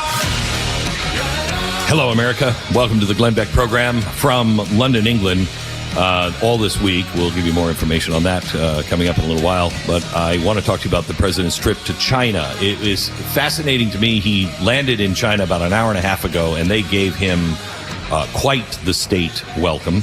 And that is something that always plays for Donald Trump. He loves that. I am really concerned about this visit for a couple of reasons. One, they're not our friends. They don't like Donald Trump. He is causing them a major headache.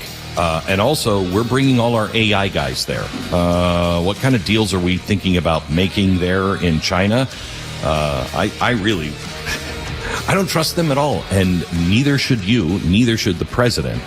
Melissa Chen joins us here in just a second. Melissa is the Strategy Risk Managing Director out of New York. She's also a journalist and a good friend of the program. We're gonna go deep here in China here for a few minutes. We'll do that in just a second. First, let me tell you about our sponsor. This half hour, our sponsor is Chapter. 65 comes for most of us eventually. When you're young, 65 sounds ancient. You imagine somebody sitting on a porch somewhere, wrapped in a blanket, yelling at birds, and then one day you're that person sitting in the blanket yelling at birds. You look in the mirror, you realize you're a lot closer to Medicare than you are to high school.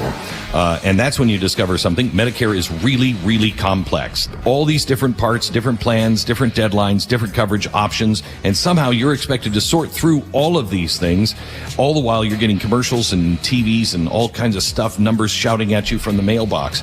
That's why I want you to know about Chapter. Chapter helps people make sense of Medicare by walking them through their options and helping them compare plans from a wide range of carriers. They can help you get coverage that works for you and your doctors, your prescriptions, and your financial situation without the confusion and without the pressure, because getting older is already weird enough.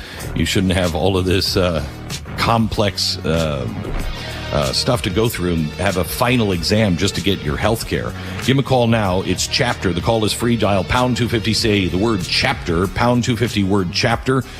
Pound 250. Chapter. Make this the best chapter of your life. Melissa, how are you?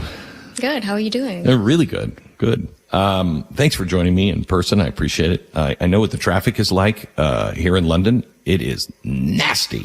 It is nasty. But good news is gas is so expensive. Who can afford to drive? That's right. So I want to talk to you about the president being in China. He just landed, and they really rolled out the red carpet for him, unlike I've seen them roll it out for anybody else. Right. Playing into everything that Donald Trump loves. Yep. They're going to treat him like he's royalty. First of all, any idea? The president gets that, right? He knows that we are not friends, because I never hear him actually really go after China in an overt way. Yeah. Yep. That's right. Does the president know China is not our friend? Oh, the president knows. Okay. All right. And Donald Trump has been speaking up about China actually since 2011. Mm-hmm.